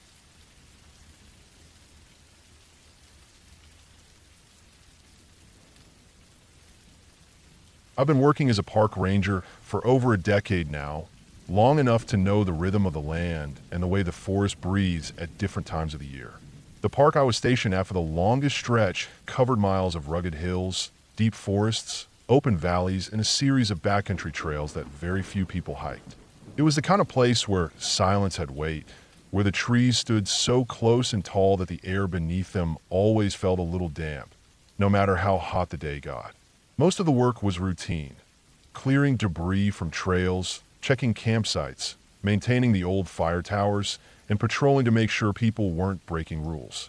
But every so often, the job pulled me into something that reminded me why so many rangers talk about the woods with both love and unease. This story comes from one of those nights, and even after all these years, I can remember the smallest details. It was late September, a transition time in the forest. The air carried the first bite of autumn, sharp and cool in the evenings, but the afternoons still had some warmth. The park wasn't in peak season anymore, so the crowds had thinned. Families had gone back home after summer vacations, and what remained were solo backpackers, hunters, and the occasional couple who wanted a quiet weekend in the woods. That night, I was on duty for a backcountry sweep. The plan was simple: hiking along one of the lesser-used trails, check on the remote sites, and then loop back toward the ranger station by early morning. We rotated this responsibility because while nothing usually happened out there, it was important to make sure no one was setting fires, leaving trash, or trying to squat in old cabins. I started late in the afternoon, loaded with my usual gear: flashlight, radio, map, compass, first aid kit, and enough food and water to get me through the night. The trail I took started off wide and clear, but narrowed quickly as it pushed into the thicker woods. I remember noticing how quiet it was. You get used to forest sounds, birds, insects, the wind through the leaves, but that day the sound seemed thinner, like even the animals were pulling back. At the time, I chalked it up to the season changing. Still, I kept listening as I hiked deeper. The first part of the patrol was uneventful. I stopped at a small campsite by the creek and found it empty, though someone had been there recently. The ashes in the fire ring were still gray and soft, not yet hardened into cold chunks. So whoever camped had left either that morning or the night before. They'd left the site clean, which I appreciated, and I made a note of it. I moved on, following the creek uphill where the trail bent into a long ridge. The sun was starting to sink behind the tree line, throwing everything into shadow. By the time I reached the ridge, I had to switch on my flashlight. The beam cut through the darkness in a narrow cone, making everything beyond it feel even darker. I pressed on toward the old fire tower. The tower hadn't been used for actual fire-watching duties in years. It was too far out and too costly to staff, but we kept it standing for historical value, and sometimes rangers used it as a marker on patrols. From the ridge, the tower rose above the trees like a dark skeleton, its steel frame silhouetted against the dim sky. When I reached the base, I checked the area the way I always did. Most of the time, I just found graffiti or empty beer cans from kids who'd made the hike out there for the thrill of climbing it. This time, though, something felt different. There was a smell. It wasn't strong, not at first, but as I moved closer to the tower, it hit me more clearly. It was sharp, sour, the kind of smell that makes the back of your throat tighten. I'd smelled it before on patrols, and I knew what it usually meant, something dead nearby. I aimed my flashlight around the base of the tower. The beam picked up the usual weeds and rusting metal, but then I caught sight of something by one of the support beams. A pile of bones. At first, I thought it was a deer. That wouldn't have been unusual. Predators take down deer all the time in the park, and scavengers pick the remains clean fast. But as I moved closer, I realized the bones were arranged strangely. Not scattered the way an animal kill usually looks, but piled, almost neat. The rib cage lay on top, with the skull set carefully beside it. I crouched down and shined the light over it, and that's when I realized it wasn't just one set of bones. There were at least 3, maybe 4, all deer, but placed together like someone had collected them and stacked them here on purpose. The smell was coming from a fresher carcass nearby. It hadn't been cleaned to the bone yet, just torn open, ribs jutting out, fur still clinging to parts of it. The meat was dark, already rotting. I felt my skin crawl. Predators didn't do this. Coyotes, bears, even bobcats. They killed, they ate, they dragged things off, but they didn't arrange bones in piles. I stood up fast and scanned the trees around me. The beam of the flashlight swung back and forth, catching branches, leaves, and the glint of metal from the tower. Nothing moved. I told myself it had to be people. Some group of kids messing around, collecting bones to spook hikers. But the bones looked too cleanly stacked, too intentional. I made a note of it in my log, snapped a couple of photos for record keeping, and tried to shake it off. The woods play tricks on your head if you let them. I'd learned that long ago. Still, I didn't climb the tower the way I usually did. I didn't want to be up there, 30 feet off the ground, if someone was lurking nearby. Instead, I pressed on, heading toward the last campsite on my loop. The trail dipped down from the ridge into a hollow. The deeper I went, the colder it felt. My breath puffed in small clouds, and every step seemed to echo louder than it should have. I tried to focus on the practical, checking sites, marking my route, but my mind kept circling back to that pile of bones. When I reached the hollow, I saw right away that someone was camping there. A small tent sat in the clearing, with a lantern glowing faintly inside. I slowed my pace, scanning the area. No campfire. No sound of movement. I walked the edge of the clearing, shining my light around, but I didn't see anyone. The tent was zipped shut, the lantern dim. I called out of my head to announce myself, but caught myself. I wasn't supposed to make conversation. I just waited. Nobody came out. I walked closer to the tent. My boots crunched on leaves, loud in the stillness. I stopped a few feet away and listened. There was no sound inside. No breathing, no shifting, nothing. I crouched and looked at the ground. Around the tent, the leaves were disturbed, scuffed in patterns that didn't look like normal foot traffic. It was as if someone had circled the tent again and again, pacing. I straightened up and took a slow step back. I didn't like it. Not one bit. Technically, I could unzip the tent and check inside if I thought something was wrong. But something about the silence, the pacing marks, and the memory of those bones made me hesitate. I circled the clearing once more, then marked the site in my log. I told myself I'd report it back at the station, let someone else follow up in the morning. By then, the night had gone deep in black. The forest pressed in from all sides, and my flashlight beam felt too narrow, like I was walking through a tunnel of darkness. I kept moving one step at a time, forcing myself not to hurry. The feeling of being watched started halfway back to the ridge. It's something you can't explain well to people who haven't felt it. The hair on your arms rises, your shoulders tense, and every sound behind you feels loaded, like it's meant for you. I didn't hear footsteps. Not really. Just the occasional crack of a branch, the rustle of leaves when the wind wasn't blowing. But every time I stopped, the woods went dead silent. By the time I reached the ridge again, my nerves were raw. I kept glancing over my shoulder, flashlight swinging, but there was never anything there. The fire tower loomed ahead, and I had to pass it again to get back to the trail that led out. My stomach tightened as I approached. The bones were still there, but something was different. The fresh carcass I'd seen earlier, the one with ribs jutting out, was gone. Completely gone. Not dragged, not half picked over. Gone. The ground where it had been was dark with blood, still wet, but the body wasn't there. I felt my throat close up. I swept the light around frantically, searching for drag marks, scraps of fur, anything. Nothing. I didn't linger. I forced myself past the tower and back onto the trail, walking faster now. The rest of the hike out was a blur of branches and shadows.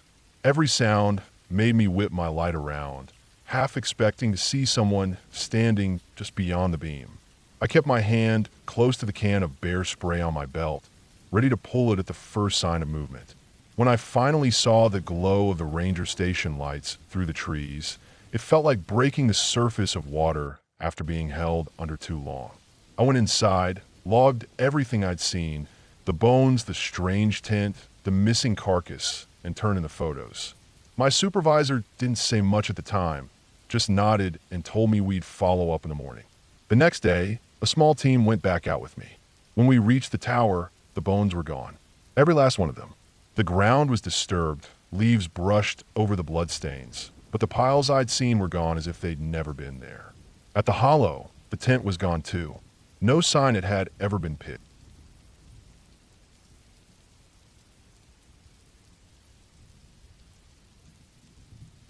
I've worked as a ranger for a little more than 12 years, and I thought I'd seen just about everything a big park could throw at me. Storms, lost hikers, fires, drunks, animal attacks, even a few bodies found in the backcountry after they had been out there too long. Nothing surprises me anymore, but there are some things I'll never forget. Some of those memories are burned into me so deeply that I can replay them like a film if I close my eyes. One of them happened on a late summer assignment when I was covering a remote part of the park that almost no visitors ever set foot in. This section wasn't the pretty postcard side. No well-worn trails, no overlooks, no signs pointing people toward waterfalls.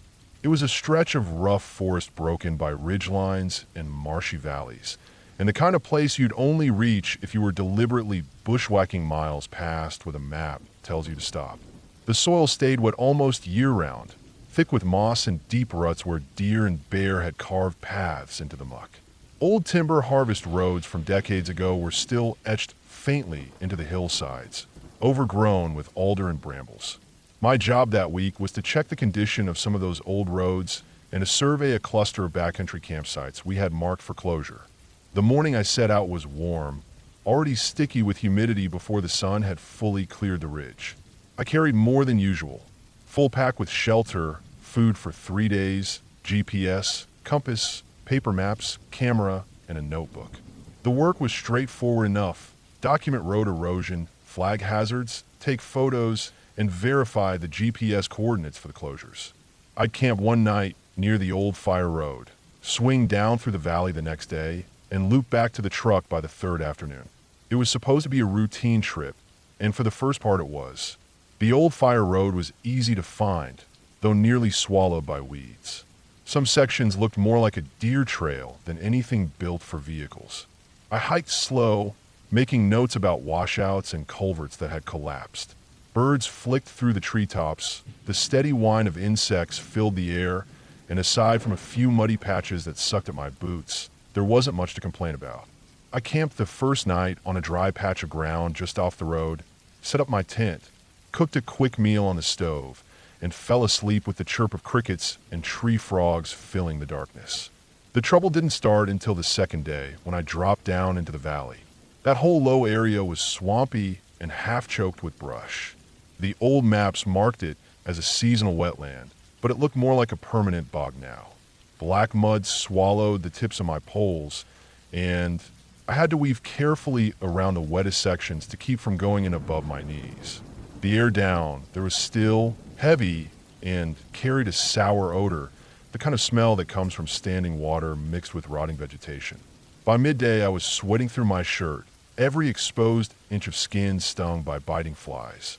I stopped often, drank, marked the locations of 2 of the campsites, and took photos of the rusting fire rings. Most hadn't been used in years. The third one was harder to reach. It was set back from the valley, near the base of a steep hillside where a thin creek trickled down through rocks. The climb wasn't long, but the ground was unstable, slick with moss and loose shale. By the time I reached the top, I was breathing hard, leaning on my pole, and wiping sweat from my eyes. That's when I noticed the old fence line, rusted wire, sagging posts running across the slope and disappearing into the brush. It wasn't on any of the maps. Curious, I followed it a short distance and realized it enclosed a collapsed structure, maybe an old shed or small cabin. Just a pile of weathered boards now, mostly buried in ferns. The metal roof had caved in and folded like paper. I stopped to take pictures, more out of habit than anything else, documenting the find for our records. As I crouched down, I saw a dark shape inside the wreckage. At first I thought it was a rotten log, but when I pushed some boards aside, I realized it was the remains of an old barrel or cistern. Half buried, rim jagged with rust. And that's when I noticed something else, scattered bones in the mud beside it. Small ones, like from a deer, maybe dragged there by scavengers. But mixed in were longer bones, unmistakably human. My stomach turned cold. I stayed still, crouched there, staring at them, hoping my eyes were wrong. But they weren't. I could see the rounded end of a femur, the curve of ribs half sunk in the dirt. The bones were old, weathered, not fresh, but they were real. Protocol snapped into my head. I marked the GPS, took careful photos from different angles, and backed away without disturbing anything. Human remains meant law enforcement involvement, even if they were decades old. There had been scattered cases in the past. Hunters gone missing, hikers lost in the backcountry, suicides. It happened, but usually in more accessible areas, not out here in the middle of nowhere. I forced myself to focus. I still had to check the last campsite, then find a decent place to camp for the night, but my mind kept circling back to the bones. The old fence, the collapsed shed, the rusted barrel. Who had built it, and why had someone died here? I made my way downhill again, skirting the swamp edge, pushing through thick brush until I reached the last marked site. It was just as forgotten as the others, the fire ring full of moss, the clearing half reclaimed by saplings. I took photos, scribbled notes, and tried to shake the gnawing unease building in my chest. By then, shadows were already lengthening. I didn't want to camp in the swamp, so I climbed back up on a drier ground near the ridge and found a small clearing just big enough for my tent. I set up quickly, filtered water from the creek, cooked dinner, and tried to relax, but my nerves buzzed. Every crack of a branch, every rustle in the brush snapped my attention. I told myself it was just the discovery weighing on me, that once I got out and reported it, everything would settle. That night, I hardly slept.